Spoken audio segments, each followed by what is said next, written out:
we were getting started in Nashville and all of this. You were there for a lot of what we were dealing with, including when we took Clover in and when she had her litter and all of that. Last week, we've been getting like these messages, and it's all from a good place. I'm not saying people are being like annoying, but we have to address it. I've been getting posts like, where are your funny videos? What's going on? Like, when are you going to do another Trump thing? And for me, it's one of those things where I have to like feel it. It's got to be there, or else it's going to suck, right? Like, I've got to be in the right mood. And over the last month or so, I haven't necessarily been in the best headspace. Just work and stress and things. Brennan's been getting messages too. They all love, everyone loves watching her shop and do us. Where have the videos been? Why haven't you been posting? So I'm going to explain to you why. Last week, shortly after we went off the air on Monday, we had to take little Betty to the vet. She was not eating. She was pretty sick. Throughout the week, last week, we were in and out of vets' offices, tests being run, various different treatment regimens being tried. Long story short, Friday night into Saturday, Betty passed away. And it has been a very difficult pill to swallow. So we believe we owe it to you.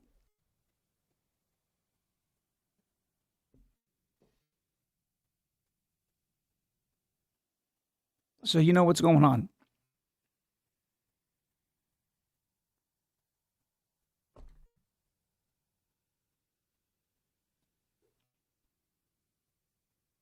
Doesn't make it any easier. We have a huge hole, a huge void here. One of the worst things about owning a pet is this day always hangs over your head until it comes. We just didn't expect it to happen before she turned 3. However, what I will say to put a humorous touch on this is one of the things that Betty always did to us while she was with us was we would always be woken up in the middle of the night by some of her shenanigans. And it was 1:45 in the morning. We got a call from the vet that she was not going to make it through the night. So we got to be there with her. One thing I'll ask, just one thing I'm going to ask. A lot of people, I know it comes from a place of kindness. I know it comes from, concern and support, and we appreciate that. Out of, just not having to relive certain things. If we're going to get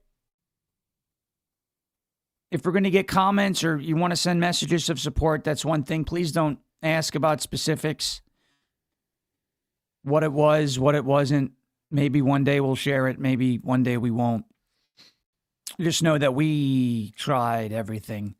And I mean everything, down to making renovations to the house, getting emergency drugs quickly, tests and specialist visits and overnight. And I mean, I'm talking, it was a lot. So we appreciate your support. I hate to put a damper and a dour note on the whole day. This is something that we've been grappling with since the weekend, and we just want to be honest with you. So that's our situation. That's where our heads have been. And Brennan and I yesterday said, we got to do right by her and stop pretending like nothing happened, because something happened. So we are going to get into a bunch of stuff in the political world. I just wanted to get that through. Appreciate everybody here and all of your words of support. Again, if you're going to send us, any sort of comments or things, just, prayers and support and all that is good. I don't want to have to talk about specifics with everybody. Some of you guys know a little bit more than others, and that's that. But that's what I wanted to share with you this morning. It's not easy, never is. But my dad told me this on Sunday morning, and he said, you know, if it didn't hurt, then none of the time that you spent with her would have mattered. And that's the truth. So we loved her. We still love her. And we miss her. And I know all of you guys do too. All right. We're gonna pivot now. We're gonna get into news. Appreciate you guys and gals being here. And we're gonna start on with the illegals voting in New Jersey. Hey, ladies and gentlemen. All right. We told you this was happening. We told you this was happening. We knew this was happening. And it's always the same 4 steps, right? It's not happening. It's a conspiracy theory. Then it's, well, it is happening, but just this little tiny little bit doesn't really matter. That's where we are with non-citizens voting in our elections. Then it turns into, well, it's actually happening a lot, and it's a great thing that it's happening a lot. And then it turns into, finally, if you don't agree that it's a great thing, that it's happening a lot, then you're a racist or a homophobe or an Islamophobe or whatever. And you can go through the list of things. Critical race theory in our schools, men and women's sports, taking opportunities away from women, illegal aliens on the road, illegal aliens in the election, illegal aliens committing crime. Remember, illegal aliens aren't committing violent crimes. Really? Well, it was just Laken Riley and Jocelyn Nungaray and Travis Wolf and Sheridan Gorman and Kate Steinle and so on and so forth and Rachel Warren. Right? It's only a few. It doesn't matter. Like Martha Raddatz. Remember Martha Raddatz? It's only a handful. It's only a handful of apartment complexes that were being taken over. Only a handful. As if because it's a small number, it's actually still okay. No, the fact that it's happening is not okay. Now, this is on the heels of President Trump last week talking about election integrity, talking about how China, right? How China has infiltrated our voter rolls, and yet Massey. Oh, you could get this in Kentucky for a small fee. Yes, citizens can. A foreign country. Whoa. I thought Massey was like, I'm America first. The only foreign country that piece of garbage cares about is Israel. If Israel took the voter rolls, if Israel had access to our voting data, you would hear nonstop, wall-to-wall, Thomas Massey would be going absolutely berserk. But when it's communist China, he doesn't seem to care. Oh, it's no big deal. You could get this in Kentucky for a small fee. Well, you know what? If campaigns want to access voter data, if citizens want to access voter data, activists want to access voter data in order to target campaigns and things, that's one thing. A foreign country shouldn't be doing it, but Thomas Massey doesn't care about that because Thomas Massey is a fraud. We knew this was going on. We knew this was going on. And now Democrats, like the governor of New Jersey, Democrats are admitting it. That's the most important part. This is not me saying, hey, I think this is going on here. Look at this. Look at these numbers. This is a Democrat governor of a major state, a very large state in this country, New Jersey. A Democrat governor in a blue state admitting that thousands of non-citizens and ineligible voters were voting in the state of New Jersey. Not 10, not 12, not 20, not 50, not 100, not a couple of hundred, thousands. Thousands. Oh, it was a software error. Okay. We told you this was going on. You called us racists. We told you this was happening. You said it was a conspiracy theory. Now you're admitting it's happening. You sick mother are never going to apologize, and that's fine. I'm not looking for that. As a matter of fact, I'm not looking for anything from the left. Nothing. You know what I want now? Now that, and this is wishful thinking, but now that we got Governor Mikey Herrell of New Jersey admitting to what's going on here, you know what I want now? I want the Senate to cancel its upcoming recess in August. No, there's no chance because these people have to take time. You know, these old, decrepit politicians that don't do anything throughout the court, they do nothing. They need time off, you know. They need another vacation. It wasn't enough that they got a week for Memorial Day. It wasn't enough that they got a week for the 4th of July. It's not enough that they get like weeks on end during Christmas and Thanksgiving and New Year's. It's not enough that they get 4 days. It's usually a 4-day work week. They spend 3 days out of, away from Capitol Hill. Friday, Saturday, Sundays usually. It's usually Monday through Thursdays. They get their stuff done. No. They're about to get the entire month of August off. The answer to that is bullshit, okay? Sorry for the language. I wasn't near my bleep button. That's nonsense. It's garbage. I'm not looking for nothing from the left. I'm not looking for anything from Democrats at this point. I want my own party, the one that I'm spending a lot of blood, sweat, and tears campaigning for. I want my own party to stand up and nut up and get the Save America Act passed now. Now that you see that thousands in one state, if it's happening in Jersey, by the way, it's happening everywhere. Everywhere. Thousands of non-citizens and ineligible voters are voting in New Jersey. That is election fraud. Don't tell me, oh, that's not enough to tip the scales. You don't know that. These are thousands of people in the state of New Jersey. Thousands of legal voters had their votes canceled out by people who should not be voting. That's a problem. You talk about disenfranchising voters. You talk about Jim Crow 2.0. You talk about all this vote. People aren't going to have their votes counted. That is a way to have your vote canceled out by somebody who has no business voting in our elections.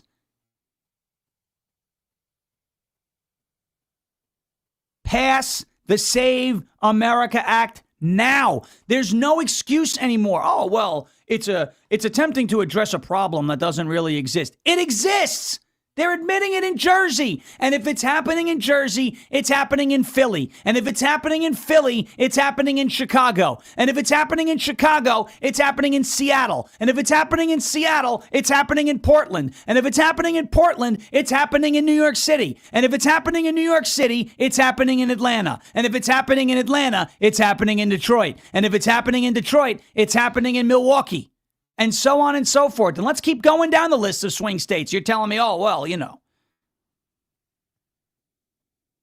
it's addressing a problem that really isn't there. It's there. Pass the Save America Act now. To the Senate Republicans, this is why we want it passed. There's not a bunch of people online who want it passed because, as John Thune, oh, they're paid activists. No one's paying me to say pass the Save America Act. Common sense is motivating me to say pass the Save America Act. The fact that I love my country more than John Thune does is motivating me to say pass the Save America Act. You now have the evidence. It's happening in Jersey to the tune of thousands of people.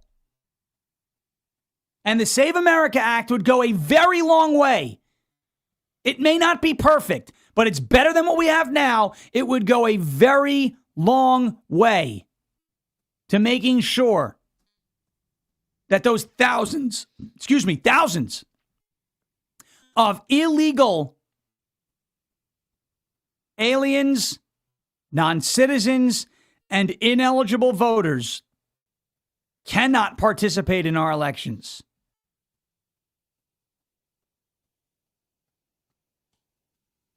We're going to get to it. And I got Governor Herrell of Jersey, who is, she made the admission yesterday, right? That's Governor Herrell. That just clown Maria Salazar is back. She's pushing for amnesty. There's nothing this woman, all she does is push for amnesty. Whether it's the Dignity Act or it's this nonsense about farm workers now, all she does is push for amnesty. Did you know why we need to give illegal aliens citizenship now and amnesty? Because apparently it has something to do with our military. I have been telling you this for a year now, because that's when they started this, actually more than a year, when they started this Dignity Act push, right, with Lawler and all that. And it's like, oh, well, there are some who have been here and, they don't have to leave. They may not be priority number one, but they absolutely have to leave, right? I've been telling you that this woman is full of crap and that the people behind this type of legislation are full of crap. I'm not telling you that because I want to be a pain in the ass. I'm telling you that because, yes, I am an immigration hardliner and I know amnesty when I see it. So don't tell me that this is not amnesty and don't tell me that there are benefits to this, because there are not. All this is going to do is make it easier for illegal aliens to come into the country. I'm a farmer. I'm a hospitality worker. I'm a factory worker. I'm this. I'm that. Let me stay. No. Maria Salazar is making the push again. Of course she is, because that's all she does is push for amnesty. That's priority number 1 through 10 for that woman. And I have had it. And I'm getting really annoyed because I see some on social media who comment on my post. Well, it's not the worst idea. It is the worst idea. Amnesty is the worst idea ever. Any and all forms of it. We got that. If I have a chance, I may get to some stuff out of Maine. If I have a chance, I'll get to what happened with ESPN and all that. Obviously, the first portion of the show went a little long because we had to address some stuff. Folks, let's get to a word from our friends over at OFP Farms, OFPFarms.com, OFPFarms.com, OFPFarms.com, promo code SHAWN. It's the sale that you've been anticipating for a very long time. It's called Christmas in July. I don't know where that started, but OFP Farms does a great job with it every single year. Christmas in July has officially come to OFP Farms, ladies and gentlemen, and they're thrilled to present one of their favorite seasonal offers. For a limited time, you can enjoy 20. That's 20% off your entire order, plus a free snack pack with qualifying purchases of $35 or more. It's the ideal chance to stock up on your beloved farm-crafted goat milk, grass-fed tallow, and magnesium skincare products. Stock up on the items you love, explore something new, or pick up a few extras for gifts before the bustling holiday season kicks in. Every product from OFP Farms is meticulously handcrafted in small batches with ingredients that your skin will understand. Whether you're dealing with dry, fatigued skin, you're like me, you lick the lips like I'm a lip-licking SOB. Or you're like Brennan, you have a soothing nighttime routine with all that magnesium.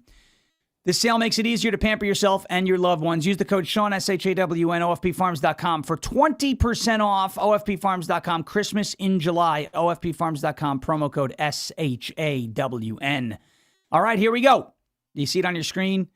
Here we go.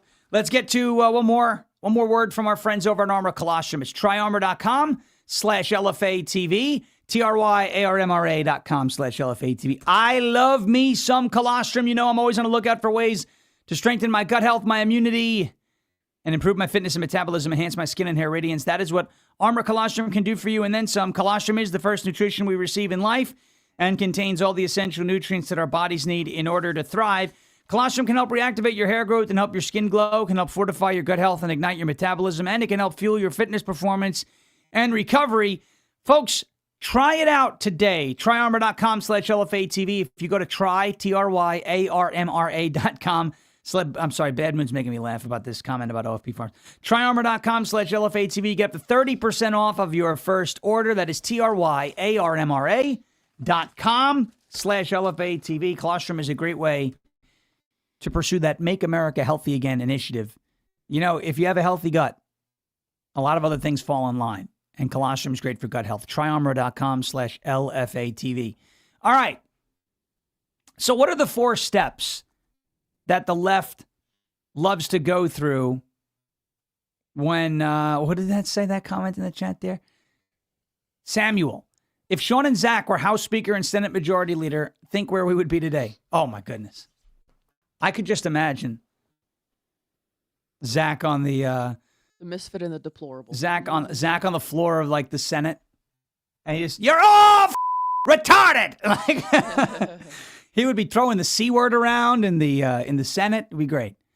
Listen, worse things have happened in the Senate. Remember that video that came out, like the sex that was happening in the chamber, the gay sex? Zach, it would be great. Zach, you want to run for the Senate?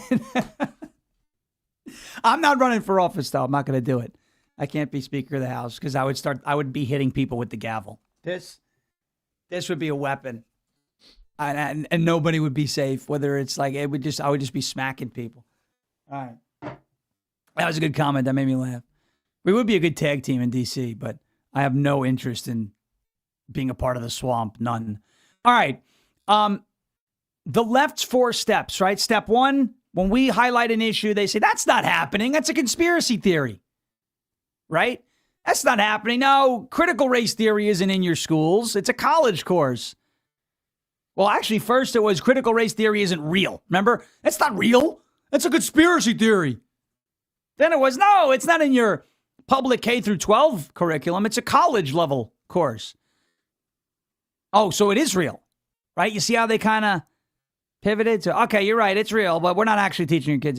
Then it was like, yeah, we are. It's not only is it real, but we are teaching all of your kids in all the public schools across the country about, critical race theory, oppressed, oppressor, white people are bad, cops are bad, the United States of America is bad, the Declaration of Independence is bad, the country, everything that founded the country is rooted in slavery, on and on and on and on and on, reparations, socialism, communism. They're like, not only is it real, but we're teaching all of your children, right? So it's not happening. It's a conspiracy theory. It's happening a little bit. It's happening a lot. And it's a great thing that it's happening, right? Because we have to have white people atone for the original sin of slavery and pay reparations and all that. And if you don't agree that it's a good thing that children are being taught these very important lessons, you must be some sort of racist or white supremacist or Nazi or whatever, right? And you can apply this to anything. Men and women's sports, critical race theory in the schools, election fraud, non-citizens voting, illegal aliens committing violent crimes in the country. You can apply this 4-step playbook to everything. It's not happening. It's a conspiracy theory. Okay, it is happening, but only a little bit, right? Not enough to make a difference. Okay, it's happening, and it's happening a lot. And it's a good thing that it's happening a lot. And then step 4 is if you don't believe that it's a good thing that it's happening a lot, you're a racist, you're a bigot, you're intolerant, you're a xenophobe, you're an Islamophobe, you're a transphobe, you're a this phobe, that phobe, you hate black people, brown people, etc., on and on and on, and so on and so forth. So we have reached it's happening, but only a little. We're between steps 2 and 3 now with regards to non-citizens and ineligible voters voting in our elections. Here is Governor Mikey Herrell of New Jersey. Remember, she ran as a moderate, but she's not actually a moderate in Jersey. Here is Governor Mikey Herrell in New Jersey just straight up admitting now, hey, we found a big problem. Like thousands of non-citizens and ineligible voters are voting in our elections. Watch this. In June of 2023, nearly 3 years before I became governor, a serious software error in New Jersey's motor vehicle system led to the improper voter registration of what we believe to be roughly 6,600 people in our state. When New Jerseyans applied for a driver's license or identification at the MVC, they were asked if they wanted to register to vote. In the case of this error, some individuals indicated that they weren't citizens and weren't eligible to vote, but the software registered them anyway. Oh my goodness, I thought that this would never happen with technology. No. Non-citizens aren't voting. We have the ERIC system. Interesting that she said that the same software that the DMV uses was what kind of had the error, right? According to Nick Sorter on X, says the identity services provider New Jersey uses at the DMV is firing back at Governor Herrell, saying the NJ Division of Elections were the ones who registered 6,600 foreign voters. This was not a software error. This is a scandal. IDEMIA's role is to transmit information through the motor vehicle system. This is their quote. The voter registration information is transmitted to the New Jersey Department of State Division of Elections, which is ultimately responsible for verifying eligibility to vote. And they didn't do that. Information submitted by IDEMIA must still be validated and adjudicated by the Division of Elections. And they didn't do that. So is it a glitch? Or is it a feature? Is it a glitch? Or is it a feature? Nick Sorter goes on to say the Division of Elections manually approved over 6,000 foreigners to vote. They were not automatically registered by the software provider, as the governor claimed. Now, this happened in 2023. Herrell was not governor at that point. It was Phil Murphy. Doesn't matter. We told you that illegal aliens, foreigners, non-citizens, and ineligible voters were voting in your elections. And you told us, well, even if it's happening, which it isn't because it's a conspiracy theory, even if it's happening, it's such a small number. Why are you focused on that? Why? Because they're not allowed to vote. And the right to vote is sacred in this country and is reserved only for United States citizens. Well, not New Jersey. Their Division of Elections is supposed to validate all the information that came to them. Nah, they were just like, nah, let's just go ahead. Let it all go through. 6,600 ineligible voters, non-citizens, registered to vote and were voting in the state of New Jersey. So we're past the, that's not happening, it's a conspiracy theory phase. And we are now in step 2, which is, all right, it's happening, but it's only happening in one state, and it's only a couple of thousand people, and it's not enough to change the results of any of the recent elections. The problem is you don't know that. I just talked about a gentleman I met over the weekend in Grundy County, Tennessee, ran for sheriff 4 years ago and lost his primary by 4 votes. Granted, that's a county level election. But at any given point in time, in any election, one could be enough to sway it. Usually it isn't, but it could be. 6,600 could go a very long way in changing a lot of results in a lot of areas in that state. So it is happening, as they've admitted. And I would be shocked if New Jersey was the only example. Now you know why President Trump's address last Thursday, that was censored by ABC, NBC, and CBS. Now you know why that address was so important. Now you know why the Save America Act is so important. The Senate should immediately cancel its recess. Its month-long vacation in the month of August. The Senate should immediately cancel its month-long vacation that's coming up for the month of August. Get in there and by any means possible, pass the Save America Act.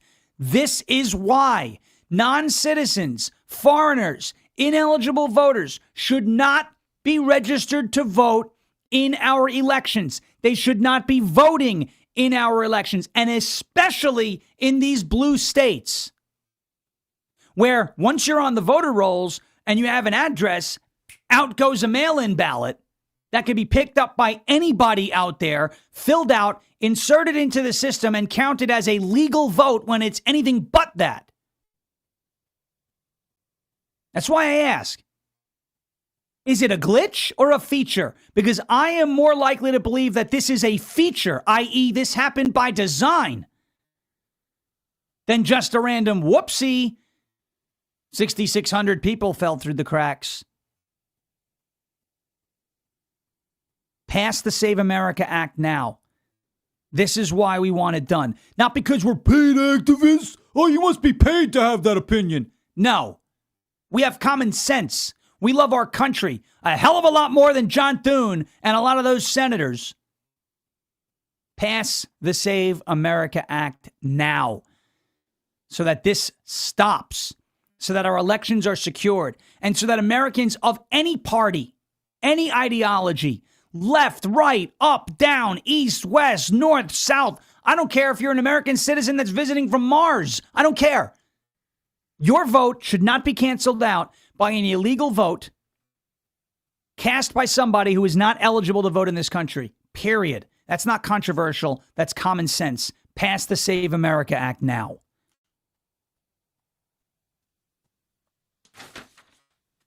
All right, quick break. And I got a couple of other clips about this, and then we'll jump right into Maria Salazar. Ugh. I can't stand this woman.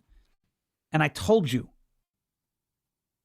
we've been saying it for over a year now, that when you see this woman's face in front of a camera, the next thing out of her mouth is going to be something that either is amnesty or sounds a hell of a lot like amnesty. Dignity Act or whatever it is that she tries to push. She's amnesty first. Now she's trying to say, oh, we need the illegals here so that we could have a strong military. Are you freaking crazy?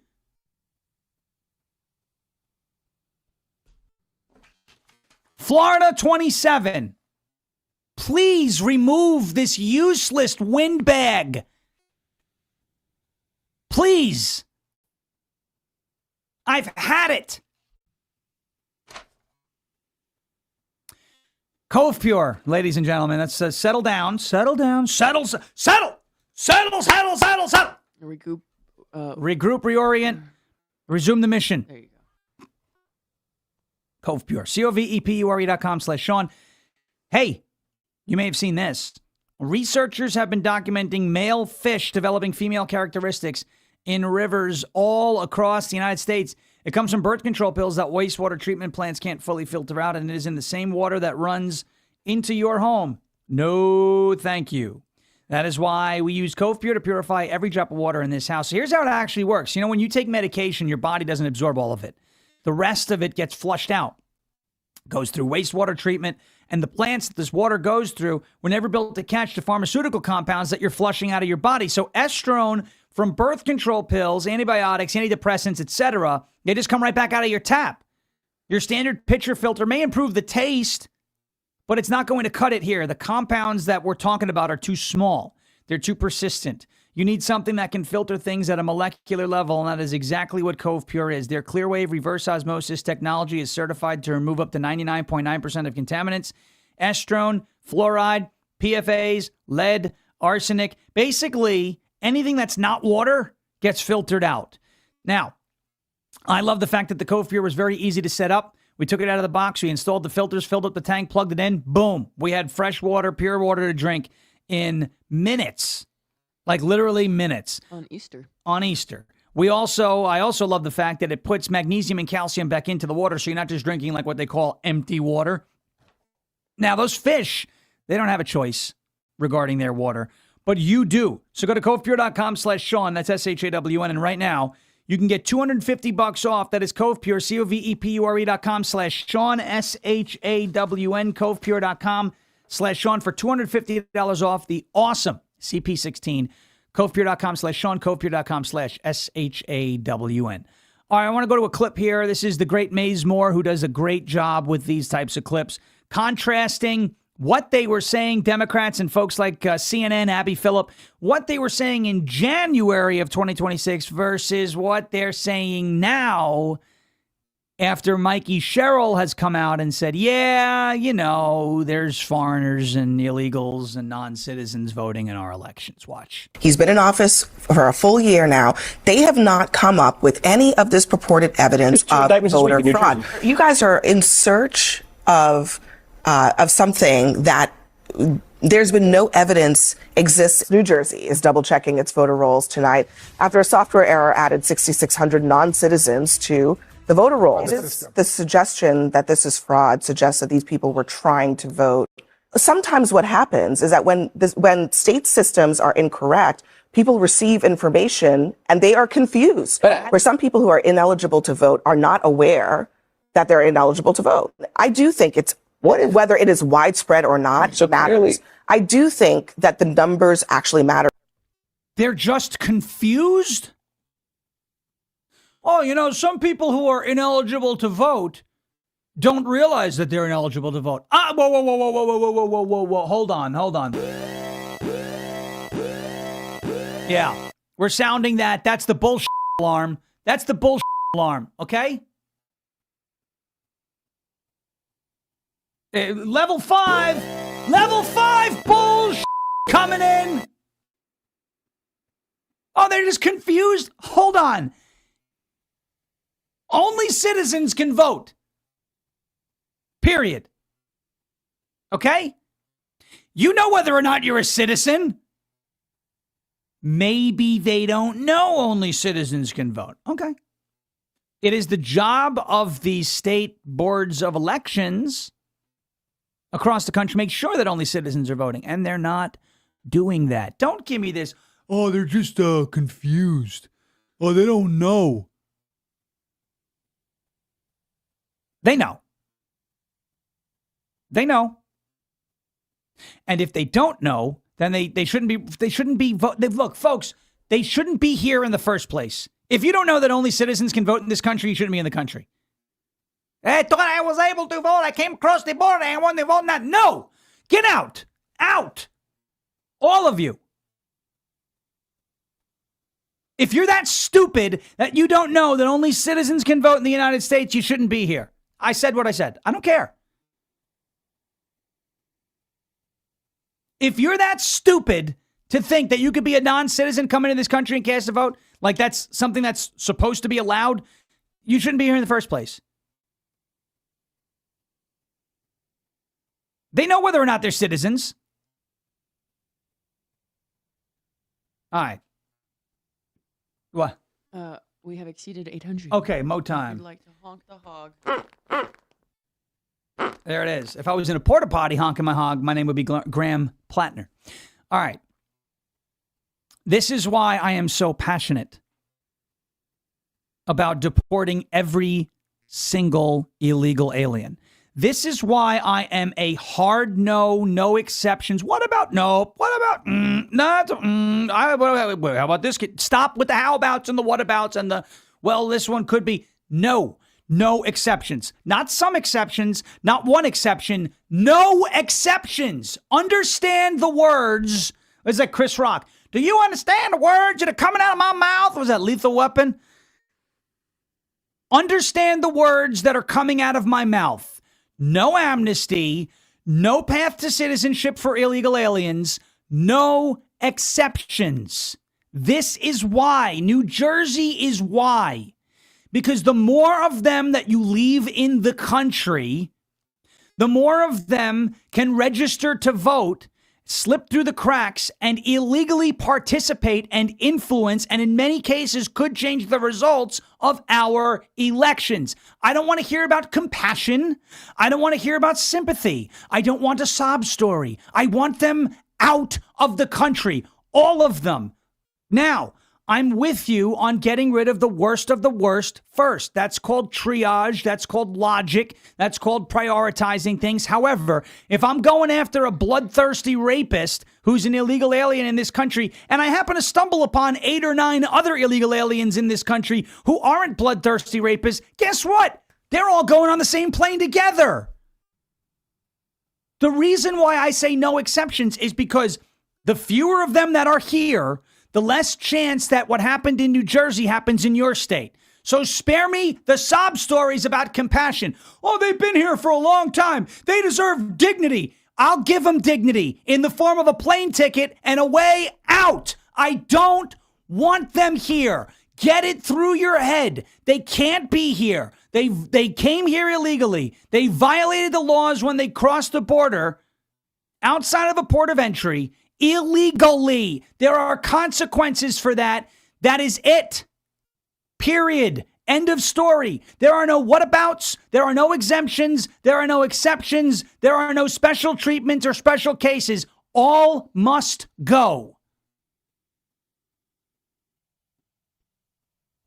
When you see this woman, Maria Salazar from Florida, she is allegedly a Republican, know that the words that are going to come out of her mouth are about amnesty. This Dignity Act fooled a lot of people. Oh, it sounds nice. Mike Lawler, whatever. It's not nice to us. It's nice to them.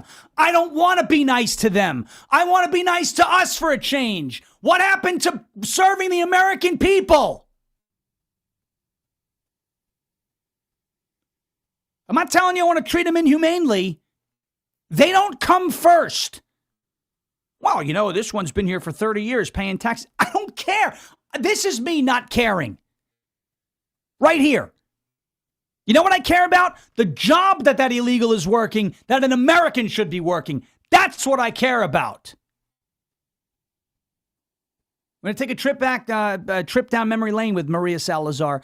Here she goes, pushing for amnesty with the Dignity Act. Watch. President Trump. Sir, the same God who saved you from death in Pennsylvania 1 year ago and who put you back in the Oval Office against all odds is the same God Almighty who millions and millions are begging to for some type of dignity, not amnesty. Sir, I believe that you could be for immigration what Lincoln was for slavery and Reagan was for communism. You are a businessman who understands our economy needs a reliable working force in areas where other Americans don't participate. You stopped Iran on its tracks. You stopped China from eating our lunch.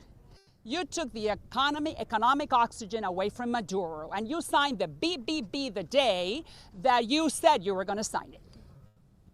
You have been called to do this, to fix this 40-year mess with just one signature, yours. Human dignity is one of the 7 pillars of American conservatism. For that reason, Mr. President, the eye of history is upon us. Some of the most shameful moments in our past as a country relates to how we have treated immigrants who are not criminals. And we are in one of those moments. If we get this wrong... Shut up. Just shut up. Wish someone would have stuck a sock in her mouth in the middle of that. Oh, immigrants that are not criminal. Let me explain something to you, to anybody who's like, why do you want to get rid... If you came into this country illegally, you're not an immigrant. You are an invader. You are an illegal alien. You deserve no dignity other than a very, very, very fast way out of here. Well, how we dealt with immigrants who are not criminals. If you crossed the border illegally to come here, you're a criminal. 100% of illegal aliens who came into the country illegally are criminals. They may not be violent criminals. They may not be the drug lords, the murderers, the rapists, the carjackers, the fraudsters. That's fine. You're still a criminal. You still broke the law when you entered the country. And there she was, sounding like a Democrat. By the way, on this Dignity Act, this was Maria Salazar just telling you. No, the point is actually to give them citizenship. We give them dignity. At some point in the future, another legislator will write another law to give them path to citizenship.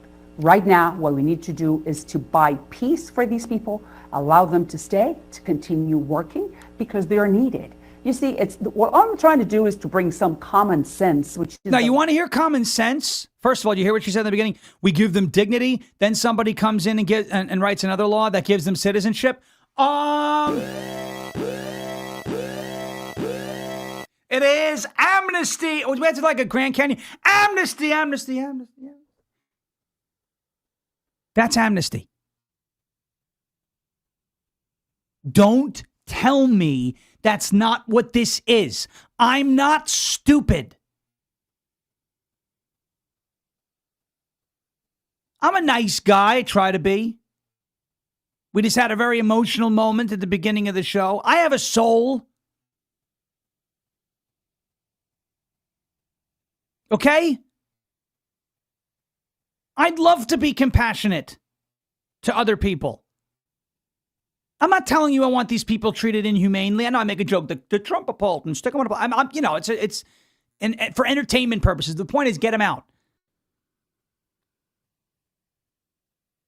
Don't pull this. Oh, it would be compassionate if we just, you have to understand they started a family here. This is me not giving a shit. I don't care. And I say this all the time. If these people did this in your actual home, right? If some illegal alien just broke in, took over one of your bedrooms, started a family, and decided they now live in your house too, you would not stand for it. So why are we doing this on the national level?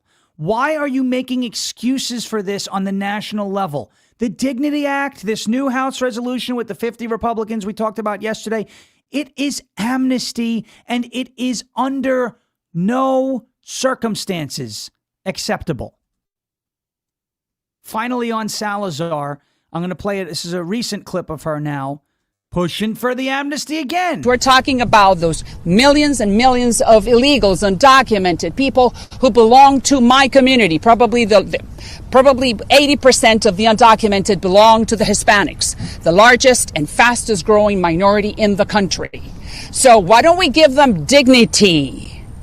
Let them stay, those who do not have a criminal record. Let them continue contributing to the number one economy in the world so we can continue being the number one military in the world. No. You are not going to get away with that. There she goes. She's calling them undocumented. If you came into the country illegally, you are a criminal. You see what she tried to do? Oh, there are these people who aren't criminals. If you came into the country illegally, you're a criminal. Now, the TPS, revocation of temporary protected status, those people right now are not criminals, but they are present in the United States illegally. There is a process that they can follow if they'd like to stay. If they're not following the process and they just feel entitled to our home, goodbye.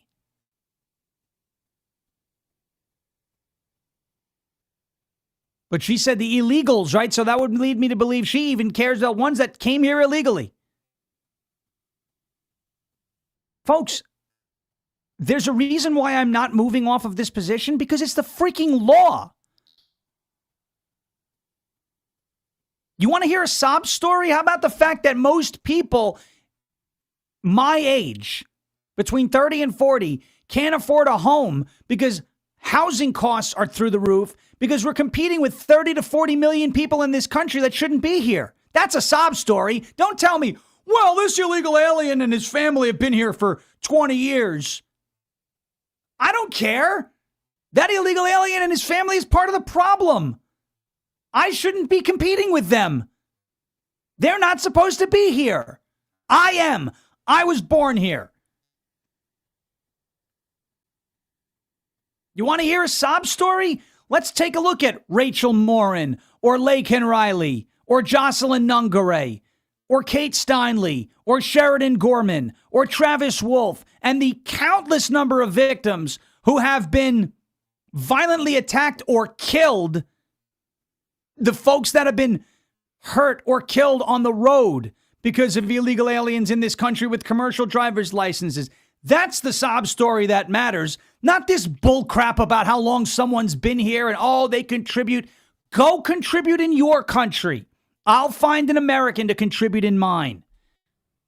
And now, to tie it all together, 6,600 ineligible non-citizens were voting in New Jersey.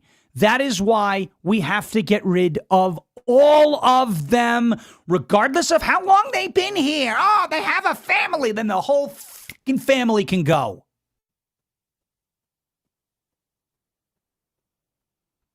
Just because the problem has existed for a long time doesn't make it any less of a problem. It actually makes it even more of a problem that we allowed this crap to go on in our country. All right.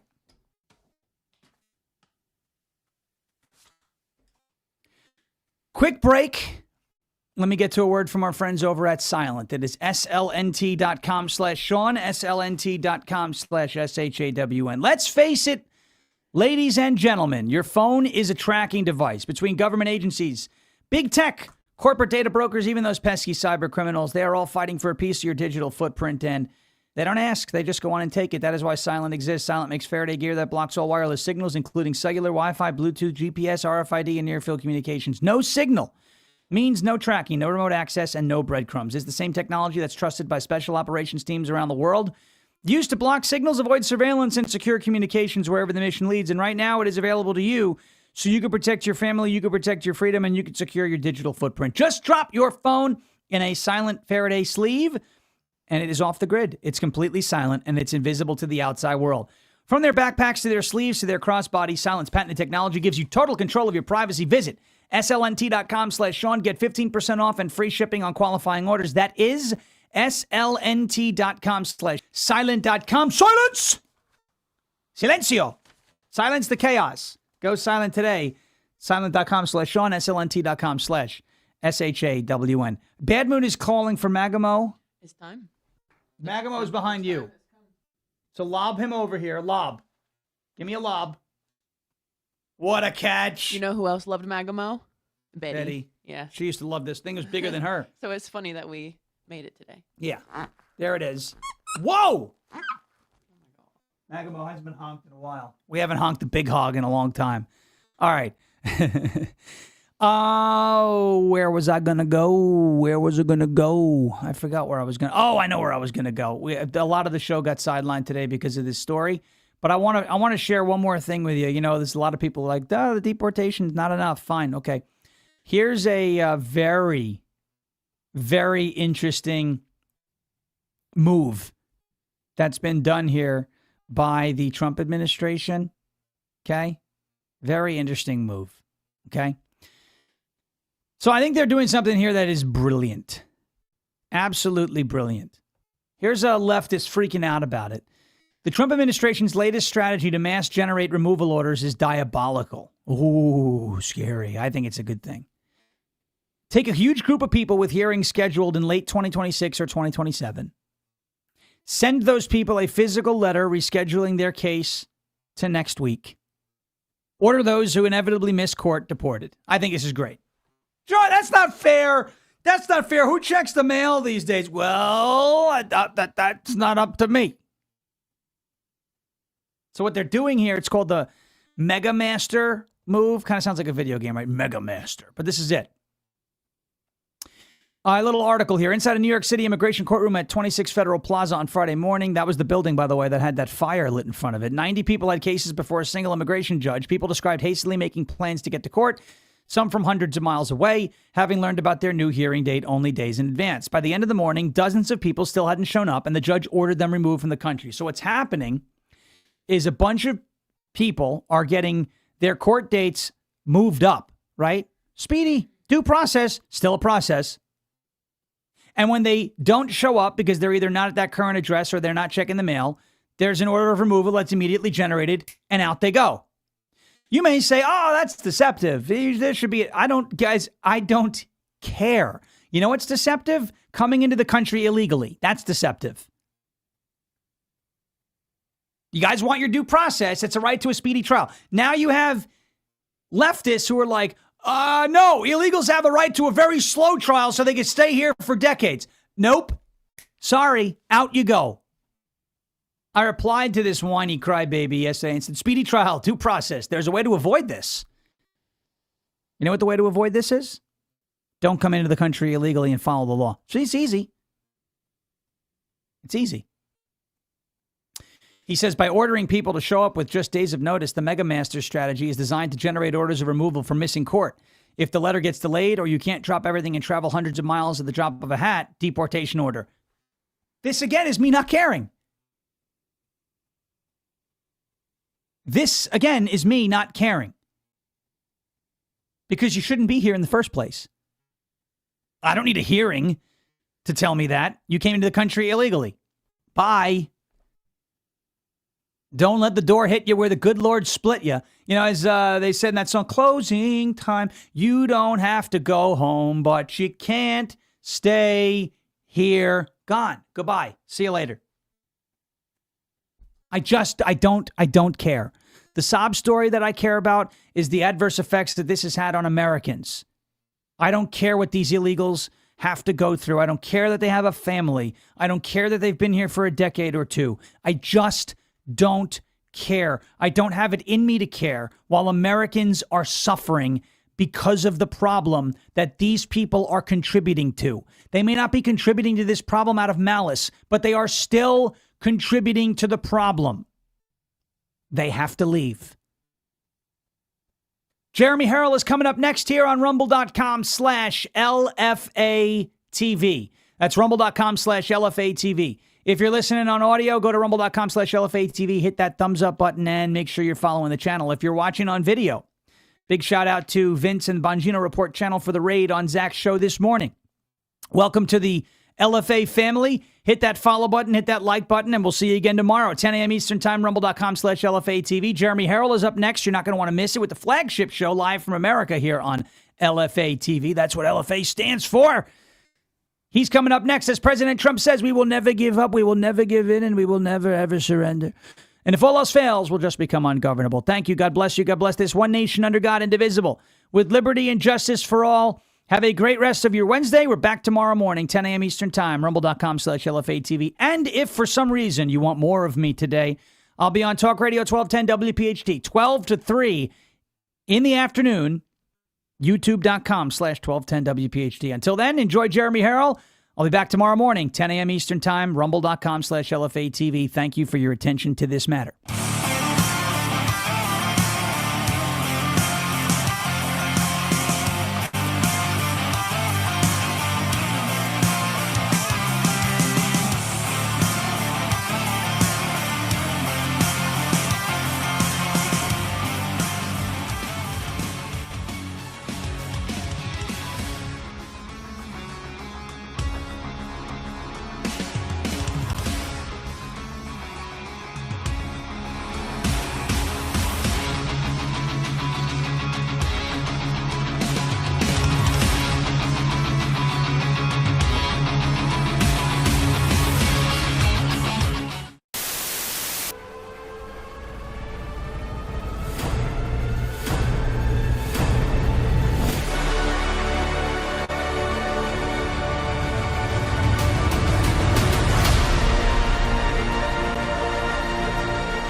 Everybody, and welcome. Thank you very much for being here today. You are locked and loaded right here, rumble.com/LFATV. This is live from America, and I am your ever so humbled, God-fearing, and God-loving host of this show, Jeremy Herrell, the hip-hop patriot, the host and the founder of this show and this network. Let me introduce to you not only the greatest audience in any live chat known to mankind, but also the most bass producer on planet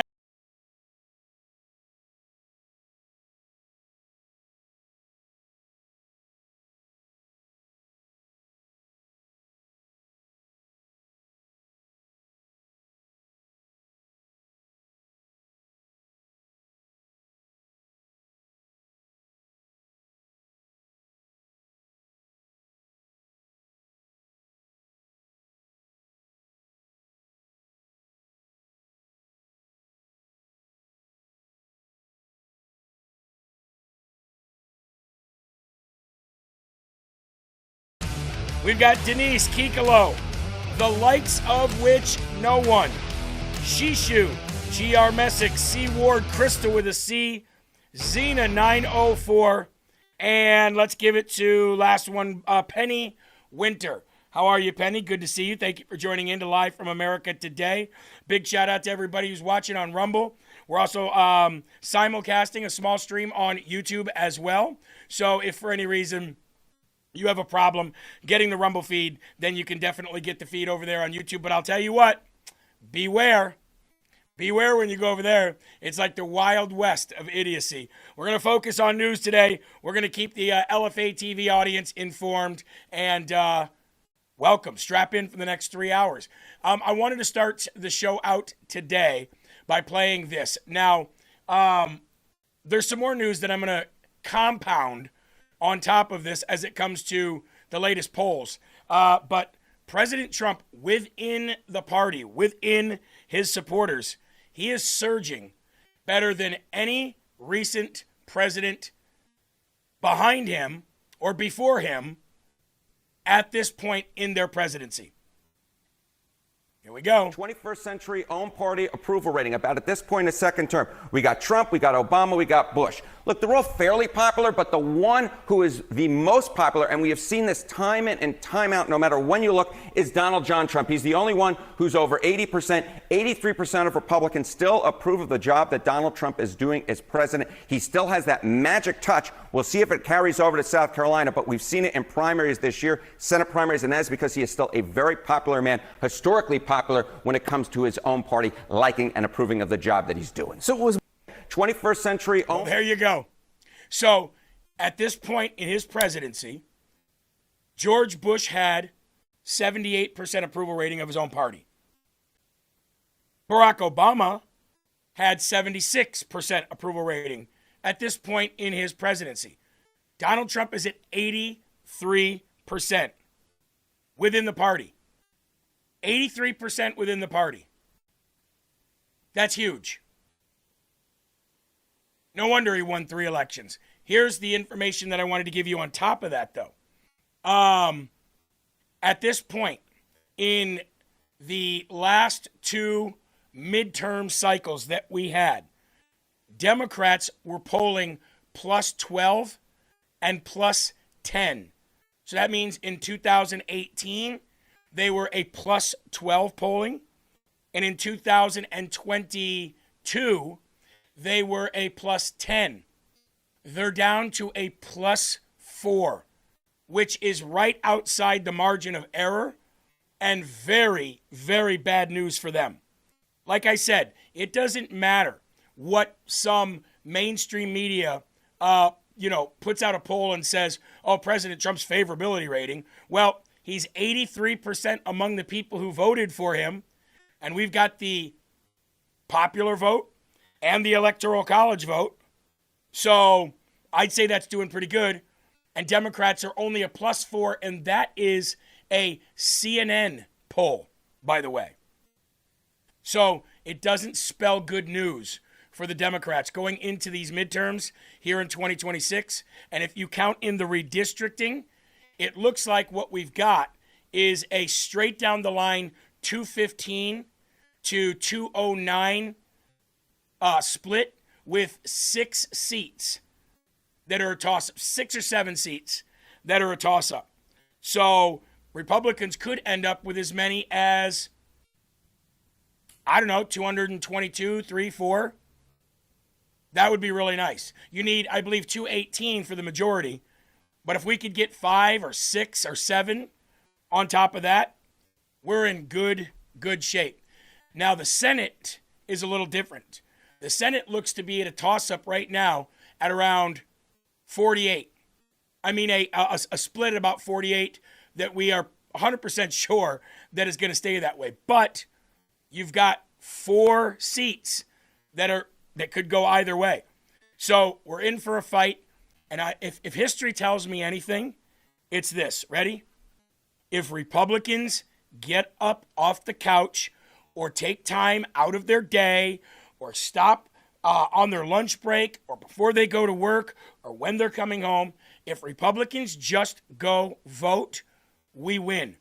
Historically, Republicans don't vote outside of presidential elections in the number that we've seen them vote recently. All we've got to do is make sure that the Republicans in our communities, A, know that there's an election at that point, and B, go vote. These midterm elections are just as important as the presidential elections. So let's keep focused on that, and we should be in good shape, okay? LFATV.us, that is our official website. One more time, LFATV.us. If you go there, it'll pull up a bunch of tabs for you at the top. And there's a donate tab, there's a store tab, there is a newsletter tab, a news tab, and more. Now, you can check out our mission statement. You can sign up for our newsletter. You can become a one-time or a monthly donor. You can shop at the store, or you can just cruise through updated news. There's a news section right here. You click that. You come down, it'll say latest news, and there you go. You've got news about Zelensky. You've got news about a Minnesota worker who keyed Teslas. You've got news about non-citizens registered to vote, and the Epstein model recruiter, and Mondani's anti-Semitism, horror in Arizona, and much, much more. Just go to LFATV.us, and you'll get all the news that you're looking for. Also, the official Facebook page of LFA-TV, very small. As you know, we were banned from Facebook for 5 years. Just recently got it back, just as we did YouTube, and starting to post over there, starting to stream onto YouTube. So please go over to the LFA-TV Facebook page, give it a follow, give it a like, and if you can, also please give it a review. Very important that we get those reviews. And last but not least, the audio. Wherever you download your audio podcast, please share with your friends. Live from America with Jeremy Herrell. Just search up Live from America with Jeremy Herrell. Should take you right to any of whatever platform you use, whether it's iTunes, Apple, Spotify, Podbean, wherever you get your audio, just search up Live from America with Jeremy Herrell. Okay? And I think it's okay today that we start off with our good friend to the north of me in Iowa, hopefully the next governor of Minnesota. And this is the best way to help support him, Mr. Mike Lindell. MyPillow's second annual mega sale is finally here. Get our patented premium MyPillows that adjust to your exact individual needs to give you the best sleep of your life. When I got MyPillow, I'm asleep almost immediately. I stay asleep at night and I wake up more well-rested in the morning. Now for the lowest price ever. Kings, $19.98. Queens, only $18.98. And Giza Dream bed sheets, the best sheets in history, for as low as $29.98. Lux Pure 6-piece towel sets, towels that actually dry you. What a concept. Now only $39.98. And our made in the USA mattresses and mattress toppers as low as $99.98. So go to mypillow.com or call the number on your screen. Use your promo code to take advantage of our second annual mega sale. But that's not all. Order right now and we'll ship your order absolutely free. How many of you still have some of your very first MyPillows? Still have the very first MyPillow I ever got. Actually, 3 or 4 of them. We have the mattress topper. We have blankets and towels. Still use them to this day. And the Giza sheets, by the way. Still use them to this day. Now, I don't know if the Giza sheets are as good as bamboo sheets. Those bamboo sheets were something else. But they're still top-notch, and you help support Mike Lindell in his efforts to be the governor of a state that's desperately needing a Republican governor, and that's Minnesota. Also, Christmas in July over at OFP Farms. How many of you have had the honor and the delight of getting some OFP Farms in the mail, especially when you get the box set, right? Like here's the old, this is last fall's box set right here. Let me get this. This is last fall's box set right here. And you can see they do not skimp out on the packaging. They do these for events. They do these for holidays. They do these for seasons and everything. Right now, they're doing Christmas in July. And right now, with Christmas in July, you can get, right here, folks. Let's pull it up here for you. Boom, right there. Promo code LFA. Promo code LFA gets you 20% off for your Christmas in July order over at OFP Farms for all of your goat milk and tallow grass-fed skincare.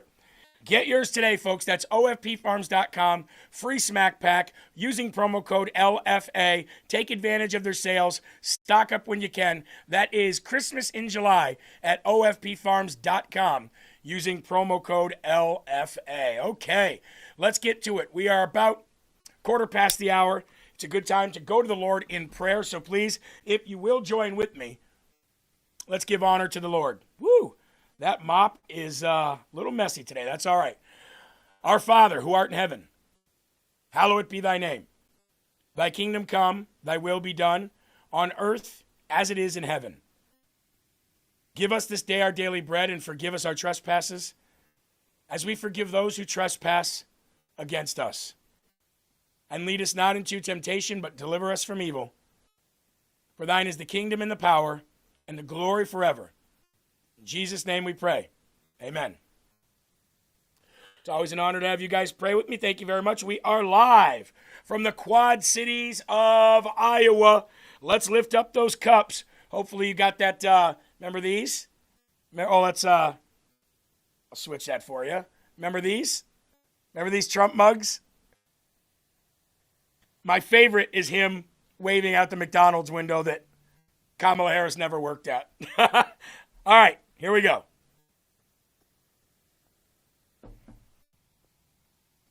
All right, here we are. The first and foremost section of today is going to be focused on the newly appointed California city manager. Okay? If you live in California, this is obviously information that you should be privy to. The newly appointed California city manager has just been arrested for luxury yacht burglary. There's no shortage of elected officials or appointed officials in California breaking the law, as you'll find out here in a little bit about Gavin Newsom, who has just obtained an attorney. Or should I say, multiple attorneys. 3 weeks after taking a $275,000 job, this woman, who I'm going to pop on the screen right here, a new city manager, just 2 weeks after taking this job, $275,000 a year. That's $100K more than you make as a U.S. congressman or congresswoman, okay? Well, what does this city manager job entail? Well, nothing for her anymore. Brand new city manager of the upscale, Sausalito, California, was arrested on felony burglary charges after allegedly breaking into multiple yachts at the Sausalito Yacht Harbor a mere 3 weeks into her high-paying gig. Now,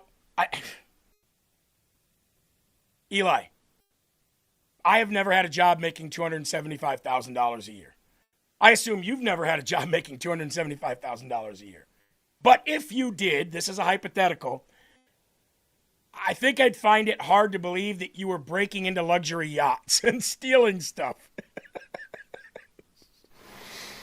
Wow, I actually left a job that was paying me $300,000 a year to come to this, and that's how much I believe in LFA. No, I'm just kidding. That would be freaking awesome, though. This is... I don't even know what to say to something like this. That's ridiculous. I know what to say. It's California, baby. Elaine Forbes. Familiar last name. 53 years old. Looks good for her age. I agree, though. Just started as Sausalito's city manager, on July 1st with a whopping $275,000 taxpayer-funded annual salary. Was just hauled off by the Marin County Sheriff's deputies around 6:50 a.m. on Saturday morning after responding to a noise complaint, and that was reported by local news there, KRON4. Deputies reportedly found her aboard a vessel that she didn't own, trying to start the boat, leaving behind messes with empty alcohol bottles, sounding the yacht's loud horns, and even wearing the owner's clothing. She initially claimed it was her boat and told officers that she was having a bad morning. Okay. She was taken into custody after Captain Bill Aubrey discovered her aboard the Lisa Marie and called 911.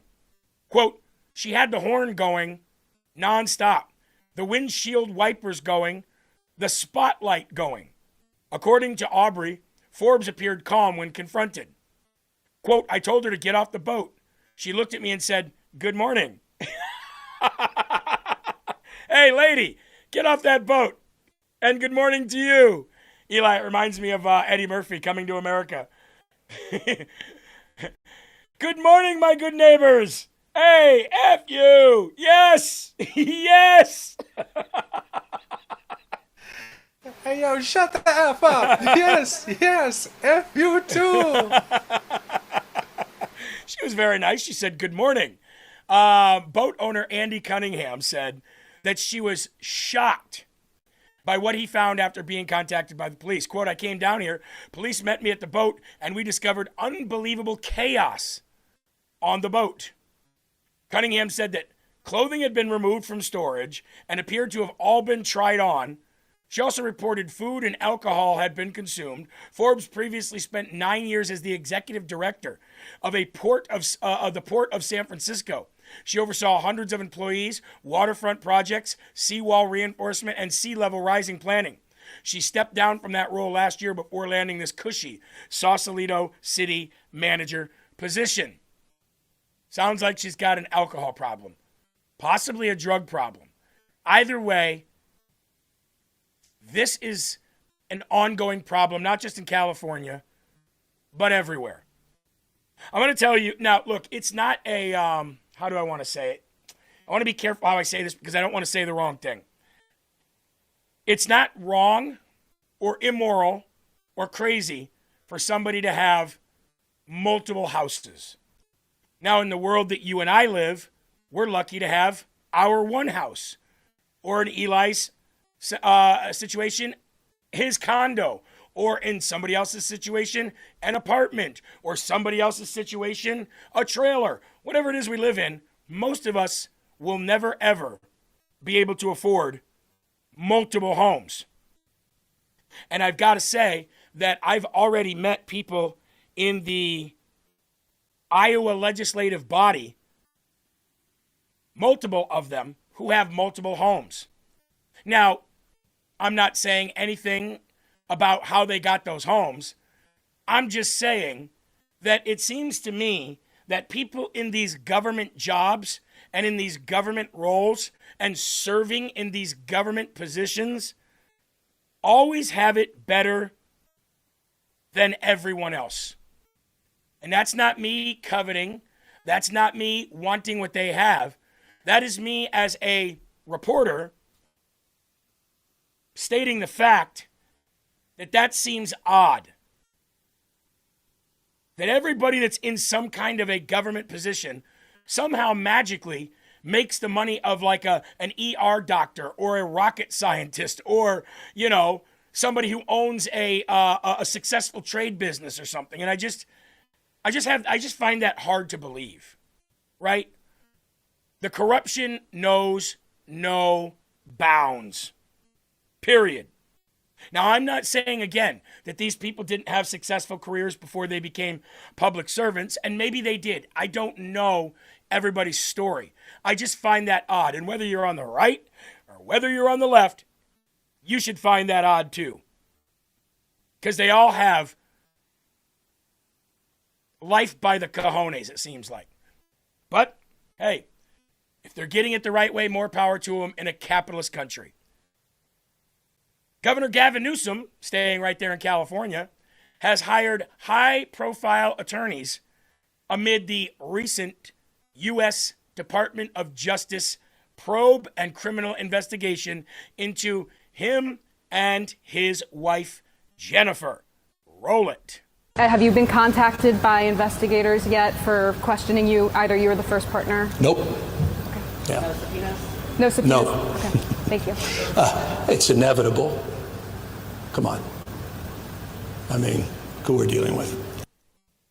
Now, we've actually been reaching out to Newsom's attorney, Abby Lowell, since July 9th for comment. We haven't heard back from him yet. The governor has said he thinks this investigation is politically motivated by President Donald Trump. Some are claiming this started with the Biden administration. So what are people saying about that? Yeah, that's a comment that we see constantly. The U.S. Department of Justice, though, isn't commenting on any of this. And we haven't heard any official or person close to the investigation say that. Now, the investigation into Governor Newsom's ex-chief of staff, Dana Williamson, did start under the Biden administration, but Newsom has not been implicated in the crimes that she's been facing. Jennifer Siebel Newsom was asked on MS Now last week if it's true the investigation into her and the governor began with the Biden administration. She responded by saying she didn't have any details. She noted that, though, that her husband has been a target of President Donald Trump. Again, officials really aren't commenting on any of this. We'll see if the governor gets subpoenaed. Have you been contacted? So here's the thing. The investigation did start under the Biden administration, but it didn't start by the Biden DOJ. It didn't start by any official in the Biden administration or the cabinet. It started right there in Gavin Newsom's own state. It started within California. It started as an internal investigation from state officials inside his own state that he governs. And I use that word very lightly. That's where it started. It then progressed from there, from the federal investigators within the state. Started with state, went to federal, and then went to the DOJ. Now, the DOJ hadn't really done much with it at that point because why would they want to, A? And B, they were outgoing and they had their own problems. They were trying to get cackling Kamala Harris, who was the highest she ever polled in any kind of Democratic primary. It was like 2%. They were trying to get her over the hump. We did it, Joe. So they really weren't focused on that. But yes, it absolutely started during the Biden administration. Again, to be fair, not by the Biden administration, not by Merrick Garland's Department of Justice, but did work its way up to them while they were still in office. And now, real people are taking care of real business. And that's what we like to see. Sound off in the live chat if that's what you like to see. It looks like we are almost 4,000 live on Rumble. God bless you guys. Thank you for being here. If anybody here is new watching from this morning, from the feature or from the Bongino raid, I just want to say thank you guys for being here. It's always nice to have new faces in the audience. It's always nice to see audience members from other channels and other shows that we also respect and love come over and give LFA TV a chance. Do me a favor, if you are new, sound off in the live chat that you're new so that we can say hi. Also, make sure that you follow the channel, subscribe to the channel, get that notification bell, and click your thumbs up. Right now, we are currently sitting on the live leaderboard in the world on Rumble, number 5. Got the Dan Bongino report up there at number 1. Has about 40,000 live viewers. Steven Crowder up there right with him. Then it goes Bannon's War Room, Real America's Voice, and LFA TV. So you guys are killing it. Thank you very much for the shares. Democrat interim U.S. attorney has been fired by President Donald Trump 30 minutes after he was appointed by the panel of rogue judges who sued to block the removal. This is great, folks. President Trump got a pretty much broad brush to be able to fire most people in the federal government. Not all, but most. And he's using that. Folks, by the way, just so you know, we got a lot of good news today. We've got a lot of good news today. We've got you're going to see some newly classified documents about voter rolls and the 2020 election. You're going to hear about people getting fired. You're going to hear about a Fifth Circuit Court of Appeal ruling that really opens up deportations in a whole new way. We got a lot to get through today. A lot of good news. Hope you guys can stick around. Make sure you share. The Democrat U.S. interim attorney, who was promptly fired by President Trump shortly after he was appointed by a panel of district judges, has now filed a lawsuit to block this removal. Late last week, President Trump immediately fired the Democrat U.S. attorney appointed by a panel of district court judges in Washington state after the Democrats blocked Trump's nominee. Democrat jurist Roger Rajoff, what a name, R-O-G-E-R, Roger, and then R-O-G-O-O-F. I guess it could be Rogoff, was fired less than 1 hour after he was selected to replace Trump's nominee. The Western District of Washington District Court chose Rogoff, we'll call him, after Democrats blocked President Trump's choice, Neil Floyd. Neil Floyd is currently the first assistant U.S. attorney in Seattle. Rogoff is now threatening legal action. Won't matter. He won't get his job back.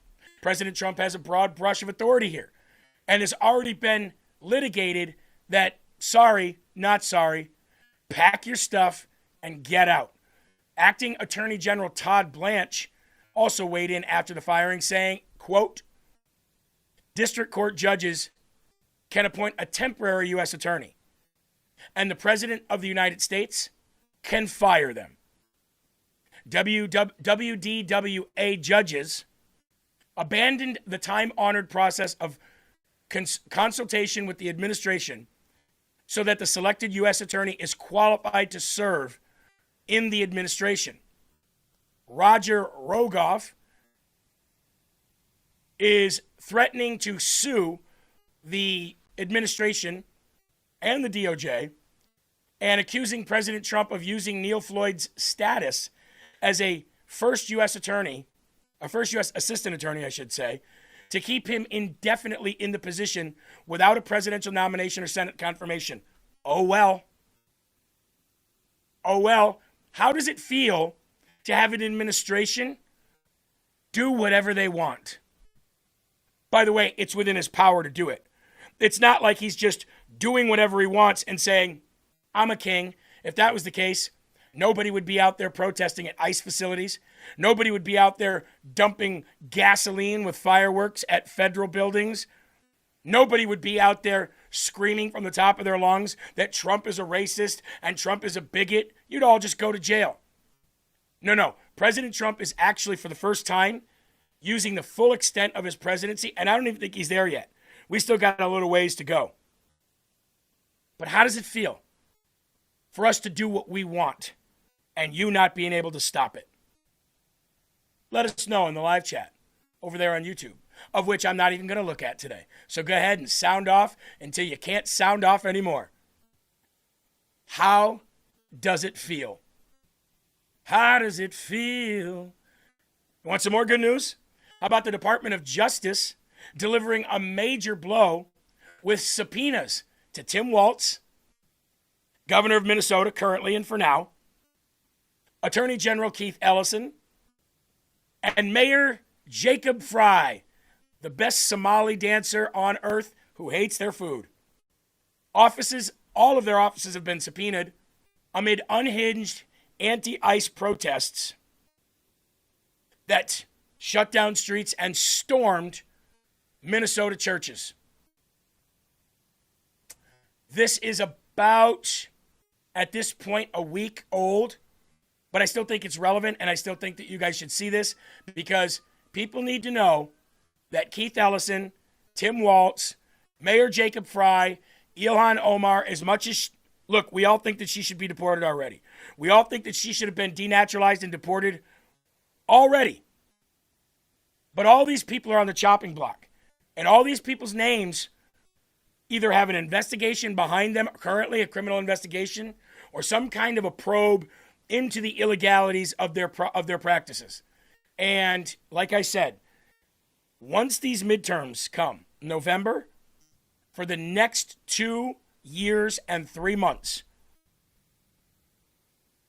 for the next 2 years and 3 months, President Trump is going to go absolutely 100 miles an hour, and I can't wait.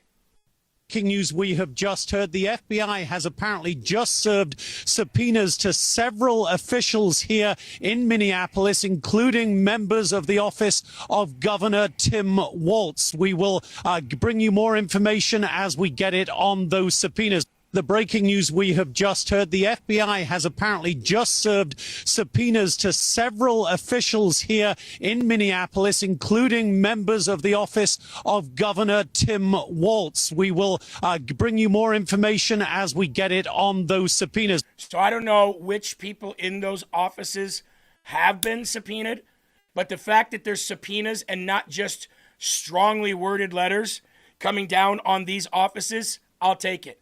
Folks, we got about 3,700 live viewers here on Rumble. I, again, appreciate you guys being here. God bless you all. So far, if you're just joining in for the last 34 minutes, the stories that we've covered is a newly appointed California city manager with a $275,000 annual taxpayer-funded job, breaking into luxury yachts with a drinking problem, Governor Gavin Newsom lawyering up because him and old Jen, Gavin and Jen, went up the hill to break some laws and steal some money with 501c3 tax-exempt businesses, or tax-exempt companies, I should say. He's lawyered up. And now we're talking about the fact that there's subpoenas coming out against Tim Walz, Keith Ellison, Mayor Jacob Frey, people in their office, and more. So far, a pretty good start to the day. But Democrats aren't the only ones getting investigated. No. And we here at LFA TV believe that the uniparty is a real thing and that corruption is in both parties. Now, we all lean on the right side of politics and policy here, but that doesn't mean that we don't hold Republicans and the GOP accountable. The Justice Department is currently investigating GOP Representative Corey Mills. According to ABC News, the Washington Examiner, and of course, right here on LFA TV. The federal probe is in part over Corey Mills' finances. Quote, the Department of Justice is conducting a criminal investigation into Representative Corey Mills from Florida, according to two sources familiar with the matter, adding to the mounting legal and ethical scrutiny facing the embattled congressman. Washington Examiner reported, embattled Representative Corey Mills under an investigation by the Department of Justice. It is unclear why the DOJ is investigating Mills. Well, I know it's pretty clear. It's pretty clear why they are, right? It's clear why they are. You've got campaign finance problems. That's number one. You've got allegations from women, just like you did with other members of candidates and members of the House and members of the Senate. You've got allegations of sexual abuse and assault by women. Who knows if those are true? But if they are, see ya. Get out. We don't need that in our party. Go be a Democrat. They seem to love that stuff. Now, the FBI reportedly reached out to at least one person about Mills' finances and financial disclosures last year. The Washington Examiner has also reached out to Mills for comment. The nature of the investigation still remains unclear, at least in its detail.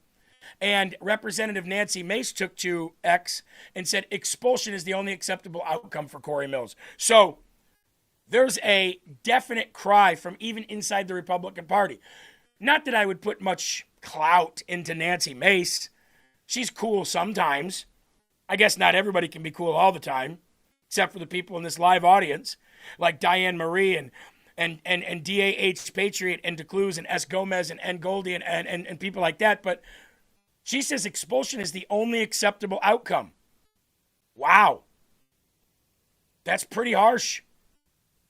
There must be some serious, credible, complaints, allegations, and more. And if you remember, I showed you the clip where Corey Mills was walking through the halls of Congress and was being asked this and pressed on this, and he's like, which investigation?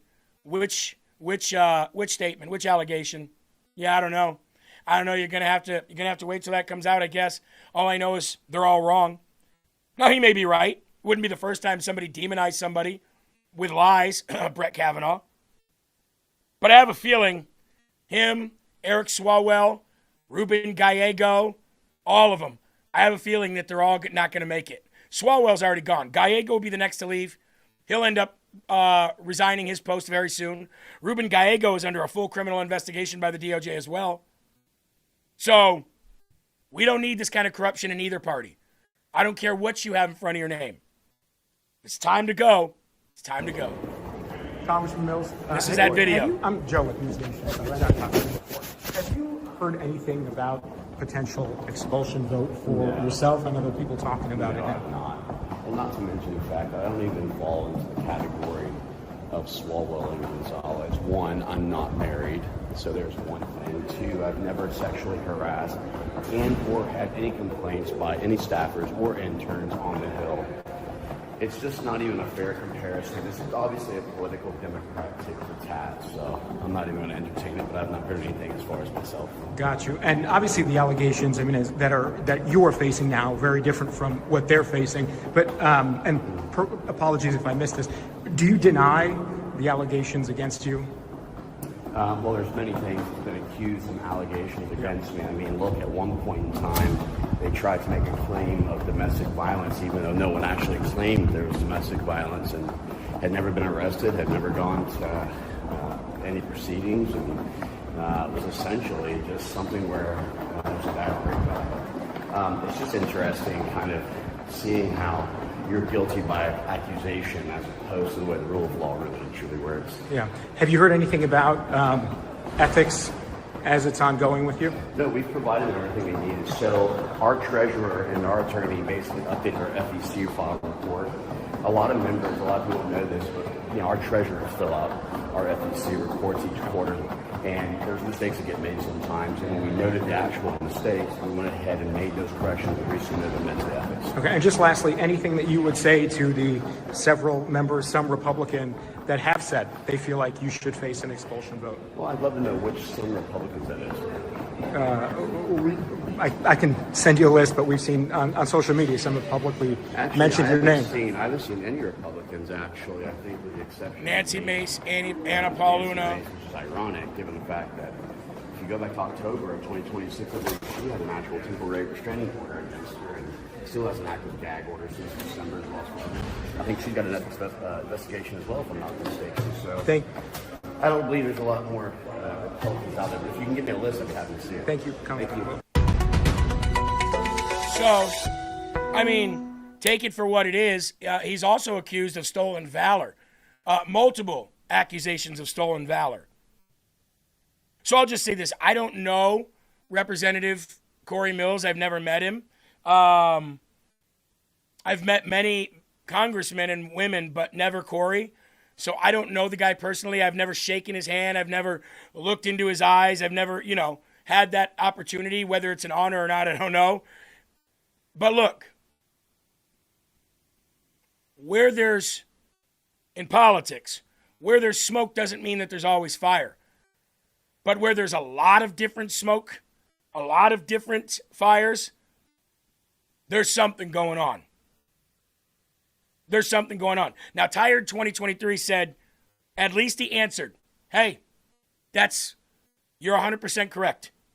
At least he answered. Most people would just pretend they're on their phone. Say, I can't hear you. I'm sorry, I'm on my phone. They'll be on their phone, or they'll be walking real fast, or they'll be like, okay, thank you, that's enough, that's enough, that's enough. Who are you with? I got to give it to him. At least he answered. But that doesn't always mean that he's innocent. So, he's got some stuff going on, too. Here's another video of Corey Mills. There's clearly a problem between him and Nancy Mace. And who knows? Maybe she's once bitten, twice shy. Maybe she's a disgruntled ex. Maybe the two of them had a thing together. These are all just hypotheticals. I'm not saying that that's the case. But it sounds to me like these two got an axe to grind for something. And I don't think it's just because of hearsay allegations.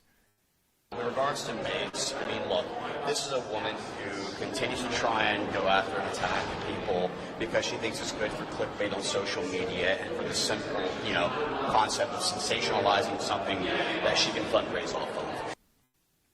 That's what he says. He says this is just, as far as Nancy Mace is concerned anyway, this is just something that she can fundraise off of. So we'll see. But I think we can all agree here, whether we have our opinions on this or not, I think we can all agree that corruption needs to go.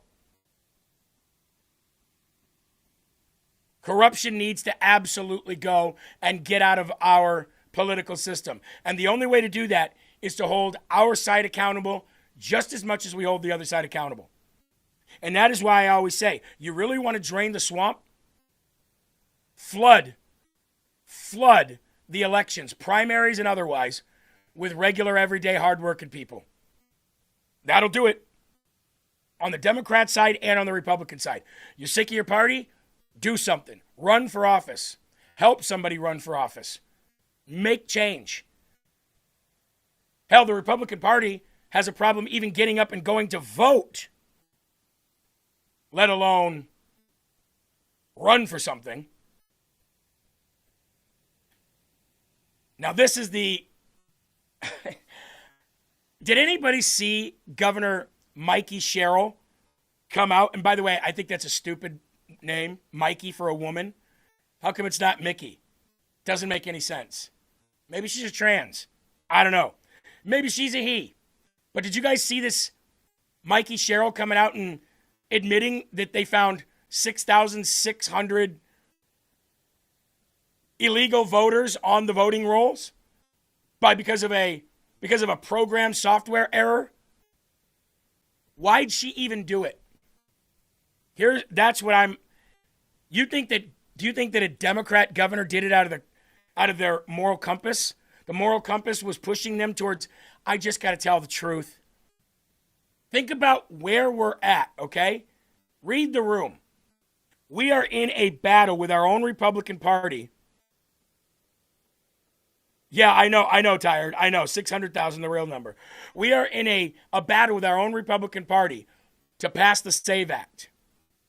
Pretty much everybody wants voter ID and citizenship, even Democrats, but not the Republicans and the Democrats in Congress.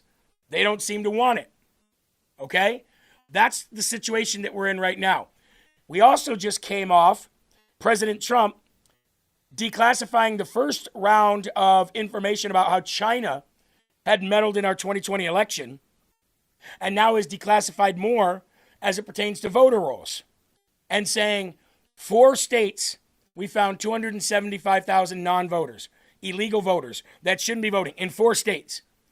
You give us your voting rolls, or else we've already instructed the Postmaster General at the USPS to deliver no federal ballots to any house in your state, of which the Postmaster General has already said, I am 100% following that executive order. And we just had a D.C. Court of Appeals rule that it's okay for now. Okay? That's the situation that we're in.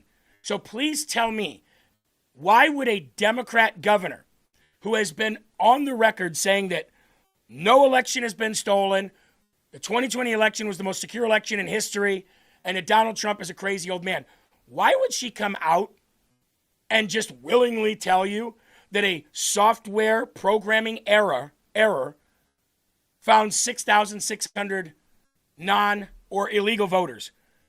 Let's put up the live chat. Why do you think that she would do that? What would compel her? Because we damn sure know it's not her conscience, right?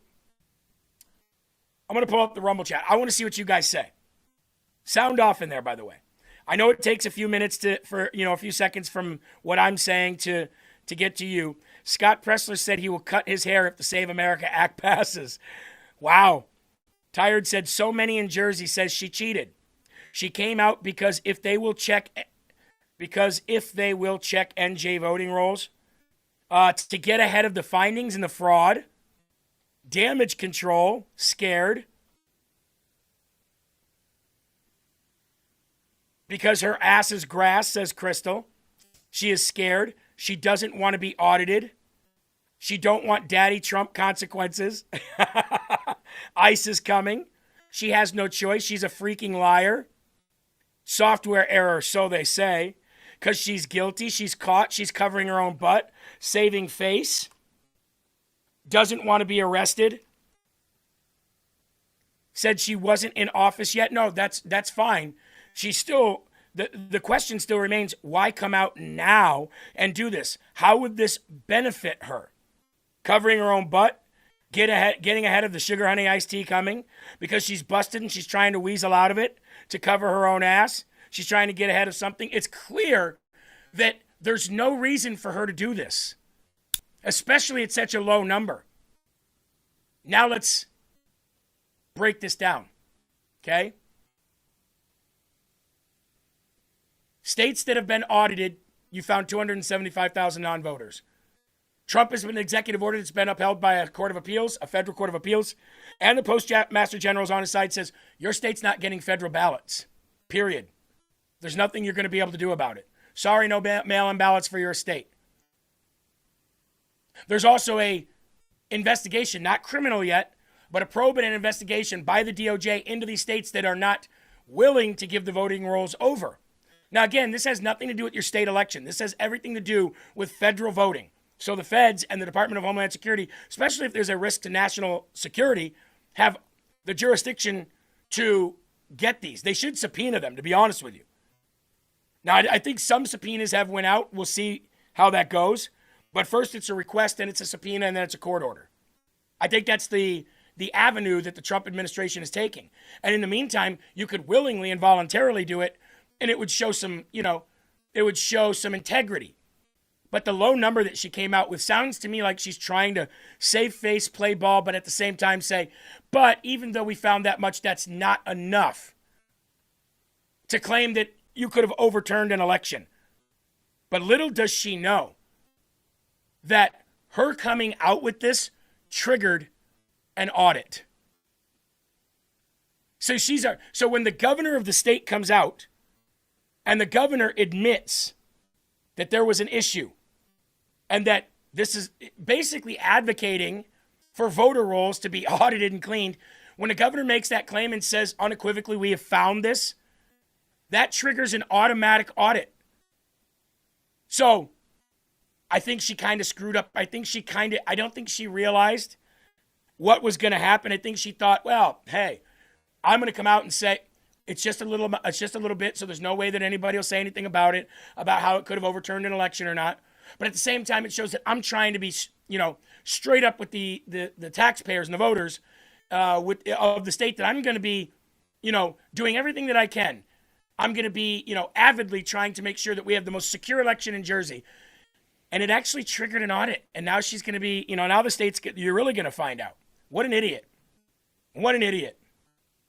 Let's get to the story. Yesterday, New Jersey Democrat Governor Mikey Sherrill took to X to confess that she had learned of a, quote, serious software error in the state's motor vehicle system that allowed thousands of foreign nationals to register to vote between 2023 and 2024, June to June. This, quote, coincidentally occurred right in the midst of the 2024 election campaign. Sherrill, of course, tried to assure that the impact was minor. Last week I learned, she said in a X post. Last week I learned that a serious software error in New Jersey's motor vehicle system led to the registration of roughly 6,600 people who indicated that they were not U.S. citizens. Between June 23 and June 24, almost 3 years prior to me taking office. She had to get that in there, right?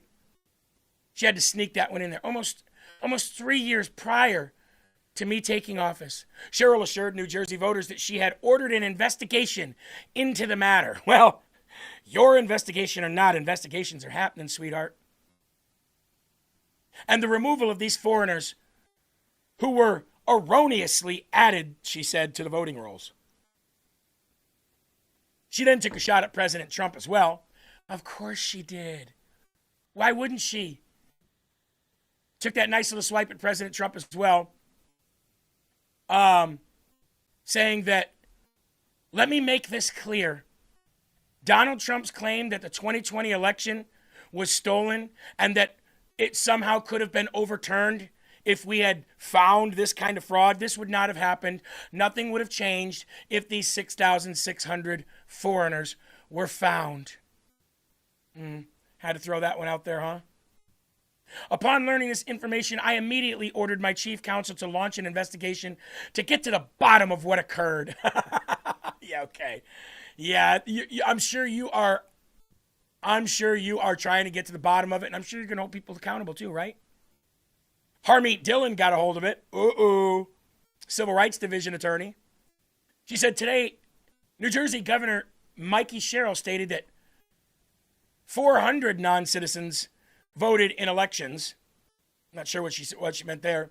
This is unacceptable and illegal. The Civil Rights Division of the Justice Department is investigating this unlawful dilution of American votes. That was I'm not sure why she said 400. That's odd. But according to DHS Secretary Markwayne Mullin, there may be as many as 35,152 non-citizens registered to vote in New Jersey. Now, that number sounds more realistic, if you ask me. Just judging by immigration numbers, where these people were placed and transplanted to during the Great Invasion. Remember, Ben Berkwam and even LFA-TV had sent reporters on the field, or in the field, to Holiday Inn, the Comfort Inn, and all these hotels that were just completely booked out for the entire year. Every day of the year, taxpayer-funded rooms for these people. Do you guys remember those days? Do you remember when people were going into those rooms? And they were like Anthony Muckraker and stuff, and they were finding Xboxes and, designer clothes and phones. And these people were living larger than we were on room service. Got a video here for you pertaining to this. And again, I think Markwayne Mullin is probably most correct when he says 40,000 or so non-registered. Non-citizens registered, I mean. Finally, to reveal just how vulnerable our elections continue to be, we are releasing the results of a stunning investigation by the Department of Homeland Security. According to the DHS review, state voter rolls and public records, they identified approximately 278,000 non-citizens who are registered to vote in federal elections. Since Democrat states refuse to share their voter files, the real number is actually much higher than that. Yet, even this limited analysis found more than 250,000 foreigners illegally registered to vote. Put together, these disclosures reveal an election system so broken and so vulnerable that no one can possibly defend it. It is not defensible. Hundreds of millions of U.S. voter files are in the hands of foreign governments. Our machines and ballot counting systems are exposed to hacking and manipulation and corruption. China and other countries have been trying to meddle in our elections. Evidence of fraud has been buried. Hundreds of thousands of non-citizens and dead people are listed and active on the voter rolls, and yet we still have elections with no voter ID, no proof of citizenship, and tens of millions of ballots floating aimlessly through the mail. There you go, folks. That was what he said during that night when he was talking about it. And he said that more was to come. Not only was more to come, but there was going to be more declassified documents that would, back up what he was saying.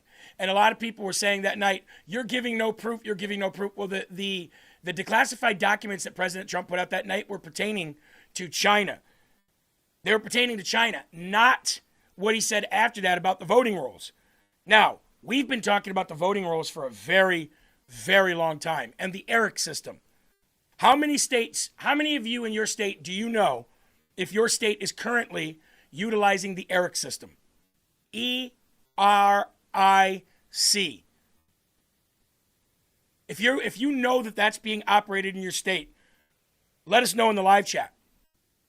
Now, if you don't know what the ERIC system is, the ERIC system was funded by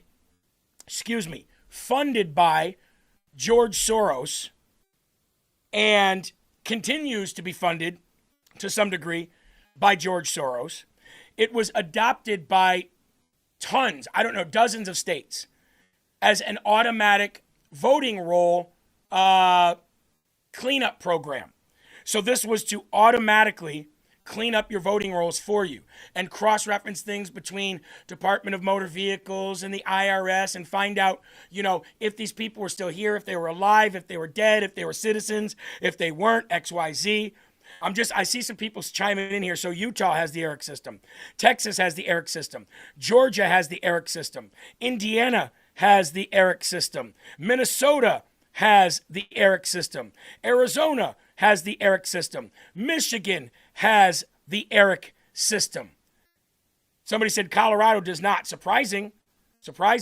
And I do know that some states have completely walked away from the system because it is a flawed system.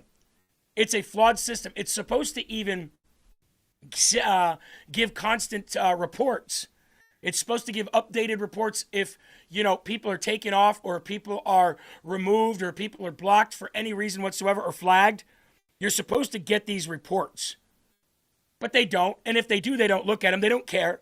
They just go, we've said it, we forget it, and the ERIC system is going to do its job. I'm talking to Scott Pressler right now. You guys want me to bring Scott Pressler on? Give me a second. I'll bring him right on.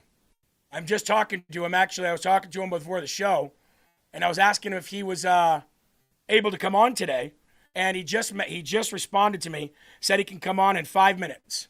So if you guys don't mind, this is a perfect time to bring Scott in, actually, because we're talking about something right in his wheelhouse, something he's out there working on and fighting for today.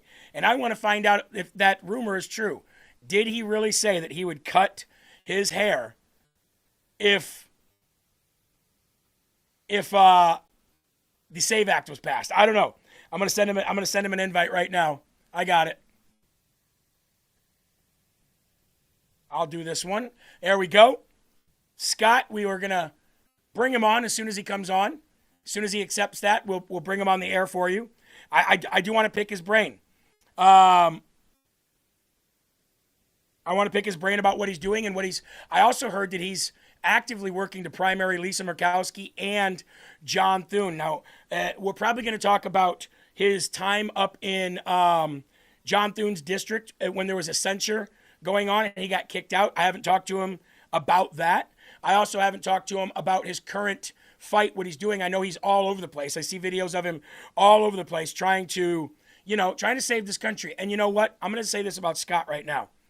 Regardless of what you may or may not think about Scott, there isn't a harder person out there. There isn't a hardest working person out there. Sorry, Eli. Eli looked at me like, what? There isn't a harder working person out there to save this country as far as only legal people voting and getting people up off the couch to go vote than Scott Pressler.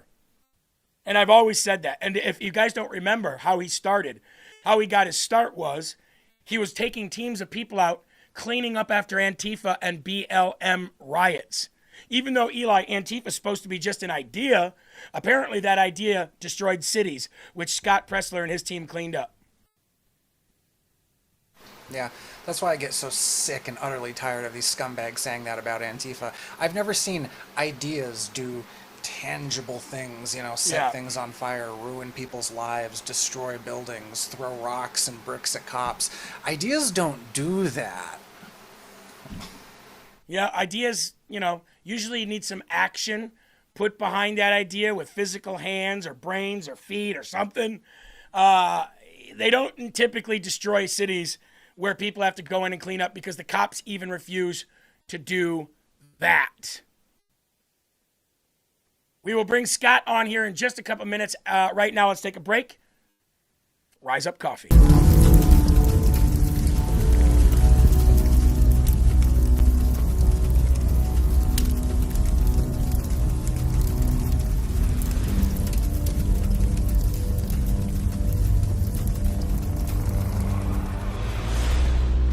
In the long history of the world, the struggle to survive has been a constant. The human spirit has been frequently tested. Every man has had his own struggle. Every man has made sacrifices. And every man has been pushed beyond their limits. Survival is crucial. The desire to be prepared has never wavered. Generations that came before us realized the importance of gaining every advantage. How you face adversity could change your life. Success depends on it. History is defined by it. Our spirit is fueled by it.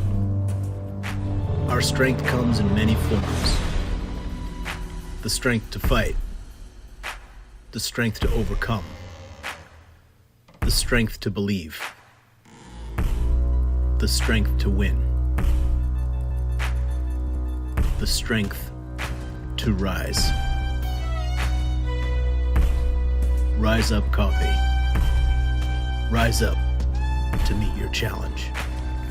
Medium roast American pecan and dark roast Sumatra Gold. You can also get the American pecan in decaf, so make sure you guys check that out. And I got to tell you, anybody who starts buying Rise Up Coffee doesn't stop drinking Rise Up Coffee. Also, I'd like to give a big shout out to our sponsor, Chicago Steak Company at mychicagosteak.com/LFA. Major giveaways and deals for the summer. As you can see, savor the best of summer using promo code LFA. Now, what is Chicago Steak Company? Chicago Steak Company is a company out of Chicago who gets Midwest locally grown, locally grass-fed, locally owned, grown, and cared for beef, but it's all top grade USDA prime. So those prime cuts, when you go to those nice restaurants and you see those steaks like Wagyu that you could never afford, you can with Chicago Steak Company. As a matter of fact, when you get any of their combinations here, I would say these two right here are the best. The Ultimate Gift Assortment and the Chicago Bestseller. Here's what you get. With the gift assortment, you get 2 6-ounce premium Angus beef filet mignons. You get 2 8-ounce premium Angus beef top sirloins. You get 4 lemon herb marinated chicken breasts, 4 steak burgers, and you get a bunch of free stuff. Free 16 of them. 6-ounce steak burgers, a bottle of signature steak seasoning, and a $25 credit for your next purchase. You get even more than that for the Chicago Bestseller. All you have to do is go to mychicagosteak.com/LFA. We'll pop it up here on the screen for you. There it is. mychicagosteak.com/LFA, mychicagosteak.com/LFA. Get your discounts, get your free stuff, and get literally the best steaks that money can buy for a really good price. And then next time you have yourself a barbecue, then you'll be the talk of the town, right? All right. We're going to go ahead and bring on our guest today. And again, this is a last-minute impromptu visit by the one and only Scott Presler. Scott, my friend, how you doing? You know, life is great, Jeremy. Thank you for having me on short notice. Yes. And we just had some big wins yesterday, or should I say bigs wins There you in go. the great state 48 in Arizona.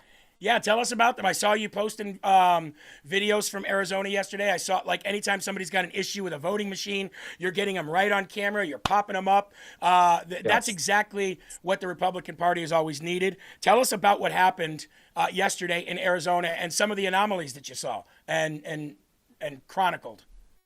Thank you. So to anyone that didn't know, yesterday was the Republican primary in Arizona. And so I've been traveling the last couple days across the state doing a tour, doing 13 cities. And we were with Alex Collison, who is our candidate for Secretary of State, Elijah Norton for Treasurer. Of course, we have Andy Biggs for Governor, and Warren Peterson for Attorney General. Now, one thing that's very important and that's close to my heart, Jeremy, is ensuring that what happened in 2022 on Election Day, i.e., the polling machines going down on Election Day, that we never allow for those irregularities to happen ever again. And so we had machines going down, and immediately upon hearing this, we had a website that people could chronicle a report, submit an incident report, and timestamp it immediately so that information would go to RNC. We had lawyers on the ground, Jeremy, and whenever there was a problem, I made sure that I myself personally would show up to that location, find out what's happening, perform interviews, and make sure if we are providing a remedy and to rectify the situation. And having that seamless communication and being able to travel there quickly is important to helping to restore voter confidence and trust in our elections, which hopefully will allow for big, beautiful turnout this November. But to anyone watching, I want you to know we are taking election integrity not only serious with the Save America Act, but to ensure that if anything goes wrong, we are on it immediately in every single state. Did you find anything yesterday that was similar to the 2020 or 2022 midterm elections in the way of machines, failing, or ballots not being screened, or people being turned away? I mean, I know it's a midterm year and there's not nearly the crowds, but did you experience any of that yesterday? There was not wide scale machine outage, which is good. Yes. Now there was one problem, which we're going to need excellent training for our poll observers. So let me explain what happened in Pima County. And to anyone that doesn't know, Pima is Tucson. Tucson's a blue area that's on the border, and it's historically blue. So last night, after the polls were closed, it's unclear to me whether he's an inspection judge, election judge, whatever, but whoever was at the top of authority for a polling location told a Republican polling observer, the polls are closed. You are no longer needed here. You can go home. Now, Jeremy, we're nice people. We're pretty agreeable. And we also probably have the tendency to believe people. So that poll observer did leave. I get a phone call from a colleague and they're like, Scott, this Republican poll observer was told to leave. Does that sound right? And I said, no, not until you get the precinct ballot report. That poll observer has the right, the agency to stay there and ensure that the paperwork is done correctly. So I got on the phone with legal. We marched peacefully, that observer, back to the polling location. We even talked to the sheriff there, got her back in there.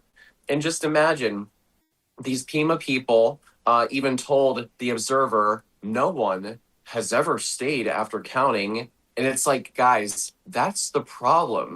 The problem is we've been allowing these people to just be agreeable, not rock the boat. But I told the observer to tell that inspection judge, well, you never have had anyone observe after the polls closing. Expect that today and expect that this November, because they need to know that they are on watch, that we are going to be observing everything that they do. And we need to use this as a deterrent effect as well. When you have a state, Jeremy, that is won by 20,000 votes in 2020, well, precinct by precinct, every single vote counts. And we are going to make sure that every vote is lawful and legal going into this November. So we could minimize who knows how much just by having proper training and just by these people knowing what their rights are as a poll watcher. That's what you're saying?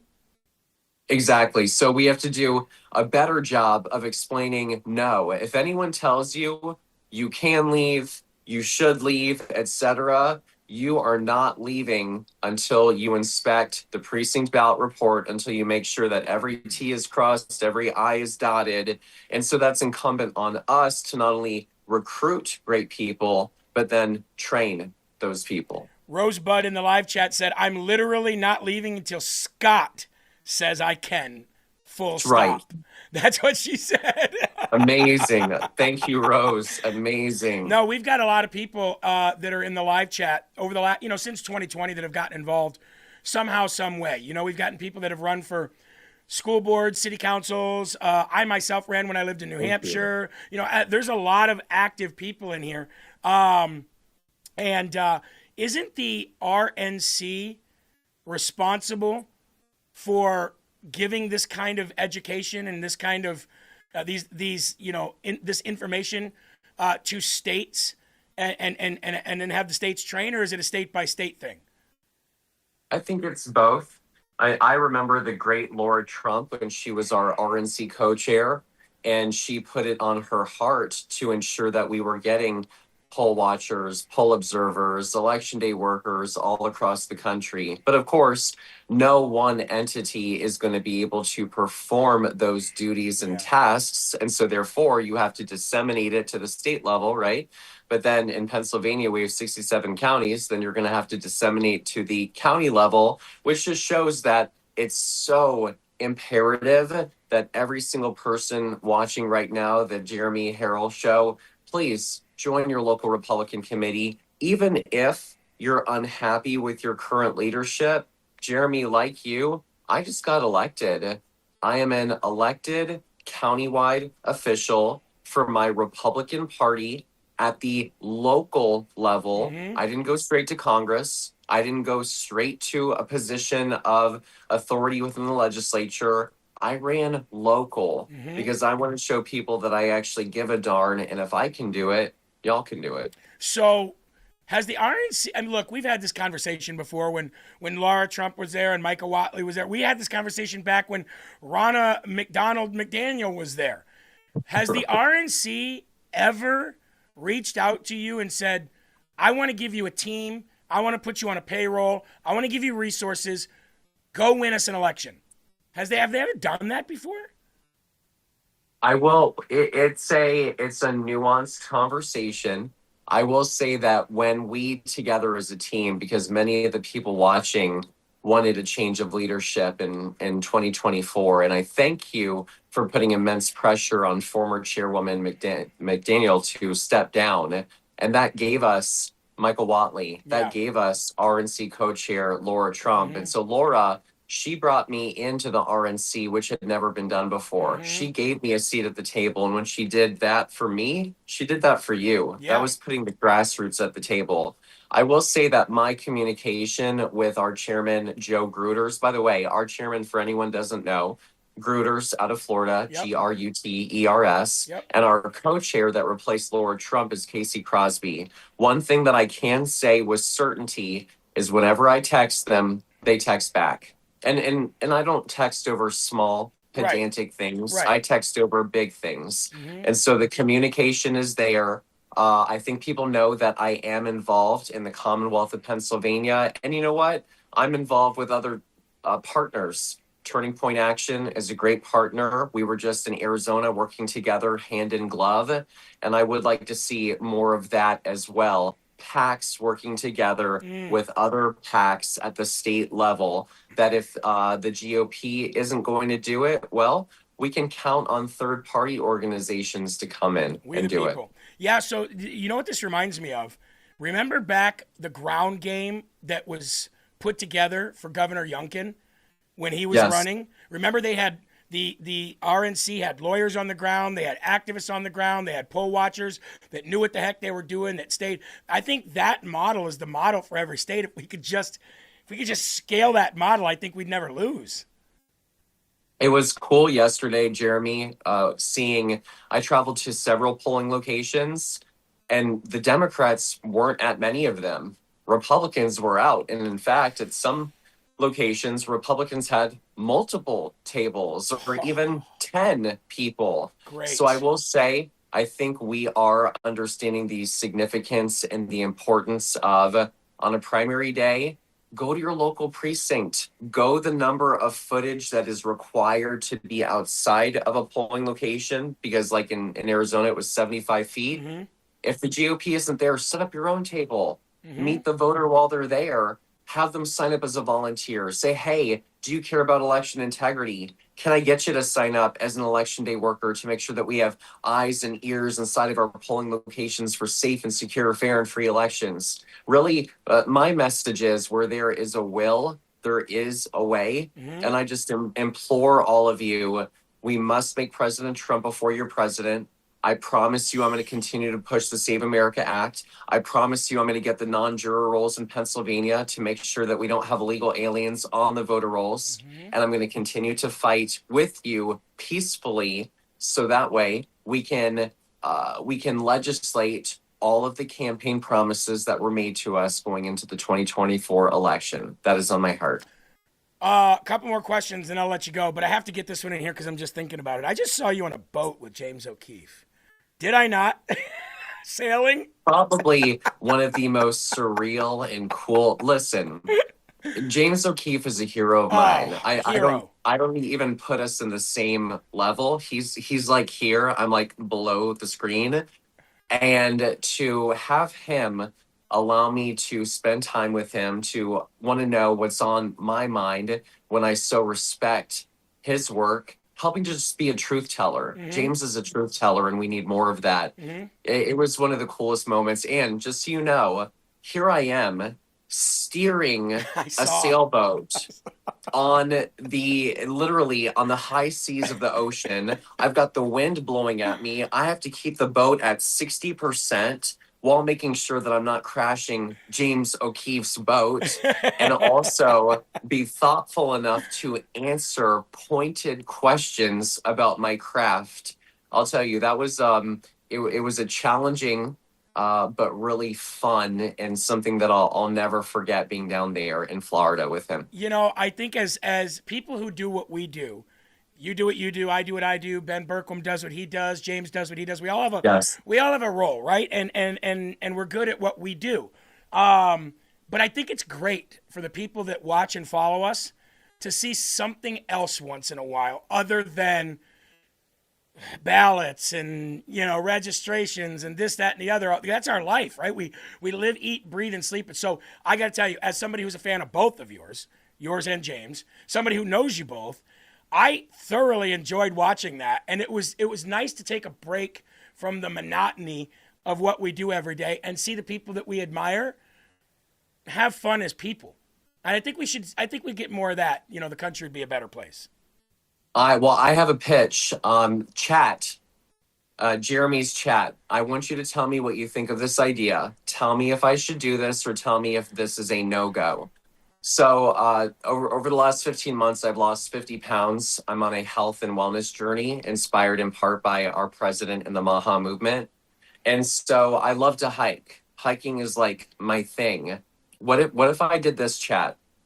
I brought on other influencers, I hate that word, but other people of notoriety within the movement, or even just people to find out what they think. We go on a hike in a place like Yellowstone, Grand Canyon, Mount Rushmore, or just different great places across the country, San Diego.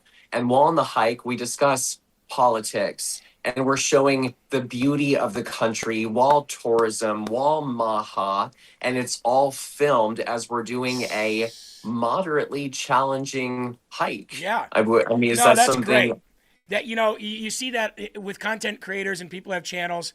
You see that all the time now. You see that with people just going out and like doing like day dates. You know what I mean? And not dates like dating somebody, but just going out, making a date of it, going out, going fishing, going hiking, being on a boat. You see a lot more of this, but having substantive conversation about your craft, about your skill, about what you do. Hey, let me just read some of these for you.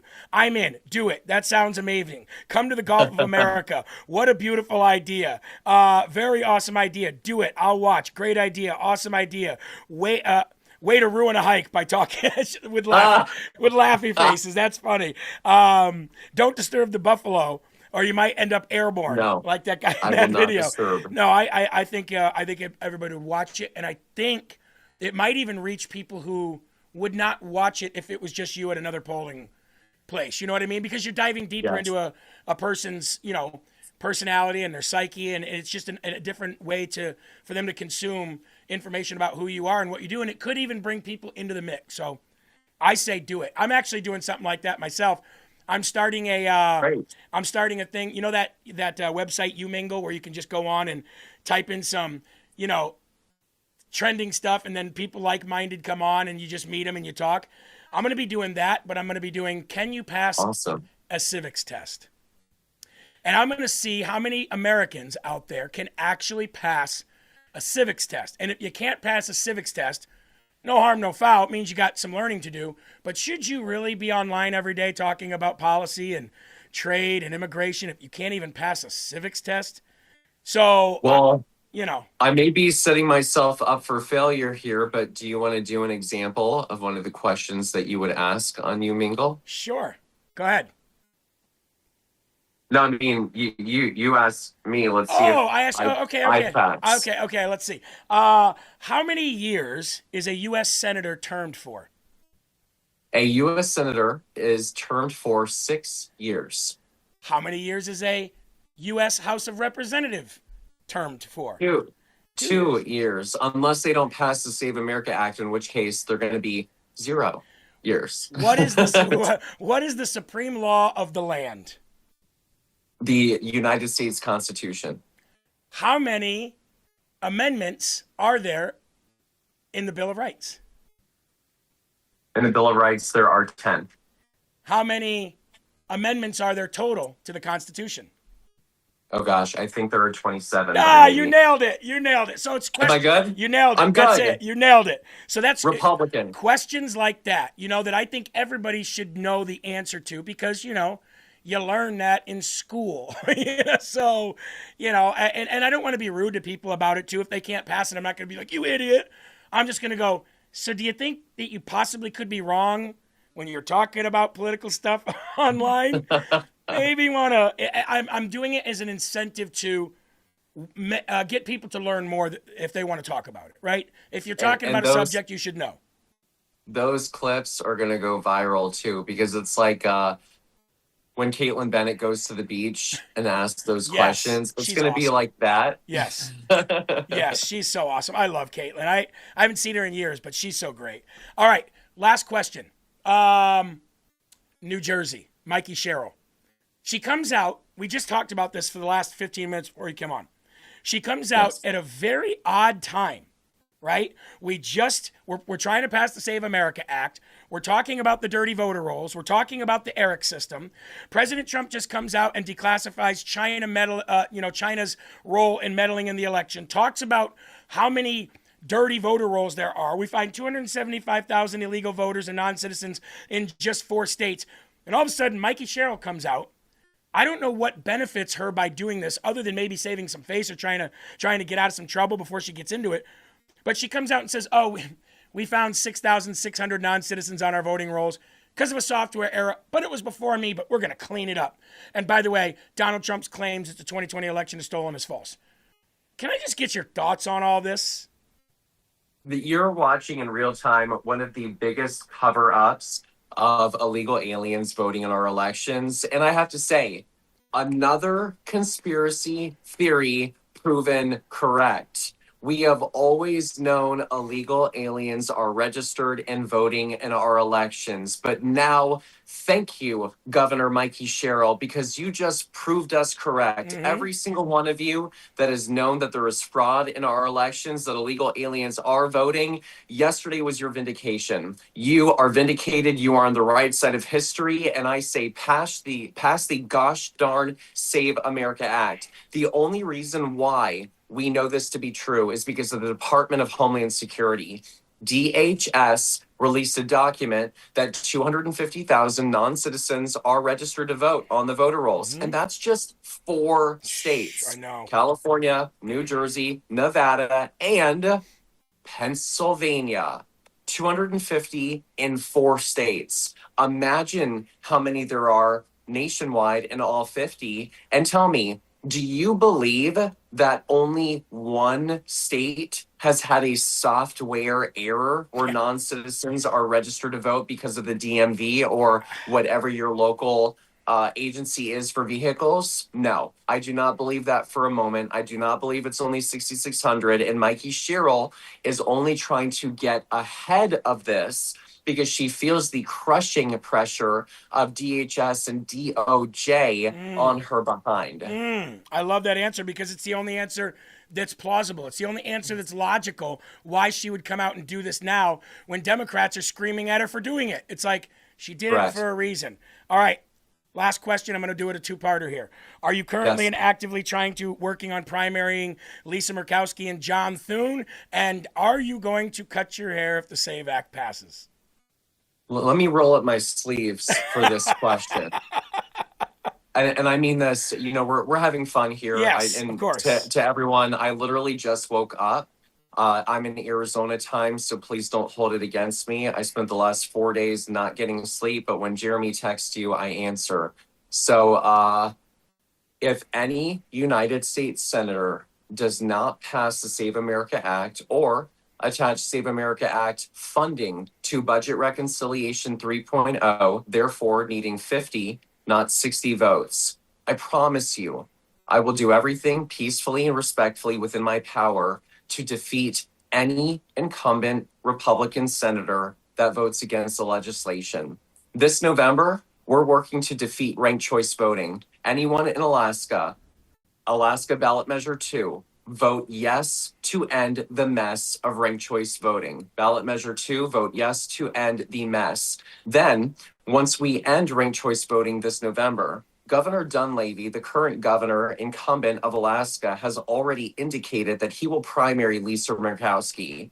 So Murkowski, you won't vote for the Save America Act. Consider this your last 6-year term in this United States Senate. We will be going to South Dakota if Senate Majority Leader Thune does not give us the country-saving legislation that we want.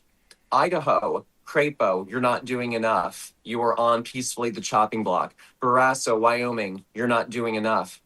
Tom Cotton, he's up for election this November. I know. Any Republican senator that is not doing everything, speaking boldly, I mean, gosh darn, camping out in front of the United States Senate until we pass this legislation, we expect more, we demand more, and if we don't get what we want, then 2028 is going to be a very bad year for incumbent Republican senators. And if Jeremy, I know that we're short on time with you. May I please do a shameless plug because I am now an author? Yes, absolutely.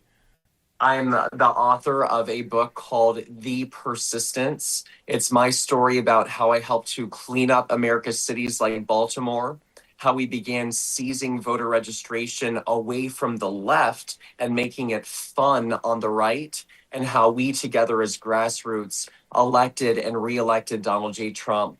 The Persistence is on Amazon. And if you enjoy the book, just please leave an Amazon review, because I can't believe that Jeff Bezos is even allowing me to be on there.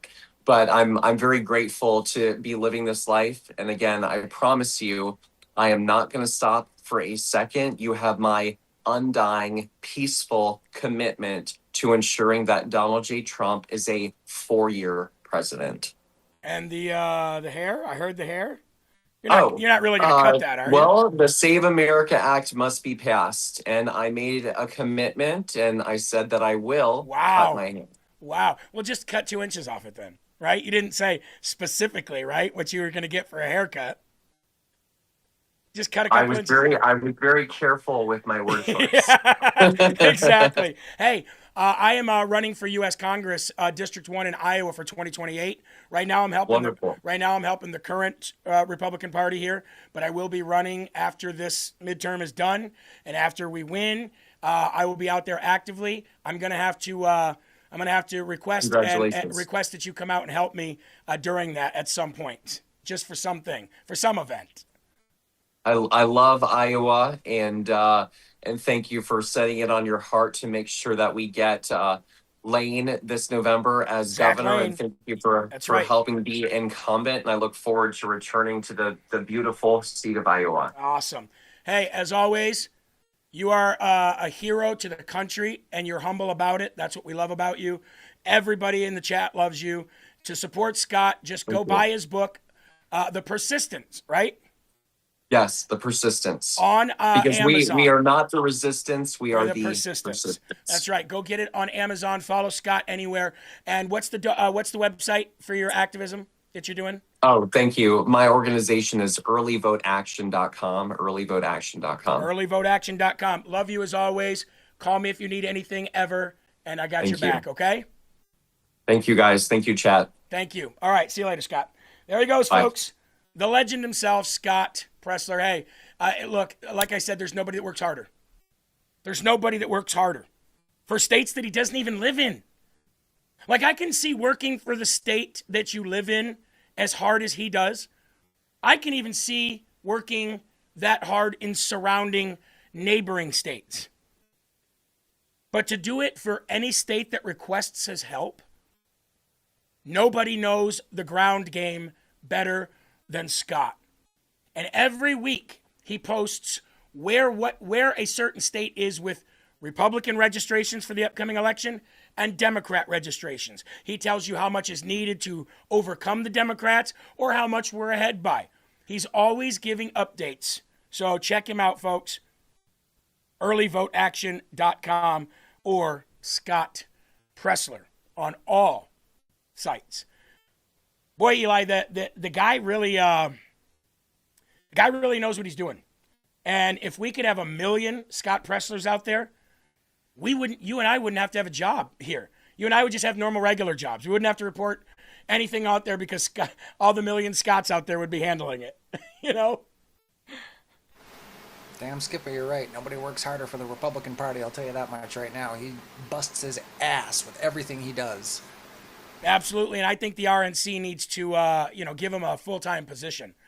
I honestly do. Full-time position for Scott Pressler. All right, we're going to stay on the topic of ballots and rolls and dirty rolls and things like that. But first, I'm going to thank Armor Colostrum for being a sponsor here, folks. If you want to see the size of the jar, this is the jar right here. Pretty good size. You took a look at about 3.5 inches tall. And this is about a month worth, depending on how much you take a day. Now, if you take 4 scoops a day, you might not even get to a full month. You might get a couple days shy. You take 2 or 3 scoops a day, you're golden. Now, you can dry scoop these, or you can put it inside a shake, a breakfast drink, or anything like that. Armor Colostrum, folks, this is it right here. This is kind of like all of the supplements that you take rolled into one. Not all, but most. So if you see on the screen here, anything with metabolism, immune health, skin and hair, gut health, aging, healthy aging, and things like that, this is going to do it. Especially if you've got like dry skin, psoriasis, rashes, if you get, heartburn or anything like that, this is going to alleviate all of that, and it's going to help you grow thicker hair. It's armra.com/LFATV. You don't need a promo code. It's just armor.com/LFATV. Once you're on that page, that's the landing page. You're already going to get your discount when you go to order and put it in your cart. So there you go, folks. Armor.com/LFATV. One more time, armor.com/LFATV. And a big shout out to our sponsors for always holding it down for us and helping us stay funded right here on a top 10 Rumble channel. Actually, top 5 for most of the day. Where are we sitting right now? Before we get back to the news here, we got about an hour and a half left. Thank you for being here. We're sitting at number 6 behind Wendy Bell, Bongino, and Timcast. So if you wouldn't mind, help us out, share us, give us a good thumbs up. We appreciate it. Eli, what's up? It's a good thing you're not dipping your toes into the waters of YouTube today. Some numbnut over there when you were doing Armor was saying, Israeli products. Jesus, this guy doesn't quit. I didn't know Armor came from Israel.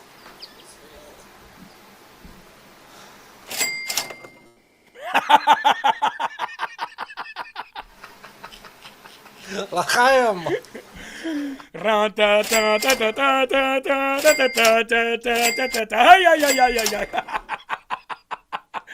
Come on, BB. Send me those checks.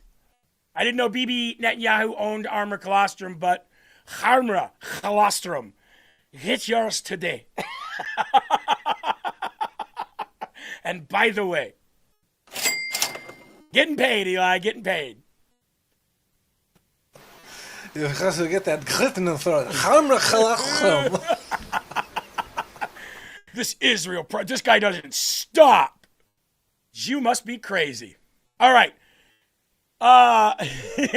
Jake Tapper, fake Tapper, whatever you want to call him. He's also quite confused at Mikey Herrell coming out and saying, hey, we found some non-citizens on our voter rolls. Jake Tapper's probably sitting there going, wait, did she mean to do that? I'm not. But Mikey Herrell, the governor of New Jersey, made this announcement today, a surprising announcement. Nearly 400 non-citizens voted in New Jersey elections as a result of what she calls a serious software error. Governor Herrell posted. So, by the way, I know the 400 number that they're getting now. 6,600 total, 400 admitted to it. So, I wonder why fake Tapper didn't say the 6,600.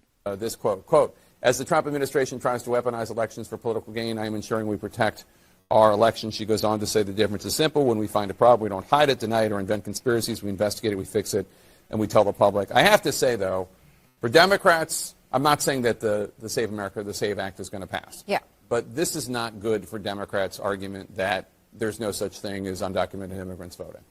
this is not good for our country generally, I would Right. say. Even better. And it is not, this is a terrible problem to have. I think she handled it correctly. Oh, yeah. Terrible problem to have, but I think she handled it correctly. But, Mikey... You think she handled it correctly? Yeah. We'll see it. I guess future will tell. Eli, I did tip my toes over there for a minute. Somebody said, laughing isn't a denial, and he has sound effects. Would you like a denial here? This will be the only time I talk to YouTube today. I do not, have not, will not ever take a penny from Israel or from AIPAC, even when I run, or the Jews, the big bad Jews under the bed. I don't know any of them. Actually, I do know one, David Brody. He's a complete Jew. That's what he says. He says he's a completed Jew. Okay? ASW 400. Oh, no, clutch pearls. No, it's 6,600. But you know what? I don't have to argue with you. All I have to do is continue to report the truth. You can melt down, cry, shit your pants, cut yourself. I don't care. The Republicans here are talking about a solution to a non-existent problem. Again, Jake, to make it very clear, this country does not have a problem of election security in any measurable level, and certainly not based on people coming from other countries. Right, it happens, but at very, very minuscule... 275,000 in 4 states. Very minuscule. So minuscule, in fact, that the other states are saying, no, you can't have our voting rolls. numbers. It's not a serious threat when it comes to election security. Again, it happens, but very seldom. Vanishingly small. I mean, Yeah. it is so small that it's just beyond compare. And I'm not racist. I have black friends. It's very small. It's so small. It's so small. It does happen. It went from the most secure elections in history that it doesn't happen to, well, it does happen. It happens, but it's very small. Just want to let you know. It's still very small, even though it happens, even though we told you it didn't happen. It does happen, but it happens so small. It's so small, oh so small, that it doesn't make a difference one way or another. If you came and told me, out of the hundreds of millions of Americans that vote, that there's one illegal alien voting, I want him gone. So the the Department of Justice has opened up an investigation into the state of New Jersey and the ERIC system over the 6,600 illegal alien voter registration discrepancy. I told you that pesky ERIC system is going to go. It's actually about to be ruled a national security risk, and every state will be barred from using it. You watch. That's where they're going with it. That's where they're going with it. It's that damn ERIC system. Here's Harmeet Dillon. Earlier today, you represented that approximately 6,600 who self-identified as non-citizens between June and June, 23 and 24, were nevertheless registered to vote in New Jersey. And indeed, approximately 400 of those people have admitted to voting. Admitted. Ensuring that U.S. citizens' votes are not illegally diluted. Here's the other thing, folks. I got to stop reading for just a second. Just because only 400 have admitted to doing it doesn't mean that 6,200 votes were still not cast in these people's names. There's a lot of that going on. I showed you the video the other day of the guys up in Michigan. You've seen James O'Keefe go around and knock on everybody's door who apparently donated to Act Blue. What's the common denominator? They've all said, that's not my signature. I don't vote by mail. I don't vote by early voting. I vote on voting day. That's not me. It's not about the people voting illegally. It's about their names being used to send mail-in ballots to so that people can return them, most likely in the tune of multiple in the same name, and then stuff those ballot boxes and be counted. That's the problem. Eli, Becca, it's her birthday today from Florida. Can we sing Becca happy birthday song, please? Absolutely. Happy birthday to you. Happy birthday to you. Happy birthday, dear Becca. Happy birthday to you. Happy birthday. Happy birthday, Becca. Hope you have a wonderful day. The DOJ has requested the full names, dates of birth, and nationalities, residential addresses, and registration dates and locations. Additionally, they are seeking to know where and when those individuals voted, and if it was by mail, the certification and the signature required under New Jersey law to do so. The letter also states that the Department of Justice will inform the district court in the United States versus Caldwell of the disclosure today. This is the ongoing case in the U.S. District Court for New Jersey, where the DOJ has requested unredacted voter registration lists. 30 similar cases exist throughout the United States and the District of Columbia. So, not looking good. And now, some more declassified documents and documents put out by the White House pertaining to election. In May 2026, President Trump created the Government Transparency Task Force within the White House Executive Office of the President for the purpose of advising him through the counsel to the President on documents that should be declassified or released to the public to further his administration's priorities of transparency and accountability. Today, the Government Transparency Task Force announces the first disclosure of U.S. intelligence community records that were declassified last week under the direction of the President. The declassified intelligence reveals that the voter registration rolls from at least 18 states have been compromised by the People's Republic of China. Additional intelligence records reveal that more than 200 million voter records were all compromised by the PRC without state-specific affiliations. President Trump is alerting congressional and state government offices, government leadership officials, to the election infrastructure vulnerabilities in the states identified by name now in the declassified intelligence records. Those states are Alaska, Arkansas, Colorado, Connecticut, obviously the District of Columbia, not a state, Florida, Georgia, Iowa, Kansas, Maryland, Michigan, New York, North Carolina, Ohio, Oklahoma, and Rhode Island. If your state is anywhere in these bullet points, or if you live in D.C., your state is being probed, investigated, and each and every one of these states need to hand over any and all pertinent information as it relates to non-citizens voting in our elections on your dirty voter rolls. So if your state is on here, I suggest reaching out to your governor. I suggest reaching out to your representatives. I suggest reaching out to your state representatives as well, not just your U.S. representatives, but your state representatives as well, your House of Representatives in your state and your state senator. And I also suggest you reaching out to the Secretary of State in your state. Do the same copy and paste email to all of them. You should be able to find each and every one of their emails. It should literally take you 15 minutes to craft the email and send it out. I would do that immediately. And I would say, I, a voter, a taxpayer of this state, demand that you hand over any and all pertinent voting roll data to the president and to the administration, to the Department of Homeland Security, or whoever's requesting it, and demand that today. Demand it today. Let's also get into some more declassified documents here. Here is one dated the May 19th of 2023.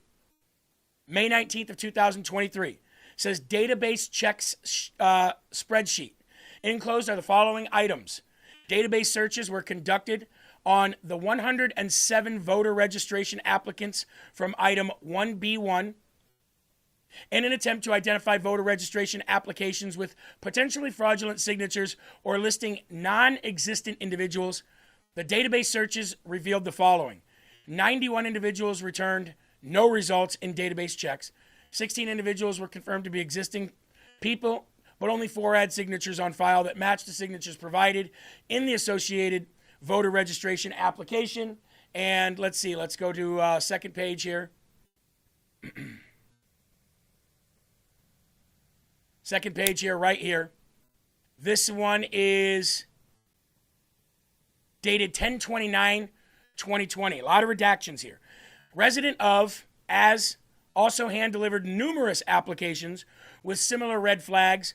MCPD estimates submitted approximately 8,000 to 10,000 applications, of which an undetermined number appeared fraudulent.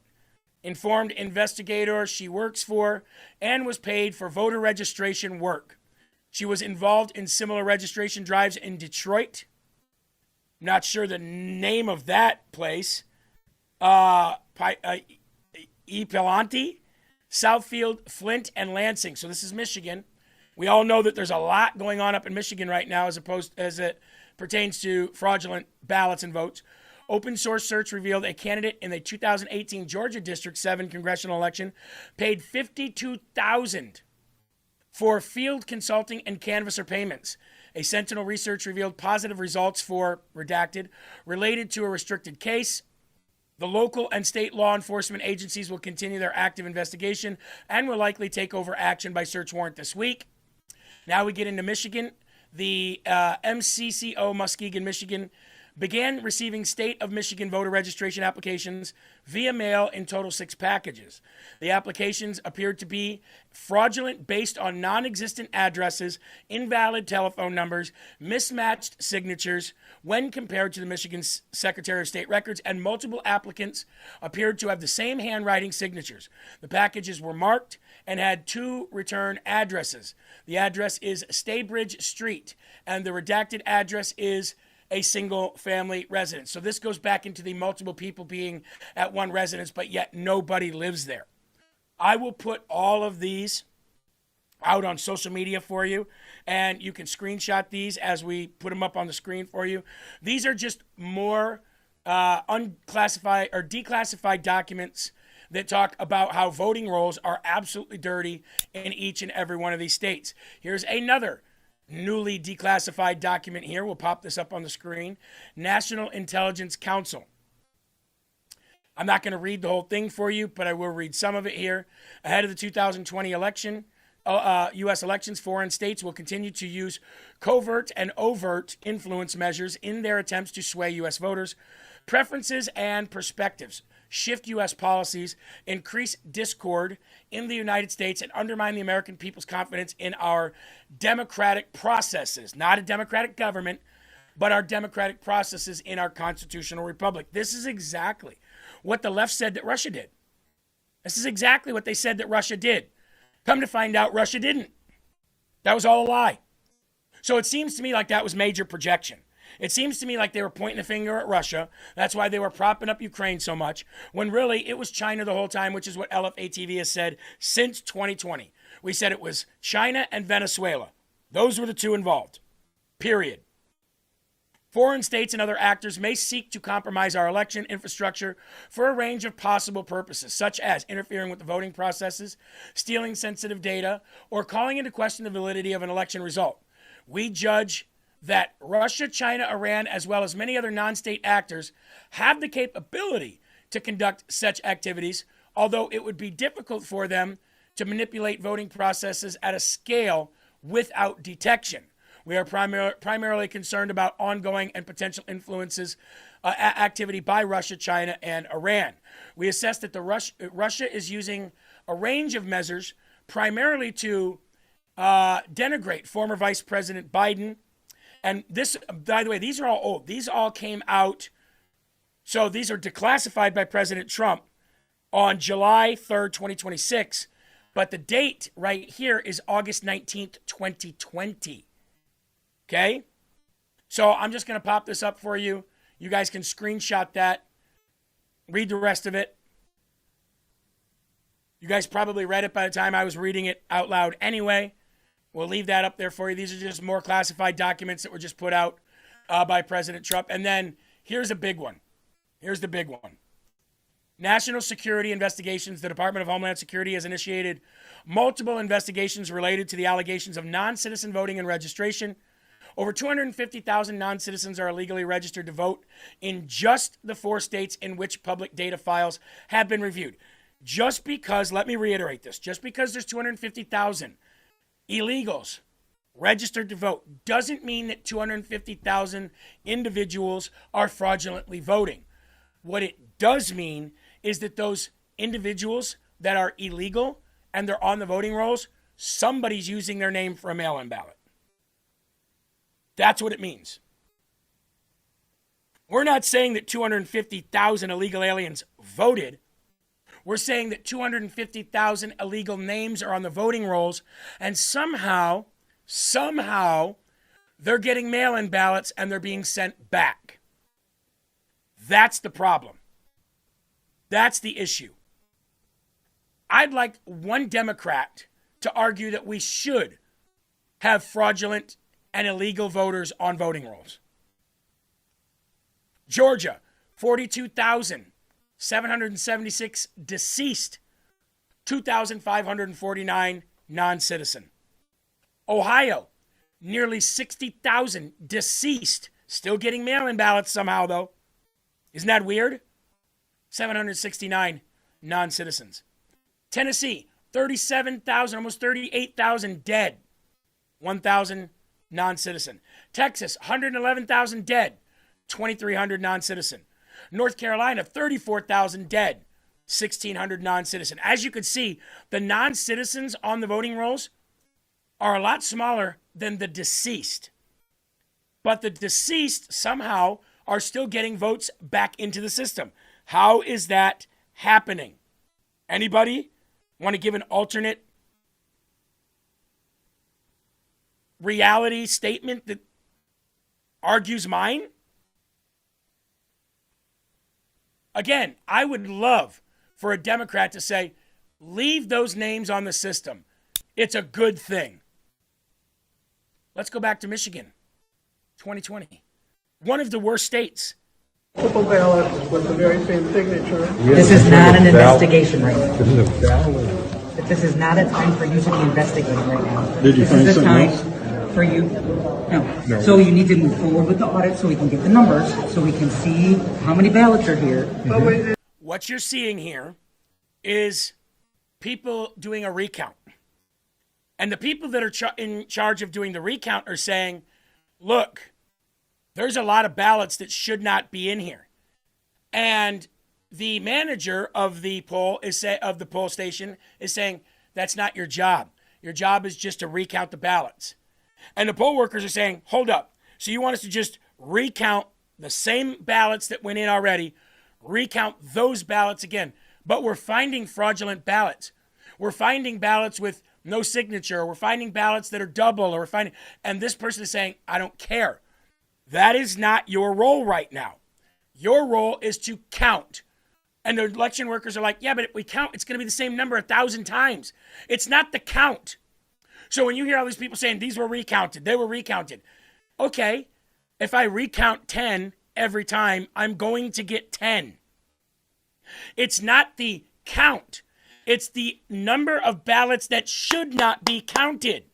And the poll manager's like, I don't care. It's not your role. Okay, so when we're done with the audit, there is still the opportunity to challenge the fact that we have multiple ballots with the very same signature. I don't know if challenge is the right word, but until we get we're challenging. We'll go ahead and count the ballots. Right, we need you to move forward. But we will separate out and count those and add those in. But there's going to be an asterisk saying these ballots have the same. And again, we know that you have a concern with this precinct, and as soon when you get done with the audit part of it, not an investigation, not counting. That's not your role right now, this very minute. So what I need you to do is complete the audit so we can get a number of how many ballots are in this can when you start counting, and we can move forward from there. Okay. So see, the manager is saying, your role as doing the audit is just to put these ballots in this can. And the workers are like, yeah, but should we section out the ones that have same signatures or the ones that, whatever? And she's telling them to ignore fraud. Eli, do you know where you're never going to get this kind of in-depth analysis and and, going back and seeing this footage, you're never going to see this on Fox. You never see this on CNN. You'd never see this on the news stations that you're supposed to trust to bring you this information. Do you know why half the country doesn't think that there was fraud? Because they've never seen the information. This is just in one polling station in Michigan. Scale this out to Fulton County. Scale this out to Maricopa County. Scale this up to all of the different counties in Pennsylvania and in Wisconsin and in New Mexico and in Nevada. Scale it. You'll find the same shit everywhere because we had all of this in 2020. We were screaming at the top of our lungs saying, look, here's proof, here's proof, here's more proof, here's more proof. And what happened? What happened? We got absolutely censored, silenced, banned, and completely shut out of all social media platforms so that we could not get this information out. No wonder half the world is ignorant, retarded when it comes to this stuff. So what I need for you guys to do right now is to finish the audit process. We'll have a number. We'll have a number. We can't, whether valid or invalid, we'll have a number. That is not the process right now. The process right now is for you to put them in the piles where they belong and for the presidential vote and count the presidential votes. We understand that there is possibly an issue with this precinct. We understand that. But what I need for you to do right now is to finish the presidential race audit, not separate them out, and then we'll move forward from there. Okay? But I need you to... Isn't that what an audit is? Isn't that what an audit should be? Separate them out from the ones that you see that shouldn't go in? I need you to complete the audit. I need you to complete the audit. Not separate, just complete the audit. So for the dipshitiots over on the left, I have to ask you again, is this okay? If you're so biased that you just hate Trump and MAGA that much where you say this is okay, then at least we know where you stand. You don't care about facts. You don't care about stuff that happened. You only care about bad man Trump, orange man bad, be gone Trump. Is this okay? Would this be okay if this happened in the 2016 election and it was against Hillary Clinton for Trump? No, you guys would be cutting your wrists, bleeding out because you couldn't take anymore. And you know it. Continue the process right now. You realize that the former state representative has issues with counting ballots that may be invalid. I understand, but until we get a count, we need that piece done first. We need the audit piece done first because that's why we're here. And we will look at the numbers. Okay? And I understand that there may be an issue. And I understand your concerns. Eli, can you believe there's actually people over there on the left right now saying, prove it? They're saying, okay, you got a lot to say, so prove it. What else would you like me to do? Would you like me to go build a DeLorean? Build a flux capacitor? Wait for lightning to strike? Hit 88 miles an hour? And take your bitch ass back in time? Grab you by the hair and hold your face down to the ballot and show it to you? What else can you do, Eli? That is a retard. Not a mentally handicapped person. That's a straight out retard. Yeah, I'm still seeing the same old crap over on YouTube, checking it out. Listen to this moron. He said they were screaming, yet the FBI investigated and found that Trump was a moron. Was that what the FBI... the FBI decree Trump is a moron. That's a great mission they had. That's why they're jobless pieces of trash sitting watching YouTube of stuff that they hate all day long. Let's just play more. So if we can complete the audit piece right now, then we can move forward, okay? Thank you. We have multiple ballots. So there you go. Literally on camera telling election workers to ignore fraudulent ballots with same signatures or with no signatures and just keep counting. 1 ballot, 2 ballot, 3 ballot. And those same workers that were actually doing their damn job, they ended up getting kicked out of those polling stations and they ended up putting cardboard up in the windows so nobody could see in, which was against not only state but also federal law. Nobody went to jail for that. Well, MAGA deserved it. Oh, I can go deeper. Let's go back to January 23rd of 2023. I can go bigger on this if you'd like. Madam Chair, Ms. Bush, who came up with could you go back one slide? Who determined the number 420,987 from the 2020 election? Was that your organization that determined there were that number of failed signatures, or was that the number reported by all of the counties in Arizona? So, Madam Chair, Senator Bennett, that number is based on a review of a quarter of the 1.9 million envelopes from the 2020 election. We used 150 trained workers that studied the Secretary of State manual and followed those guidelines. And then they analyzed each voter record individually. Once we got the statistics for that first 25% or 400,000 ballots, then it was extrapolated to determine the final number. Those are Maricopa County. That is just Maricopa County. Wow. Yeah, One county, almost a 500,000 fraudulent ballots. Maricopa County alone had 2,089,563 ballots in 2020, and about 1.9 million of them were by mail.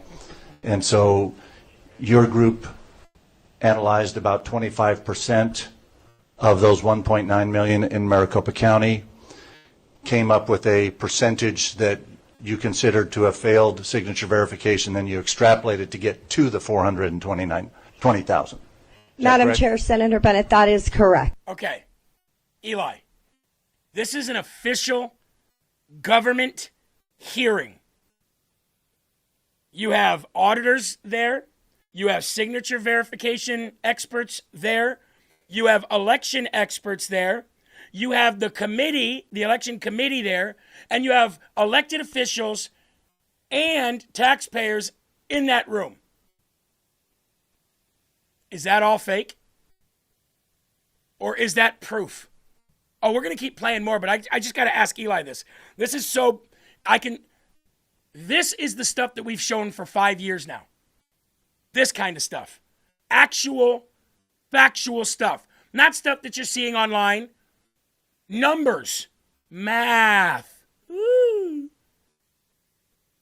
And they still go, there's no proof. You cannot fix stupid, dude. No, you can't, because like we've said before, they double down. Well, this guy, I read up, he was an idiot and doesn't know what he's doing. It's exactly like what happened with 9/11.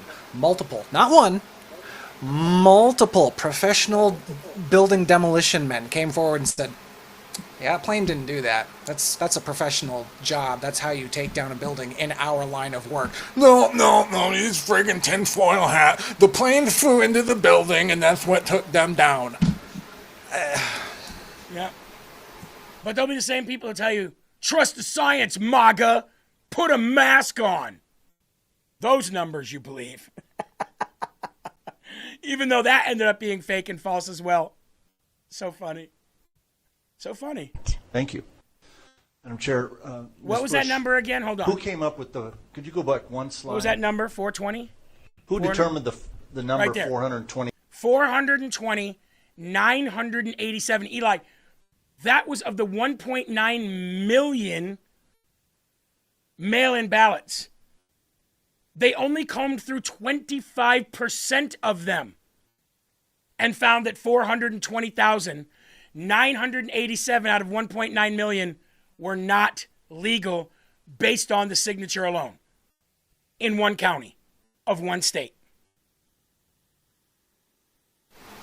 This is just absolutely ridiculous at this point. Everything that's been brought to light, I don't know, something bigger. I'm not trying to be a naysayer or anything. What's happening is happening, and that's great, all these hearings and whatnot, but it just feels like something bigger should be happening. This obviously should be national news, and that's our job now because the mainstream is corrupted, but I feel like this should have been brought to light once, and that was years ago, but this has been dragging out for like 5 years now, and it's like, what the hell is going on? Why can't we wrap this up? And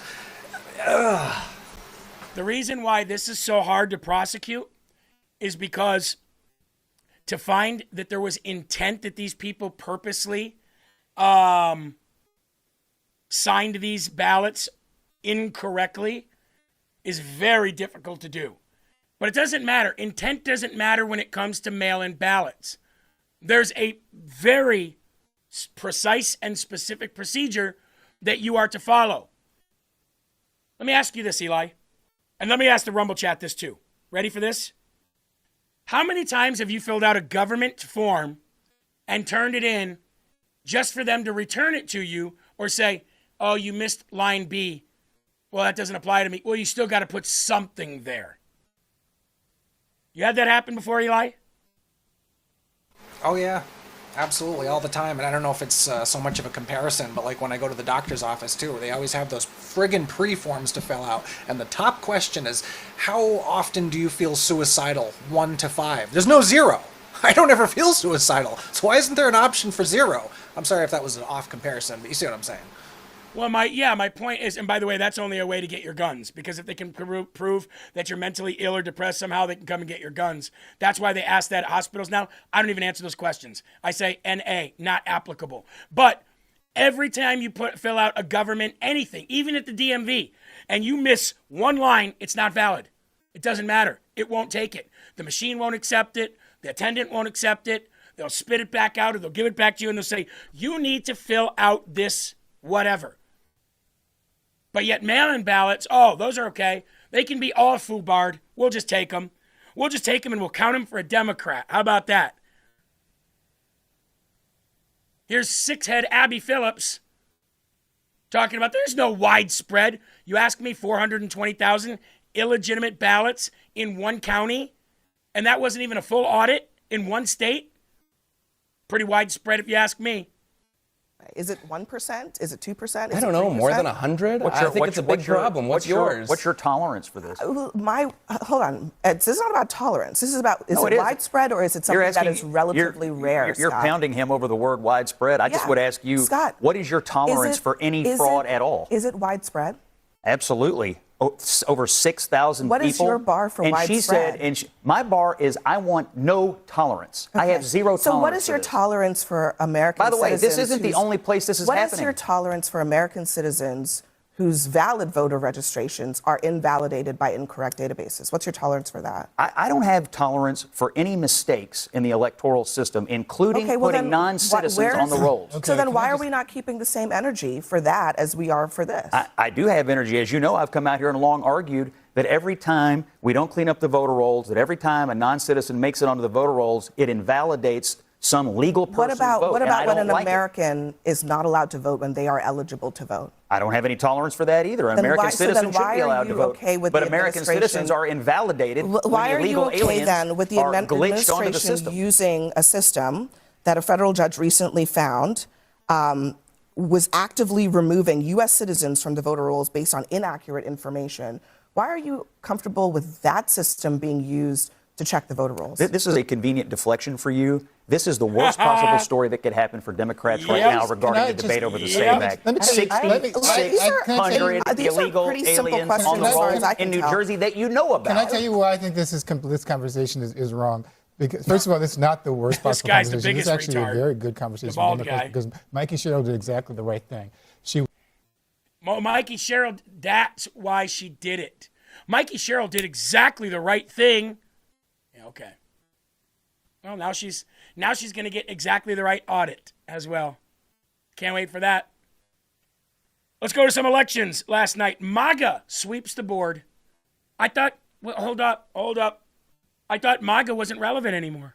I thought that President Trump's endorsement wasn't relevant anymore. But yet he's 99.9% on all of his primary endorsements. And we've redrawn enough maps to make sure that we win the House of Representatives. Trump himself said the other day, Eli, not even worried about the midterms. Not even worried about the midterms. And we did a clean sweep of Arizona. Every MAGA endorsed candidate won. Oh, that feels good. I knew it. I friggin' knew it. I got so excited when you announced that. Oh, another win for MAGA last night. I was like, I went right to YouTube because I know that they're going to be like, and here it is. You MAGAs are literally cooked. Oh, it doesn't matter. You're irrelevant. You're all washed up. Oh, MAGA's going down. Every time we report good news, oh my God, you guys, MAGA's done. But it's good news. Well, it's not good news for them, right? It's not good news for them. It's bad news for them. Denise says, awesome. Sure is. And one of those people, Andy Biggs. That's right. Now, Katie Hobbs, there's a big thing in her. Katie Hobbs won her primary. Katie Hobbs won her primary. She was uncontested. Eli, all over social media, I see the picture of Shady Slobs, right? Wins her primary. She ran unopposed. She beat herself. Good job. Yep. And the mousy face, excuse me for saying so, bitch-faced scumbag stole the last one. So, yep. You know, nobody wants to run against her. There's no point. She's going to frickin' cheat again. Andy Biggs won, though. That's good news. Andy Biggs won his primary by a lot. 69.6% of the vote. The other two people, Scott Neely and David Schweizgart, I think his name is. Would they get a combined 24% of the vote? So he tripled them combined. Katie Hobbs, or Shady Slobs, she ran unopposed, and she won. President Trump said the following. Let's put this up for all the lefties watching. Your president is speaking. MAGA candidates won everything last night in Arizona. A complete sweep. I won Arizona 18 months ago.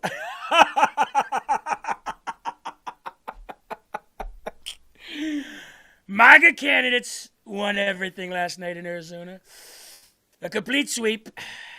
I won Arizona 18 months ago. Nobody's won Arizona like I won Arizona. Not ever. Not in the history of elections. The Democrats are dumbfounded. After decades, Arizona is becoming a Republican state. Congratulations to all. Your president, Donald J. Trump. The man himself. Now, I'm going to pull this up. Because this is, I always look at turnout, right? Here's turnout yesterday. Here's the amount of people that got out to vote in Arizona yesterday. And I want you to see the massive jump from 1,023,000 to 1,144,000. That's 120,000 more Republicans came out in a midterm primary than Democrats came out. Now, you could argue that's because Democrats knew that she was running unopposed. Okay. You know what I look at when it comes to getting out and voting? Excitement. Excitement. And big shout out to Mark Lamb. That's right. Mark Lamb won. And we want to give a big shout out to Andy Biggs and both Andy Biggs and Mark Lamb. I look at the excitement, the enthusiasm in the party to get people up to go out and say, you know what? It doesn't matter if my candidate's going to win or not anyway. I'm going to go out there and I'm going to show support. 120,000 difference in people going out. That's good news for the great state of Arizona. And I've been doing a lot of research here in the district that I'm in because obviously I'm going to need to know everything under the sun about this district and the 20 counties that are in it. And I noticed one thing, too. In this primary, Marionette Miller Meeks, who is my congresswoman in this district currently, for now, she only had to get 18,000 votes. But yet, in a general election against Christina Bohannon, each of them get in between 208 and 210,000 votes. So that means in the general election for Congress, there's 400 plus thousand. In the primary, only 18,000 Republicans came out to vote. And in the Democratic primary for Christina Bohannon, 27,000 came out to vote. What does that tell me? That tells me that the people of the Republicans in District 1 in Iowa are not either excited or enthused or just figured that she would win. Again, it's your civic friggin' duty to get your ass to the polling station and vote. That's what people died for. Anybody who doesn't is robbing America and allowing illegal aliens, Democrats, and communists to shape your nation. If that's you, you should be ashamed of yourself. Now, staying in Arizona for just a minute, this has really not much to do with the election, the most recent election, but it does have something to do with fraud going on in Arizona. This was on News Nation last night. Roll it. So this all started with your cousin. Can you explain what happened there? Yes, when my cousin went missing, she was coerced into a van or a Suburban with other vulnerable Native relatives 8 hours away from us up in Farmington. They told her she would go to Phoenix for the day and take her home. All throughout the ride, they gave her alcohol, and she was brought to home and asked for information, and because they told her she was going to be staying there, and she refused. That's when they gave her a fentanyl pill, a blue fentanyl pill. And again, she refused to give her information. That's when they kicked her out and told her that she would have to find her way home. So she tried to hitchhike back to New Mexico. When she told me what was happening is when I figured this is why we were missing so many people, and this is why we saw so many of these white vans. Well, first of all, who are they? Like, who are the people that did this to her? And were they ever arrested? Were they ever charged? No, these people were they were everywhere on the reservations, because on social media you saw the postings. There's white vans out here, and that's where the white van syndrome came from. There's white vans out here, watch your kids. So this is video, by the way, you provided to us, right, of something like this happening? Yes. So they were just everywhere on the reservations, anywhere they could pick up anyone to take to a home. And I worked catty corner from the Phoenix Medical Center, and they had then were just going in circles. So I started taking notes, documenting everything, wondering what is going on. Why, because I'm a huge advocate for MMIW, MMIP, and I started seeing more missing posters come out. And I was like, well, why are they going missing? Where are they at? And those boards, I had 4 of those boards outside of missing people. And the different, what happens when they get into the homes? So they get picked up by like the unmarked vans, right? Or you talk about the bus stops, these different, what happens in the homes? Once they're in these homes, we found out that a lot of them were locked from the outside of outside of the house. So they couldn't get out. You'd had to unlock the doors from the outside. There was cameras all over these houses. There was wires all over the fences. So we've had our Native relatives literally have to jump over the fence and escape, break a window and escape, jump through the second story window just to get away from there. So they were treatment homes. They were traps. Just to be clear about something, the state leaders said there's a crackdown, there's been convictions, there's prosecutions, there's investigations, there's now a class action lawsuit. They say the fraud has dropped dramatically.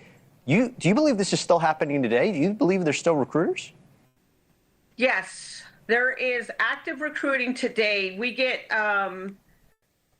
reports on a daily basis, missing people on a daily basis, because I've been out doing this for almost 4 years now of reporting. And so when somebody goes missing, they reach out to us and we start looking. And we've reported it. We've told anyone and everyone who would listen, our people are going missing. Why are they going missing still to this day, 4 years later? Because it started in 2019. I got wind of it in 2022. Why is it still happening in 2026? Well, I interviewed the lawyers the other day that are part of the class action. They are making the argument, this class action lawsuit, that it was a failure of the state. It's becoming a question about whether or not it was willful blindness, compliance, whether there was complicity in it. What do you think about the state's role in this, or alleged role in this? I believe it was a huge oversight. It was a huge oversight because it was so consistent. I mean, the enforcement is slow. Our vulnerable Native relatives were targets. The focus is more often on financial fraud. Well, our native people were just of less attention. This will continue. This crisis will continue until Access ADHS, the governor and attorney general, look behind the paper trail and see why a lot of the employees are still there that were there from the beginning. So people are asking, what is this? Is this a human trafficking scam? What exactly is this? What this is, up to 2,000 Native Americans are feared to be dead or missing. The treatment centers would come into the area with white vans. They would feed people fentanyl pills, drugs, and alcohol to get them into the vans. I'm reading for you a summary of what you just heard. They would bring them to treatment centers and then lock them in rooms. Once they were in those homes, they found a lot of them were locked from the outside of the house, so they couldn't get out. There were cameras all over the houses. There were wires all over the fences. So, quote, we've had our Native relatives literally have to jump over fences and, escape and break through a window, escape. There are also reports of shootings of people who tried to leave. Bodies were buried in unmarked graves. They stole up to $12 billion with fraudulent claims. The reason they would lock these people in houses and fake treatment centers and feed them drugs was because the longer they could keep the patient, the longer they could bill Medicaid, and taxpayers paid for it all. And she's the whistleblower blowing the whistle. Think about this. They were luring these people into these vans. They were pumping them full of fentanyl and all these other drugs. They were taking them to these trap stash houses. They were keeping them all hopped up on drugs, locking them in there, and as long as they could say they had patients, they were billing Medicaid. Medicaid was paying for it. You were paying for it. I was paying for it. Taxpayers were paying for it, and they were making out like fat rats, and 2,000 Native Americans are now gone. This was happening in the state of Arizona. Katie Hobbs, where are you? Katie Hobbs, where are you? I'm wondering if these were illegal aliens that were running this scam, like up in Minnesota. I'm wondering if these are Somali pirates. I'm wondering if these are Afghan nationals. Venezuelan Tren de Aragua. Sounds like something they would do. But again, Katie Hobbs, you're running unopposed. You didn't have to run an election. Can you, handle that? Please? And Eli, I'm curious to see what the left says on this. They say that we are colonizers living on stolen land. I wonder if this is fake news as well. And we should show proof. They'll do their double down bullshit thing of, no, that's not true because I don't think it's true. Show us some proof. Well, here's the proof. Well, this woman's lying. She doesn't know what she's talking about. Exactly. Native Americans aren't disappearing, but we are on their stolen land. Oh, okay, so get off the land. Well, no, I didn't say that. Yeah. I'm so sick of the two-faced crap from the left. Cool Truck says Katie Hobbs was part of it. Renee says this is a horrible, horrible story. NL Goldie says Hobbs and Mays don't care. Patriot Julie said disgusting. Cartel Gallego is probably involved. You're probably not wrong. His daddy was a cartel guy. DeCluse says Katie Slobs. Katie Hobgoblin. Annette says probably cartels. You know what? In Arizona, you're probably right. They own Katie Hobbs and they own Ruben Gallego. You're probably 100% correct. Eli, you've always asked the question, why do these Democrats seem to care more about illegal aliens than they do American citizens or homeless? I'm going to play a video for you of Pramila Jayapal. On the top of this video, you'll see what she said when an illegal alien is killed by ICE. And on the bottom, you'll see what she said when an American was killed by an illegal alien. This will basically sum up the Democrat Party as a whole. I am horrified. I'm heartbroken. And I am furious. I want accountability. In the span of just a few days, ICE agents shot and killed 2 men in the street. Lorenzo Salgado Araujo in Texas and Joan Sebastian Guerrero in Maine. Lorenzo was a father who had lived in Houston for 35 years and raised his family. He did construction, building the homes that Texans live in today. He was on his way to work when an unmarked car came up on him and ICE shot and killed him in a traffic stop. This is horrific. ICE then detained the 3 eyewitnesses that were in the car with Lorenzo, and now they are reportedly in removal proceedings to be deported before they can even be interviewed to find out what happened. Then just yesterday in Biddeford, Maine, ICE agents shot 26-year-old Yohan in broad daylight. Video footage shows ICE agents dragging his dead or dying body out of a car, pushing him to the ground and handcuffing him as he bleeds out. Let me start by offering my deepest condolences to you, Mrs. Gorman, and to you, Mr. Abraham, for the loss of your children. As a parent myself, I can think of no greater loss, and I appreciate you being here to share their stories and their lives with us. Unfortunately, this hearing is, it's the 4th time in this committee that we've had a hearing on sanctuary cities. The 4th time. And there's many other things that we could be doing other than this. I would have loved to have had some hearings on the unconstitutionality of the president's executive order on eliminating birthright citizenship. This is something that the Supreme Court just ruled today in a 6-3 majority was unconstitutional. And yet this was an executive order that caused so much fear and trauma across the country. We could have been discussing that, but we haven't. Plane ticket or pine box, Eli? That should be the question from the Department of Homeland Security to every illegal in this country. Plane ticket or pine box? Which would you prefer? Both will be free of charge. We'll either give you a plane ticket home or we'll give you a pine box for the underworld. Both on us to show you our appreciation. To give you the little bit of respect that you claim you deserve. Plane ticket or pine box. Either way, we'll oblige. I'm your Huckleberry. Daisy if you do, Eli. I actually posted that video a couple days ago, dude, too. I titled it like Wretched Bitch or something like that. Absolutely nothing. Nothing enrages me more than that video comparison. And I'd like to see what you little scumbag liberals over on YouTube have to say about that. She spent so much time on that little asshole, excuse me for saying so, scumbag who got shot, the illegal who shouldn't have been here in the first place, and he wouldn't have gotten shot. And she glazed over. She didn't even make a smooth transition. Yeah. She goes, dead, monotone voice. But what we should be talking about right now is how Trump... Are you people kidding me right now? That's some bullshit. Eli, I just thought of something.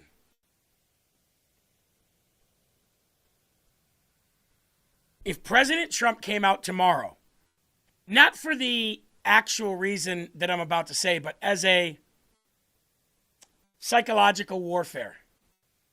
If President Trump came out tomorrow and said, okay, I'll make a deal with every illegal here. We won't deport you unless you're a criminal, obviously, and like a murder or rape, a major criminal.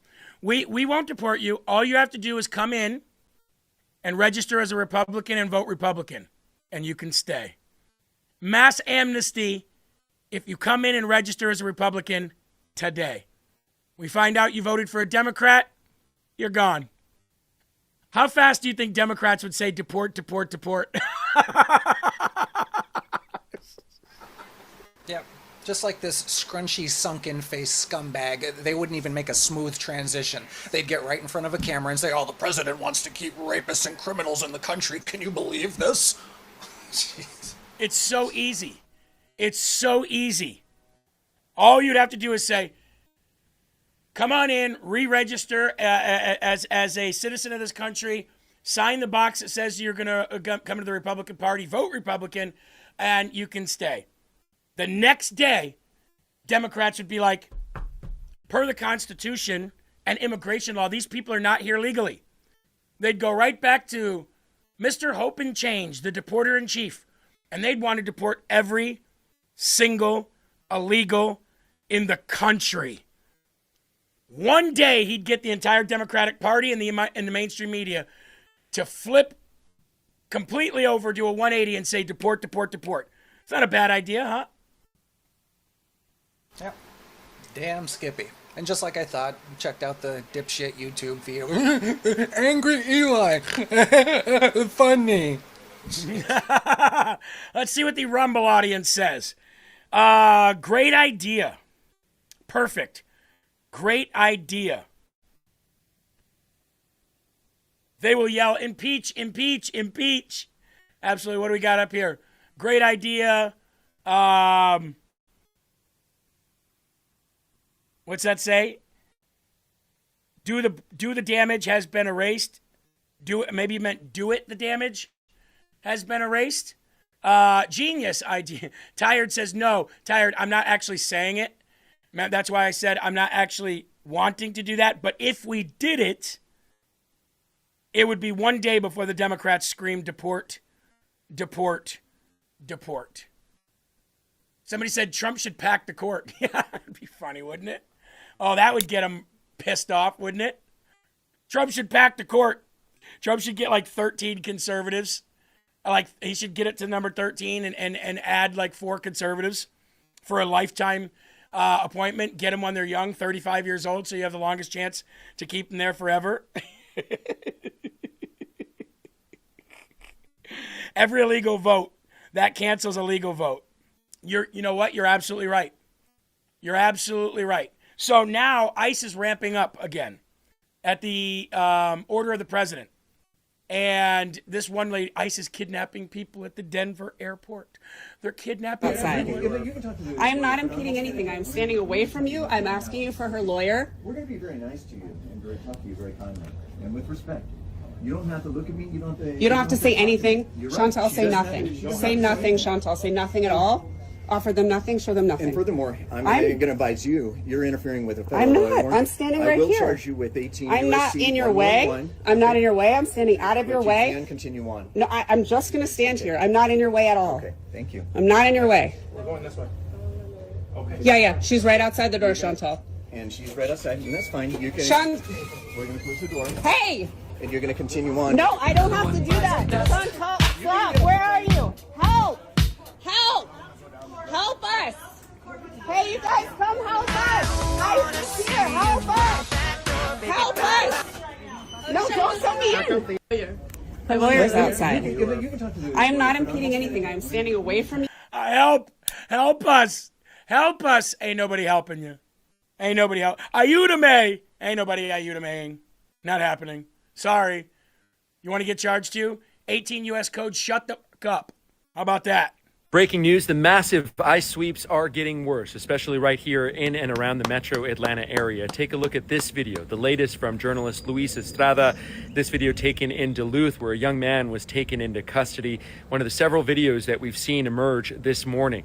In another video, at least 8 people, according to eyewitnesses, were taken into custody by suspected federal immigration agents. Georgia is among the top 5 states targeted by ICE in terms of arrests, with more than 40 happening per day. But if you just look at the videos here emerging on social media, it looks like that number is ticking upwards. Interestingly enough, on Wednesday, President Trump is expected to visit Cobb County, a Marietta high school where he is going to tout his success. All of this happening in the lead up here to President Trump's visit to Georgia. Love it. Eli, you know what I really can't stand?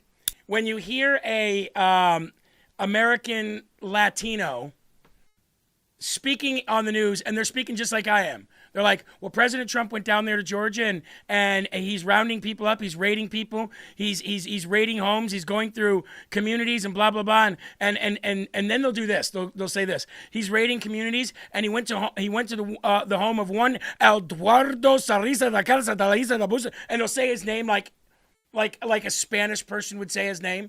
But yet you've been speaking in perfect English this whole time. President Trump went down there and he's raiding these communities, and Eduardo Sorares, Garbitos, Camatas, Carritos, Caritos. Well, he had to run because President Trump's bootlickers were after him. And then, of course, his wife, Maria Racato. Yeah. All that is trying to show that they're a minority and that they're proud of their minority heritage. Meanwhile, plane after plane after plane after plane. The plane, boss. The plane, it's full of illegals, boss. The plane. Look, boss, the plane, it's full of illegals. See ya. Look at that. Lines and lines of them. Handcuffed in the front. Let's go. Got a plane ticket for you, like I said. Plane ticket or pine box? Which one you want? I love seeing them go. Now, yesterday, I reported for you that 50 United States House of Representative congressmen and women had not only signed on to, but were pushing a bill for mass amnesty. My congresswoman, who currently occupies the seat that I will be going for in 2028, is on that list. And so is another Iowa representative, Republican, Randy Feenstra. Eli, I put out a video yesterday about this because I was pissed, right? Because this is mass amnesty for farm workers. And I was pretty pissed about this. Eli, I made the video and I told you, watch. I said, watch, I'm going to ruffle some feathers here in the Republican Party. Would you like to explain to the audience what happened after that?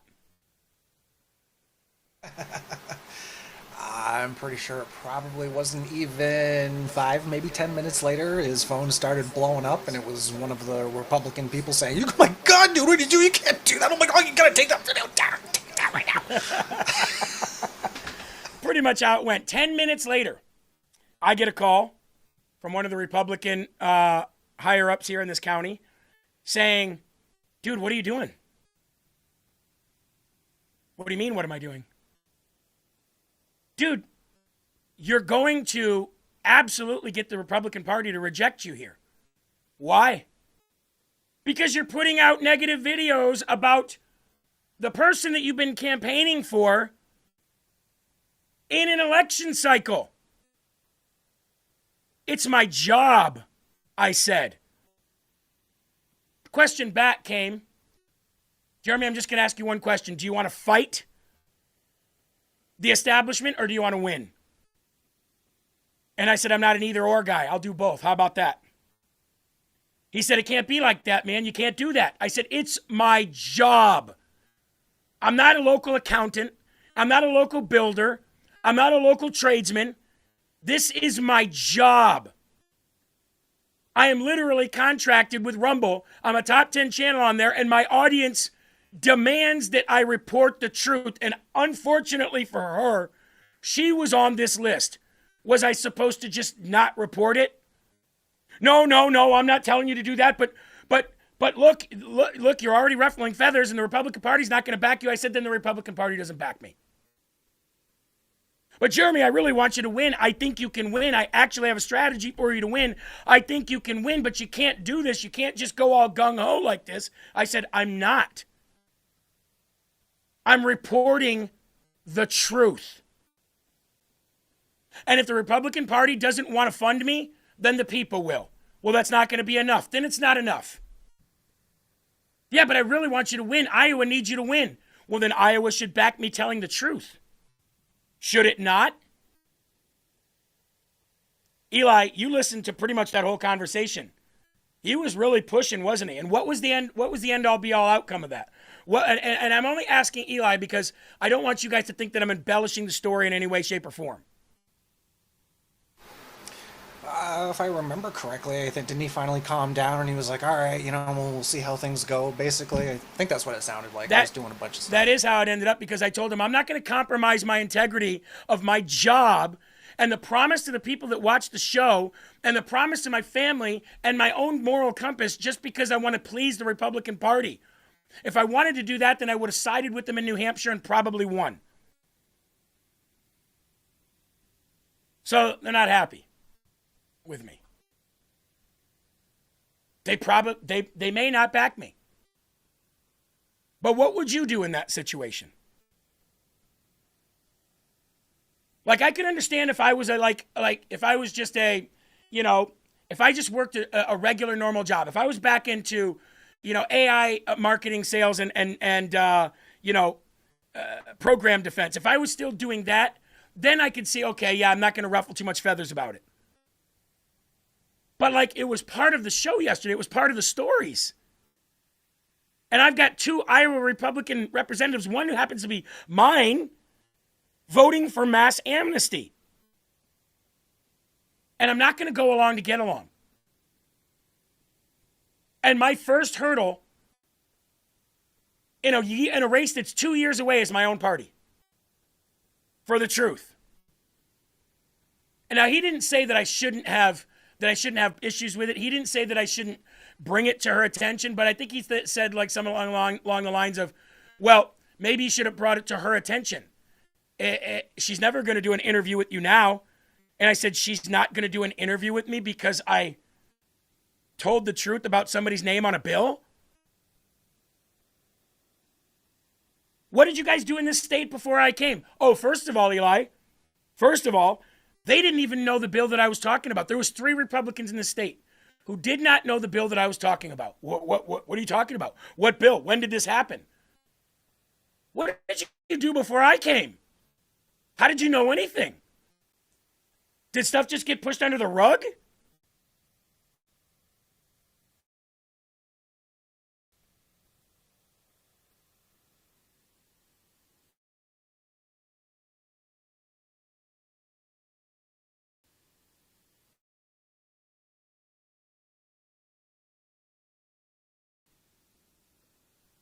I don't know, man. I'm not built that way. And I'm definitely not built the way with somebody telling me what I should and shouldn't do. That's for sure. You should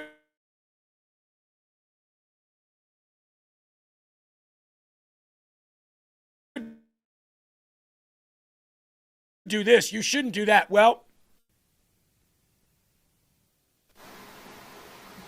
that is one thing I'll guarantee and I'll vouch for. He didn't change his stance. He didn't cave. He didn't, submit to what this guy wanted. I'm not saying this guy's a bad guy. No. But that's been the problem with the Republican Party for so many years now. Don't do this, while the friggin' Democrats and liberals do whatever the hell they want. Yeah. It's the exact same thing. I've had people before tell me, you shouldn't post that on Facebook because, the Democrats, they're gonna what? They're going to post whatever the hell they want, and I don't see any of you going to them saying, don't post that, because you know that they'll jump down your neck. Maybe it's time for Republicans to start jumping down some people's necks, professionally.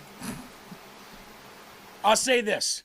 He didn't have bad intentions. He's actually on our side. He's a MAGA guy. He really is. He's not bad. He's just trying to get me to win, and he does have a good strategy to help me win. But this is unique because this is my job. You know what I mean? People say we're freezing up, Eli. Is that an issue? I'll hold off for a minute just in case. But I could understand, like I said, if I did a job that didn't require me to get out information. But it's the information part of my job that I need to get it out. Looks like we're having a little connection problem, Eli, so I'm just gonna hold off for a minute and okay, it's back to normal now? Okay, good. Sorry about that, folks. So anyway, I want to play this video because this is about that. Now, my congresswoman is not standing here with these Democrats, but it's still about it. Go ahead and refresh your videos, by the way, folks. I'll refresh mine as well. Somebody said you just had to refresh and it was back to normal. Sometimes we got a little connection issue. That's all right. Happens. Let's go ahead and play this video.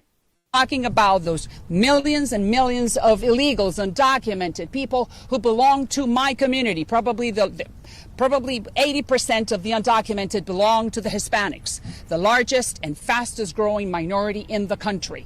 So why don't we give them dignity?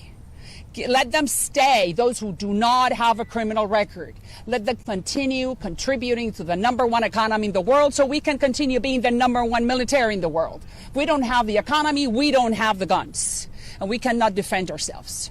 We're talking about those millions and millions of illegals, undocumented people who belong to my community. Probably 80% of the... Look, I don't have a Look, if you want to ask me, do I want to kick out somebody who's been here for 10 years, has paid taxes, works their butt off, and has kids that go to the school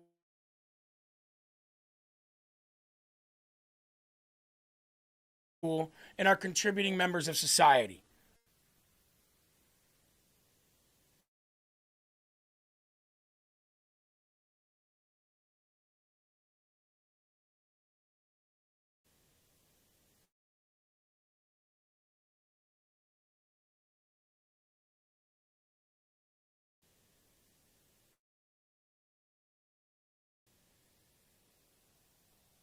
If you ask me if that's what I want,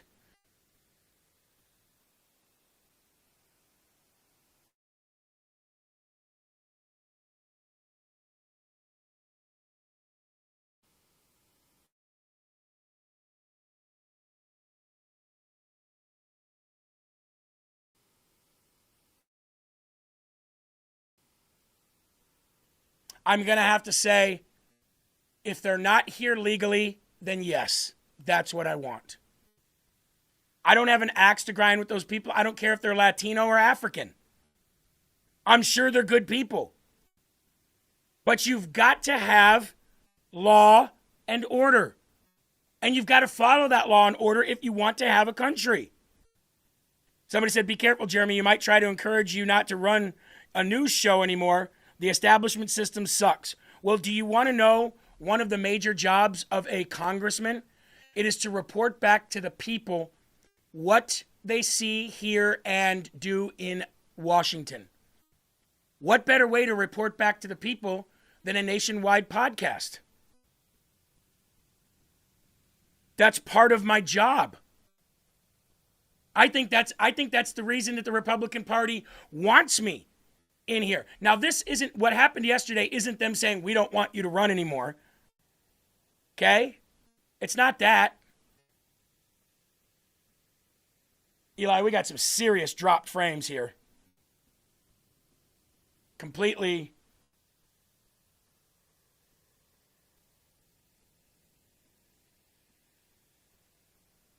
Yeah, it's all right. We're going to wait. I'll wait for everybody.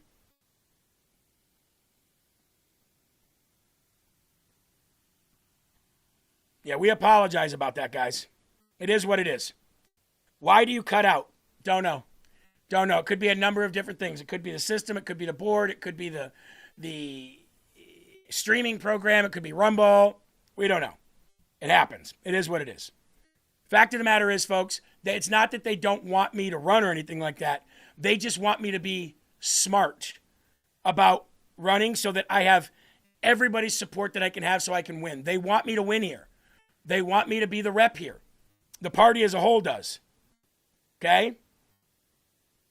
They do want me to run. They do want me to win, but they want me to just, I guess, tread water or tread the line or something. I don't know. It's just not my style, and it's not the way if there's something to report, I have to report it. Okay? It has nothing to do with malice. I still want those people to win, clearly.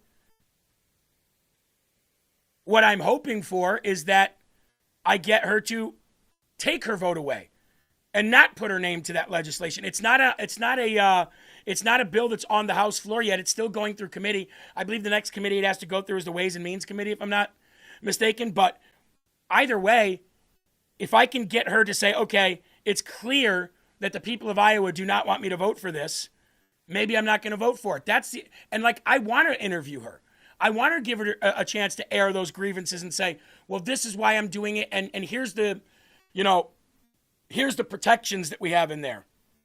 I've heard people say stuff like, if they meet a certain requirement or a certain, what do you want to call it? If they meet the certain requirements, be here a certain time, not vote for so many years afterwards or something like that. I can understand if those are in there, but I still personally think, hey, that's what we have visas for. We have work visas for them to work here. They just go back and then they get them again and they come back. What's wrong with that? No, these are people that have been here for years and years and years. Well, how do we know? How do we know that they've been here for years and years and years? There's only one way to know that illegal aliens are not in your country, and that is if they are in here illegally, you got to remove them. And then they'll say stuff like, well, we don't have American workers. We don't have American workers to fill those jobs. Well, incentivize them to do it then. Restart your FFA programs in your school. Get people involved in regenerative farming. Get people involved in farm work and stuff like that. Go back to those programs where you're incentivizing and teaching young kids to do that work. The only reason that they want illegals to do that work is because it's cheap labor, and we don't have to. Once we did that, everybody just stepped back. I mean, how many schools have FFA programs anymore? Future Farmers of America. Very few schools still have that to this day. When I was a kid, every school in the Midwest had it. What's wrong with having that again? All right, we got about 8 minutes left. I want to go into this. Zohran Mamdani said that he was going to arrest Bibi Netanyahu if Bibi Netanyahu stepped foot in New York if he was the mayor during his campaign. Remember that? AGS USA says, I'll just move to Iowa just to vote for Jeremy. Well, I understand strategy, but I'm never going to toe the line. This is my job. It is what it is. Okay? Zohran Mamdani made a campaign promise that he was going to arrest Bibi Netanyahu when he became the mayor if Bibi Netanyahu stood foot or put foot in New York City because of the International Criminal Court warrant. And now he's saying he doesn't have the power to do it. Well, you never had the power to do it. It's another lying, fake Taqiyya Muslim campaign promise that you couldn't fulfill just to get that job. Benjamin Netanyahu is a war criminal, the architect of a horrific genocide against the Palestinian people.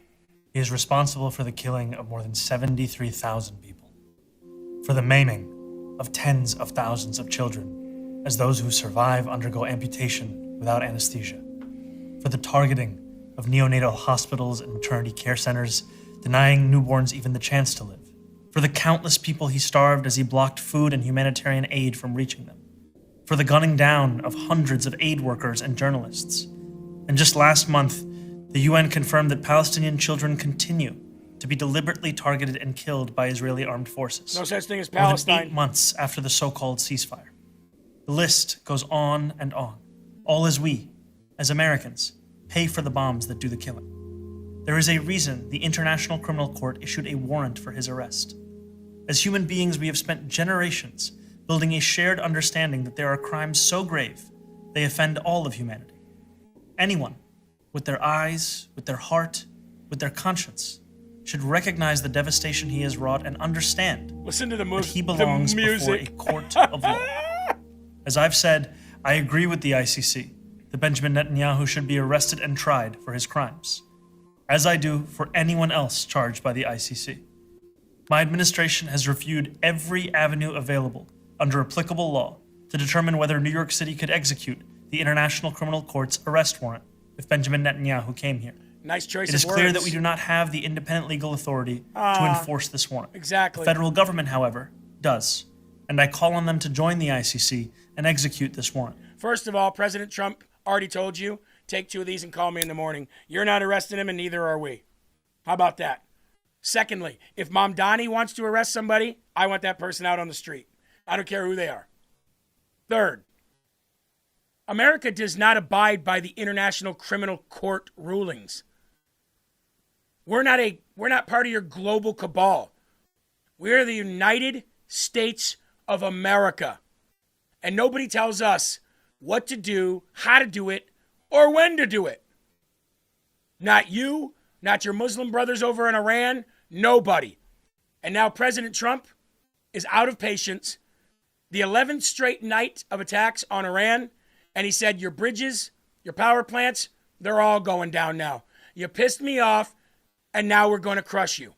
Good. Should have done that 2 months ago. Just moments ago, President Trump issued a new warning to Iran. He posted on Truth Social saying from this point forward, anytime the Islamic Republic of Iran shoots at a ship in the Strait of Hormuz, whether it be by missile, rocket, drone, or any other device or weapon, the United States will bomb and destroy one bridge or power plant, including those located next to or in the capital city of Tehran. Thank you for your attention to this matter.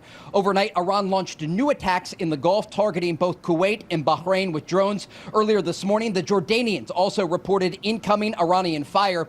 Missiles were intercepted near the southern city of Aqaba, with explosions heard over the border in southern Israel. This does does come after another night of heavy U.S. strikes that hammered the Iranians. This time, the target list expanded. Reports indicate far deeper strikes inside of Iranian territory, along with a variety of positions along the Strait of Hormuz. CENTCOM released a statement saying over the past 3 months, Iran has attacked more than 30 commercial vessels transiting the international waterway, vital for regional and global trade. The unwarranted attacks have endangered hundreds of innocent mariners and undermined freedom of navigation. The strait remains largely at a standstill, with just 9 vessels passing through on Tuesday, according to updated Kepler shipping data. The other area of focus still remains Iran's nuclear program and what remains of it, specifically Pickaxe Mountain that sits next to the Natanz nuclear facility. Reports do indicate Iran moves centrifuges into the tunnels of the mountain. And now President Trump said we're bombing the shit out of Pickaxe Mountain, too. That's what he said. We'll be hitting that area probably pretty soon, and there's not a thing they can do about it. Normally I wouldn't say that. If I thought they could do something about it, I would never say that. But we'll be hitting that area pretty soon, and very heavily. You know what you ought to do? Somebody in the chat is right. Target all their mosques. Destroy their places of worship. Really hit them where it hurts. Destroy their places of worship and get them now. That's what I say. Anyway, folks, on the way out, I do want to highlight and thank Rumble for Rumble Wallet. Now, last week I got tipped another $50 in digital currency. That brings a total of $200 and something now I now have in digital currency, and that's all by way of tip. So if you have digital currency, Bitcoin, crypto, or gold on the Tether blockchain, whatever it is, consolidate it by downloading Rumble Wallet today.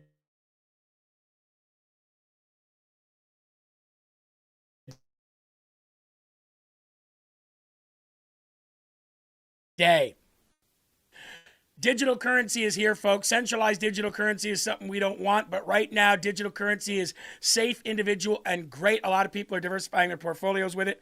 Click the QR code on your screen right now, because what you want to avoid is another 2008 financial crisis. What you definitely want to avoid is waking up tomorrow and finding out that all your savings is absolutely gone. It's great to diversify. It's great to have a little bit of everything. And that's exactly why I have Rumble Wallet. And now that I have Rumble Wallet, I now have a reason to have digital currency. So ladies and gentlemen, all you have to do is click the QR code on your screen, go to wallet.rumble.com.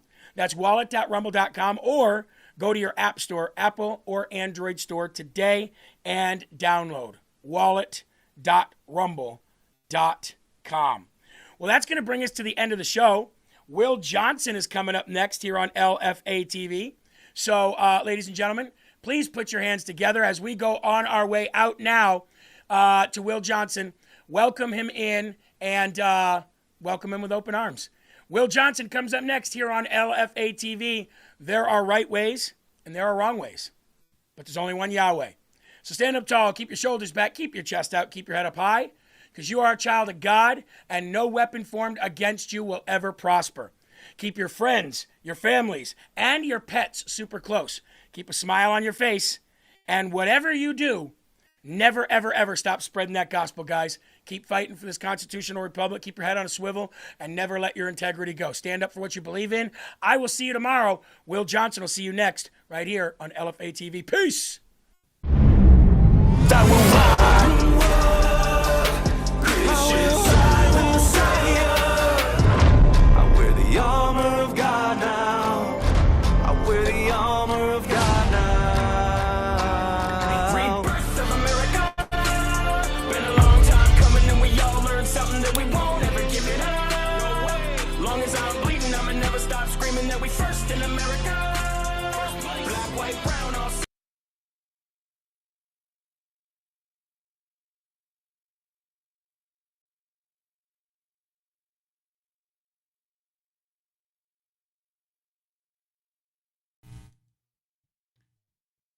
What's up, everybody? Thank you so much for tuning in. My name is Will Johnson, and this is the Culture Wars.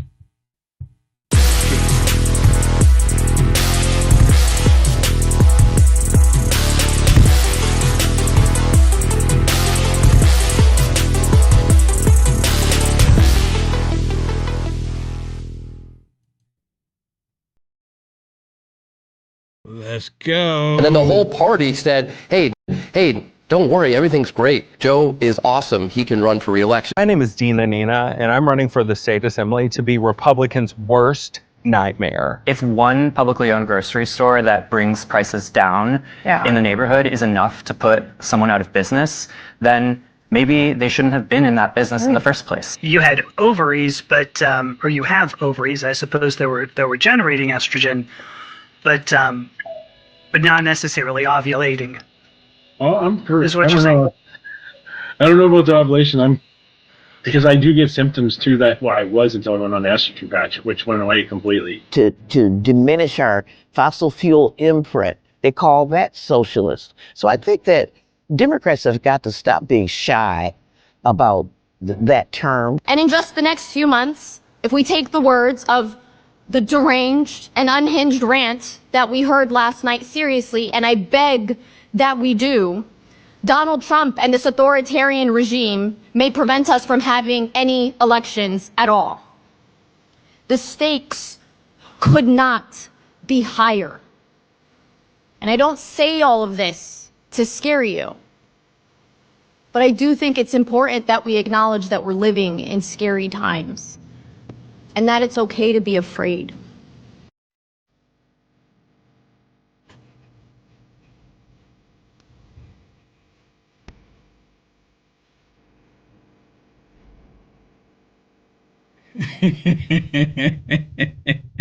It's all coming down. It's collapsing. It is collapsing. Rest in peace, Democrat Party. Rest in peace. It's about time. I want them to go bye-bye and bye-bye. I want the Democrat Party to just be something that was a part of history. And we'll leave it in the history books. We won't rewrite it. Let them be here. So then that way we will know not to repeat the same stupid stuff again. What's going on, everybody? Thank you so much for tuning in. Hey, if you haven't already, please bless us by hitting that thumbs up. Please share this video. Let's get it out there. Let's go. Election. Oh, my goodness. Come on. Oh, come on. Come on. We really still talking about this, right? And the reason why we're talking about this, because now the goods have dropped. And the Democrats are all upset because the goods have dropped. Oh, my goodness. Oh, there's no evidence of it. President Trump, he's lying. He's lying. There's no evidence. There's no proof that non-American citizens are participating in our election system. There's no proof of it. There's no election fraud. There's none. Not a zero zip. And then it drops. Boom. And of course, one of the main ones crying about it right now is Abby Phillips, and our great producer Eli created this beautiful thumbnail. And here she is. She's crying all about it. Absolutely crying. And Chuck Schumer, he wants to hide it. Like Chuck Schumer, like, oh, no, nothing to see here. Nothing to see here. Nothing to see here. But of course, when President Trump drops all this information, and he said it was coming out. And then they all went over to the website. And they said there's nothing there that we haven't seen. Apparently, they didn't see the docs. Because when President Trump dropped them, and even it was in Colorado, even in Colorado now, they're saying, oh, this is terrible. 400 illegals. They said they marked it down that they're not citizens. They're not citizens. Personally, they shouldn't be marking anything down other than their exit strategy. That's the only thing they should be doing. But they marked it down that they're not American citizens, and they still receive ballots. And I think it's like 440, something like that. And after marking it down that they're not citizens, they wouldn't vote it. They received the ballot, and they wouldn't vote it. My question, and I don't know if anyone's asked this question yet. Can we go look at who they voted for? I'm curious. I'm going to go on a whim here and say that none of them voted for the Republicans. None of them. I'm just going to go on a limb here. What do you think? I want to see those ballots. I want to see who they voted for. We know the number, right? Should we be able to pull those ballots out and see who they voted for? I would probably say that 100% of them voted for the Democrats because only the Democrats are fighting for the criminals. The Democrats, of course, they don't fight for the American citizen. But get to Abby. Oh my goodness, this woman here, Abby. I wonder if she feels stupid at all. Because she was one of the biggest ones. There's no proof, there's no evidence of it. Or she'll go like, well, at the time I made the statement, there was no evidence. We've been screaming it for how long? How long have y'all been saying it? How long has the videos been out there showing what they've been doing and they kept denying it? But then they say that we're election deniers. I'm a little confused here. We're the election deniers, but we see what they've been doing. I mean, make it make sense. And they don't want you to talk about it. Like you're not supposed to say anything about it. Supposed to be completely oblivious to it all. He's been in office for a full year now. They have not come up with any of this purported evidence of voter fraud. You guys are in search of something that there's been no evidence exists. New Jersey is double checking. Okay, hold on. We've been in search of the truth. That's all that we ask. That's all that we've asked. We want the truth. And we know the truth. We want the truth to come out. But they've been suppressing it. Its voter rolls tonight after a software error added 6,600 non-citizens to the voter rolls. The suggestion that this is fraud suggests that these people were trying to vote. Sometimes what happens is that when state systems are incorrect, people receive information and they are confused. Where some people who are ineligible to vote are not aware that they're ineligible to vote. I do think it's whether it is widespread or not matters. I do think that the numbers actually matter. They don't care. They could care less. We've been screaming, why do they want all these illegals in the United States of America in the first place? We kept saying it. We kept asking the question. And they kept avoiding answering the question because they didn't want people to know the truth. But see, those of us that have been paying attention, we know what they were doing. And now it's coming out. The question that I have for a lot of people that was denying what the Democrats were doing all of this time, what are they going to say now? What are they going to say now? I think they're just going to go along with what Abby's been saying, the rest of them. Well, it's not really that much. It's not really that widespread. It's, it's a little bit here and there, but it's really not that much. Really? So what is the limit? What's the threshold? I mean, really, it's a legit question. How many is too many? If you have an office and that office has 20 people in it, and every now and then the mailman come and drop something off, FedEx will come, UPS will come, or somebody just bring some donuts or bring pizza or what have you, right? They're not office members, but the 20 people in the office taking the vote. And then somebody in the office says, well, we registered the mailman to vote. And they go, what? What are you talking about? He's not part of the office. And then someone else go, well, the pizza guy. Well, we registered, but he can't vote because he's not part of the office. And then the pizza guy delivers some pizza and then somebody hand him a ballot. He says, oh, what's this? And fills it out. It's the same thing. So now the numbers are off. There's 20 people in there and they have 22 votes. And I'm like, well, how do we get 22 votes? Oh, don't worry about it. It's not widespread, but the 2 votes tipped it over because 10 and 10. 2 people voted for the commie. No, but don't worry about it. Overlook it. That's exactly what's happening. It should be one person, one vote. One person, one vote. Why is that so difficult? How come they don't want that? One person, one vote. Everybody's votes count. Everybody's vote is equal. Everybody's vote's the same. The White House obviously seized on the news to help push Trump's voter ID bill, writing, quote, Democrat glitch registers thousands of non-citizens to vote. Another reason to pass the Save America Act. This is obviously not a great situation. She acknowledged that. But it also doesn't demonstrate that there's widespread voter fraud in New Jersey or anywhere. In New Jersey? 6,600 non-citizens made it onto the voter rolls. That's to me is pretty widespread voter fraud. That's widespread? Yeah, I think it'd be pretty bad if one person who's not a legal citizen in the United States. The number of registered voters in the state? New Jersey spends $60 billion over that overall on its budget. So I think if we're seeing... but I mean, you just said it's widespread. So where's the proof that it's widespread? 6,600 non-citizens made it onto the voter rolls. That is 0.006% of registered voters in the state. Are you catching on to this? There's 0.006%, meaning that we're going to allow some of it to happen. None of it should happen. I mean, and that's the case. How many banks were robbed in your state last year? How many banks? How many banks do you have? Let's say there's 3,000 banks in your state. But, 4 banks got robbed. Oh, let them go. It's okay. No banks should get robbed, but she's giving it a pass. We're talking about the election of the United States of America, our election system, which I look at it as that we're supposed to have the best process in the world. We're supposed to have the most fair process in the world.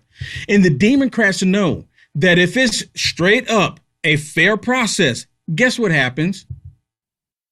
They lose, because no one's going to vote for socialism. No one wants the communism that the Democrats are implementing.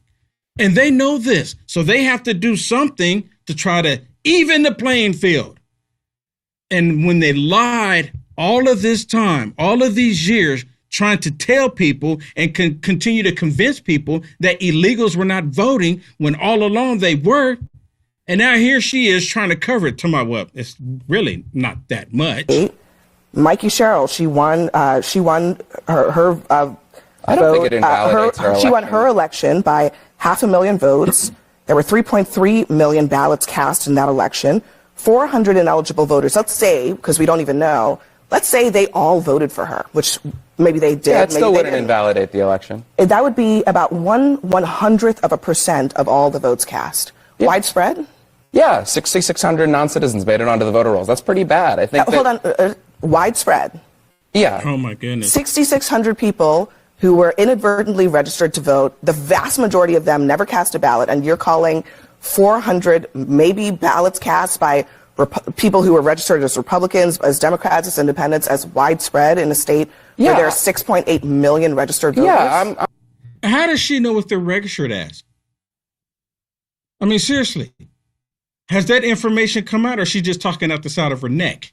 How does she know that they're registered as Republicans? She said that first, right? How does she know what they're registered as? I'm going to go on a limb here. I don't know. But I'm going to go on a limb here and say that they all voted for the Democrat ticket, because they know that the Democrats are the ones that's trying to fight for illegals to remain in the United States of America unlawfully. How does she know that? And 6,600 people being on the voter roll. This is just one location, mind you. She doesn't want to talk about all the other locations. We're not even talking about California. Oh my goodness, can we talk about California? Every single person that gets the driver license, American citizen or non-American citizen, they're automatically registered to vote in the state of California. So how many are in the state of California? It is widespread. I'm with the governor of New Jersey on this. I think it's a pretty big problem. That math doesn't math, Jesse. Well, I didn't say it invalidated Mikey Sherrill's election result. I didn't say you said that, but I also dispute the idea that there's any proof that this is widespread. I think there are thousands of non-citizens on the voter rolls in New Jersey, and I'm pretty concerned about that. I would call it a widespread problem. I think the bigger problem here is that... What's your definition of widespread, by the way? Is it 1%? Is it 2%? I don't know, more than 100? I think it's a big problem. What's your... Now, here it comes. Oh, I love Scott Jennings when he be able to interject on this, and watch how Abby starts squirming in her chair because he lays it on her. I mean, what is the threshold? What's the actual numbers? Listen. The definition of widespread, by the way, is it 1%? Is it 2%? I don't know, more than 100? I think it's a big problem. What's yours? What's your tolerance for this? Hold on. This is not about tolerance. This is about, is it widespread or is it something? Yes, it is. It's 100% about tolerance. What is the threshold? When is too many, right? When is enough? None of these illegals should be voting None. Zero. Not a zip. How many? That is relatively rare. You're Scott. pounding him over the word widespread. I just Yeah. would ask you, Scott, what is your tolerance for any fraud at all? Is it widespread? Absolutely. Over 6,000 people. What is your bar for and widespread? She said, my bar is I want no tolerance. I have zero tolerance. So what is your tolerance for American By the way, this citizens isn't the only place this is What happening. is your tolerance for American? Thank you. This isn't the only place that this is happening. And listen to her. Now she's going to try to change the subject. What is your tolerance for the American people that's been disenfranchised, that's been prevented from voting? That shouldn't happen. If they're legally able to vote, then they should vote. You notice, now watch this. She's not going to say black people, but that's what she's referring to. And no one black is getting pushed away from voting. Can we stop that nonsense? Let me say that again. Nobody of color, if you're an American citizen, is getting denied from voting. Nobody. If it was happening, they would simply do a video. They would show the video, but there's no evidence of it. There's absolutely no evidence of that. There's none at all. Because somebody would have done a video by now.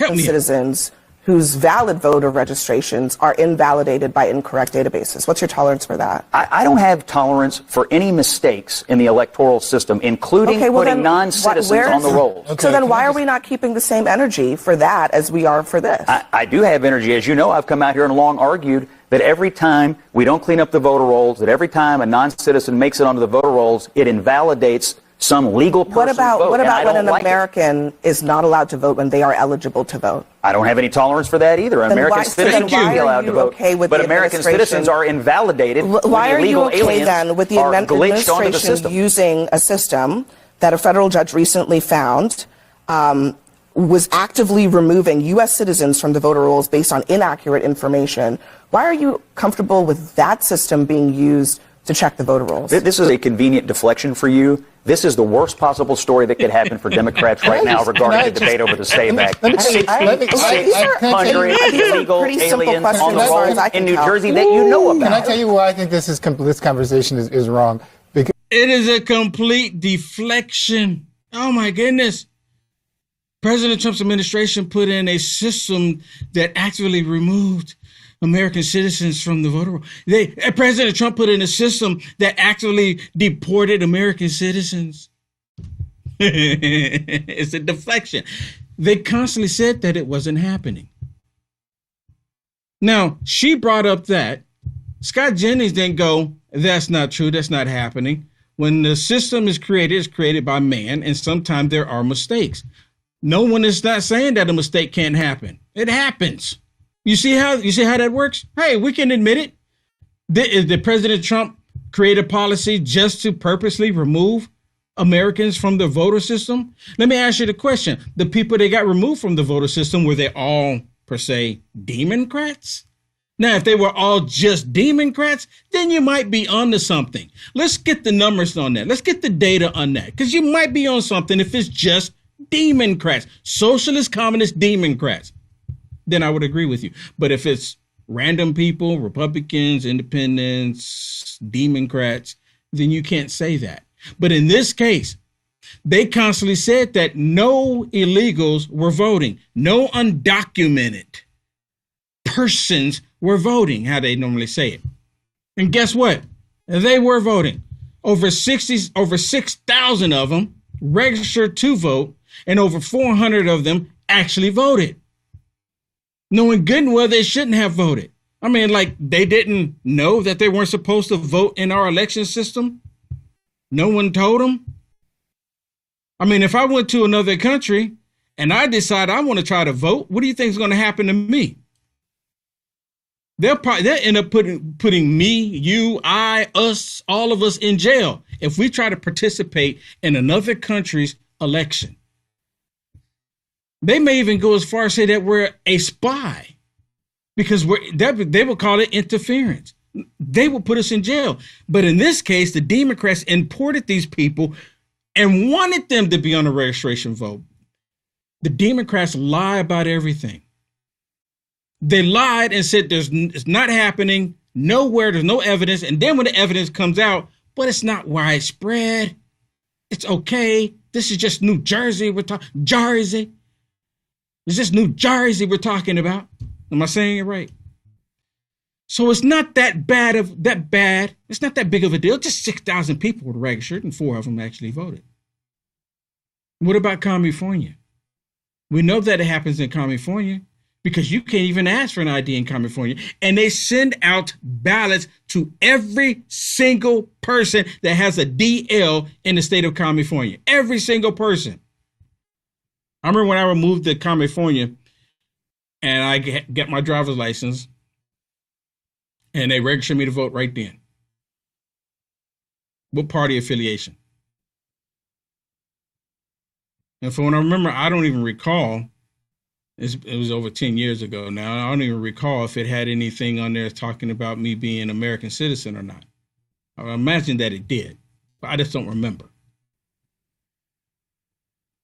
There's a reason why the Democrats are against the Save America Act. There's a reason why.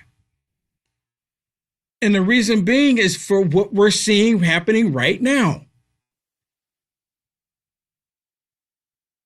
If the DNC is losing money, the DNC reminds me of Disney. I just thought of this. It's a great analogy. The DNC reminds me of Disney. Disney, they keep putting out these woke movies and they keep bombing at the theater. The last one was with Supergirl. And they're like hundreds of millions of dollars in the hole. And they keep doing it over and over. It's like they don't learn. They keep bombing it. Same thing with the DNC. They keep selecting these idiots and they keep bombing it. And it's like they don't figure it out. I hope they don't figure it out. Like I said, I want this to be the end of the Democrat Party. I want them to just be part of history. We'll keep them in the history books so then that way we won't repeat it again. The Democrat Party is one of the biggest mistakes this country has ever made. The Democrat Party. Because they've never been for the people. They've never been for America. The Democrat Party is from the pits of hell.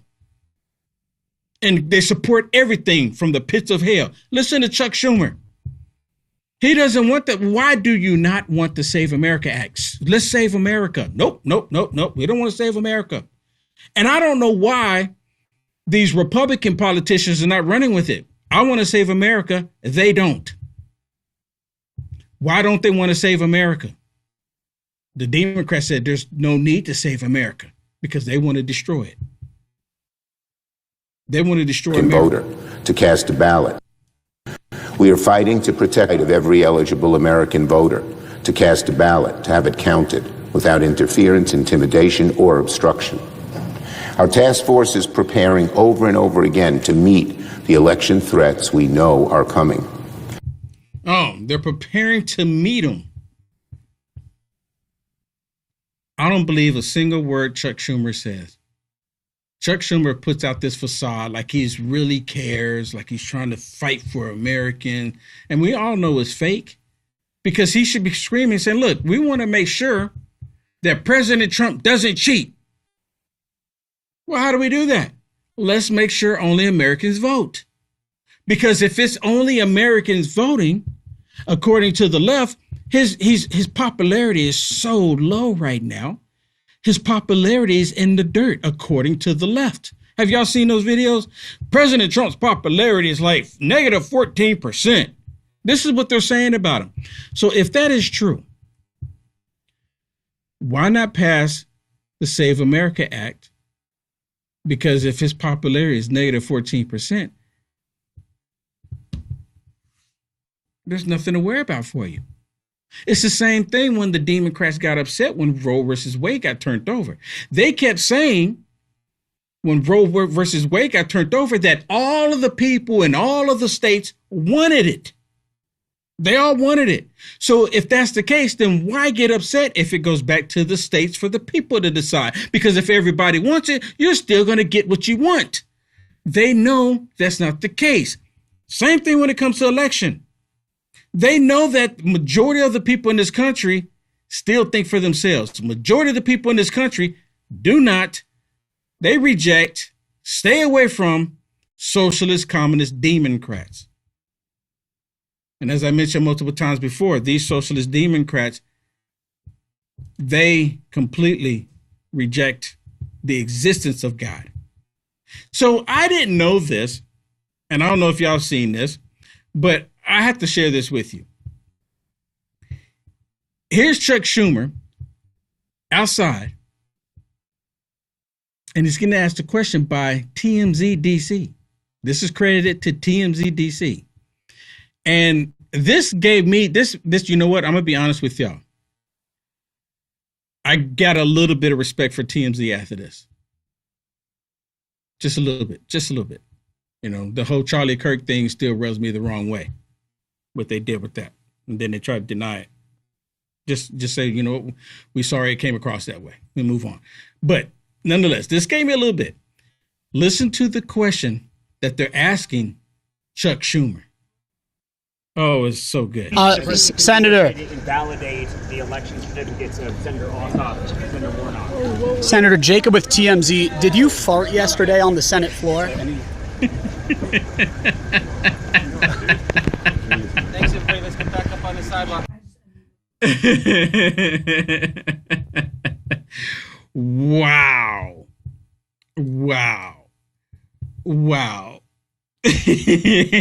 Did you fart on the Senate floor? I mean, he was asking Chuck Schumer that.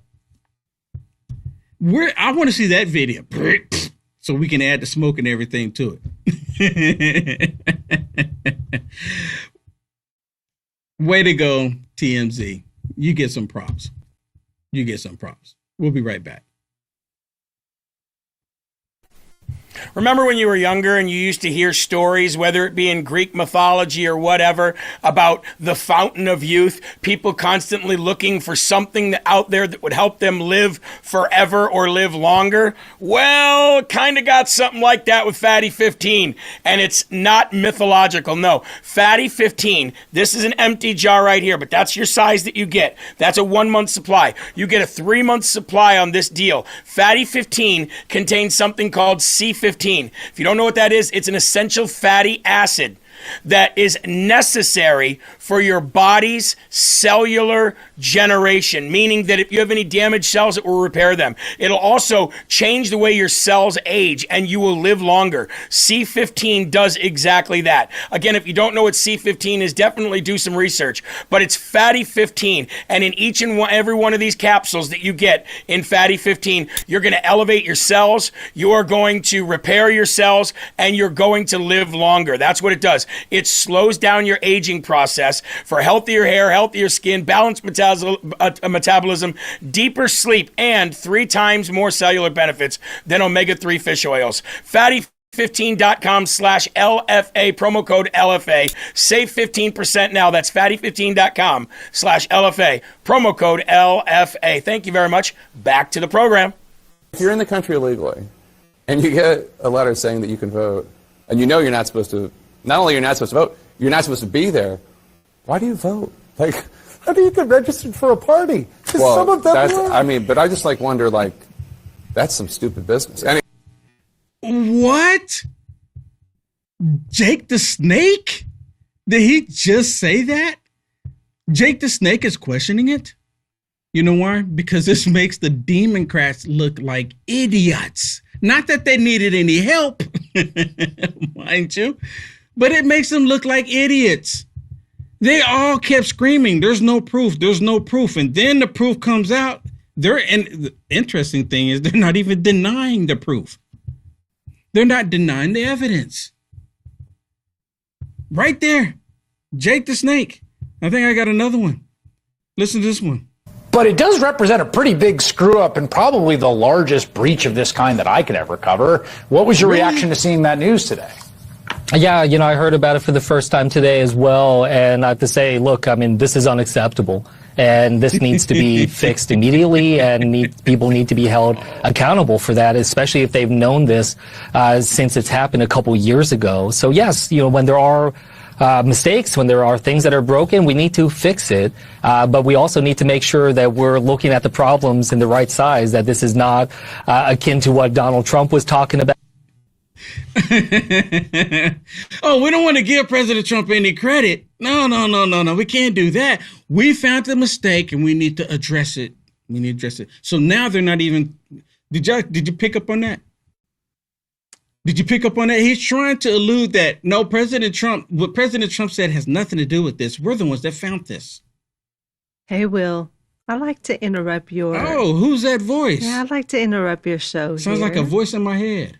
Yeah. Hello, What's going on, Shannon? This is What's going on? Hey, everybody. This is producer Shannon. I'm just stopping by. I'm off today, and I thought I'm gonna go and say hello to the LFA audience for those that were around when I was here. Hello, everybody. Hello.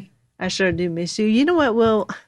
It's so funny because they're talking about the fraud now, right? And he actually acted surprised, like this was new information. Have we not been talking about voter fraud since 2020? Oh, my goodness. Have we not been talking about one of the biggest reasons why they want these illegals here is so they could vote here illegally? I mean, where were they when all these talking points were out here? Trump talked about it during the election. Yeah. My goodness. It just shows that they're liars. Because you cannot tell me that you've been in the world of news and you're aware, you think these are actually new information. I mean, the Democrat Party doesn't change. See, that's it. You hit the nail on the head. They want people to believe like this is a new revelation. Like, oh, yeah, we found the mistake and now we need to address it. We need to fix it. When we've been screaming that it's been there all of this time. And now that it's there, and they don't want this to, I saw one clip, I don't think I have it, but I saw a clip and they were on the liberal media news and they were saying that this shouldn't be a reason to pass the SAVE Act because they found a few illegals registered. No, this should be the reason. Well, with one being on there, it should be the reason. The whole point of the Save America Act is to say that only Americans are participating in our elections. But Shannon, why are they so against that? Has it been a few? And the fact that they ignore that somebody says they're an illegal and they still count it, that just shows that their whole system is flawed, that they don't care, that they dismiss the fact that an illegal voted. They said, oh, yeah, let me count this one and this one and this one. Well, it's not widespread, Shannon. It is widespread. It's not widespread. According to Abby, it's not it's not that bad, because it's 0.00068%. I don't care. I don't care if it was less than that. Oh my goodness. The fact is that in certain places that can have a real impact on an entire election. Yes. Let's be honest with you. Especially local. Yes. Elections. And that's been the main thing at the local level, because these Democrats, they want to swoop up everything. They don't care what it is, even the dog catcher position. They want to swoop it all up. And what a lot of people don't know, and I learned this, Shannon, you and I learned this when we were in California, looking at all the politics and stuff. What ended up happening is that the Democrats, they'll find out what positions are available in their local state, the city council, et cetera, et cetera. All the ones that have a vote, all the positions that have a vote, and they would fill those positions, because some of those positions don't even advertise them, don't even talk that they're even open, don't even let people know. And they just get somebody and they slide them in there the socialist way, without having people even being able to say, you know what, I'm going to apply for that position. Well, can I just say something? Sure. So a lot of you know that I actually had to get a job. I work a full-time job, and I actually work for a state. I'm not going to say which one it is, but I work for Medicaid. And one thing that's really affecting Medicaid right now is Trump's one big, beautiful bill, which I absolutely love, because this just shows how long it takes for changes to happen. Beginning the end of this year, next year, the one beautiful big bill will actually take effect, where people that are wanting to be on Medicaid, if they are able to work, they're going to have to start working.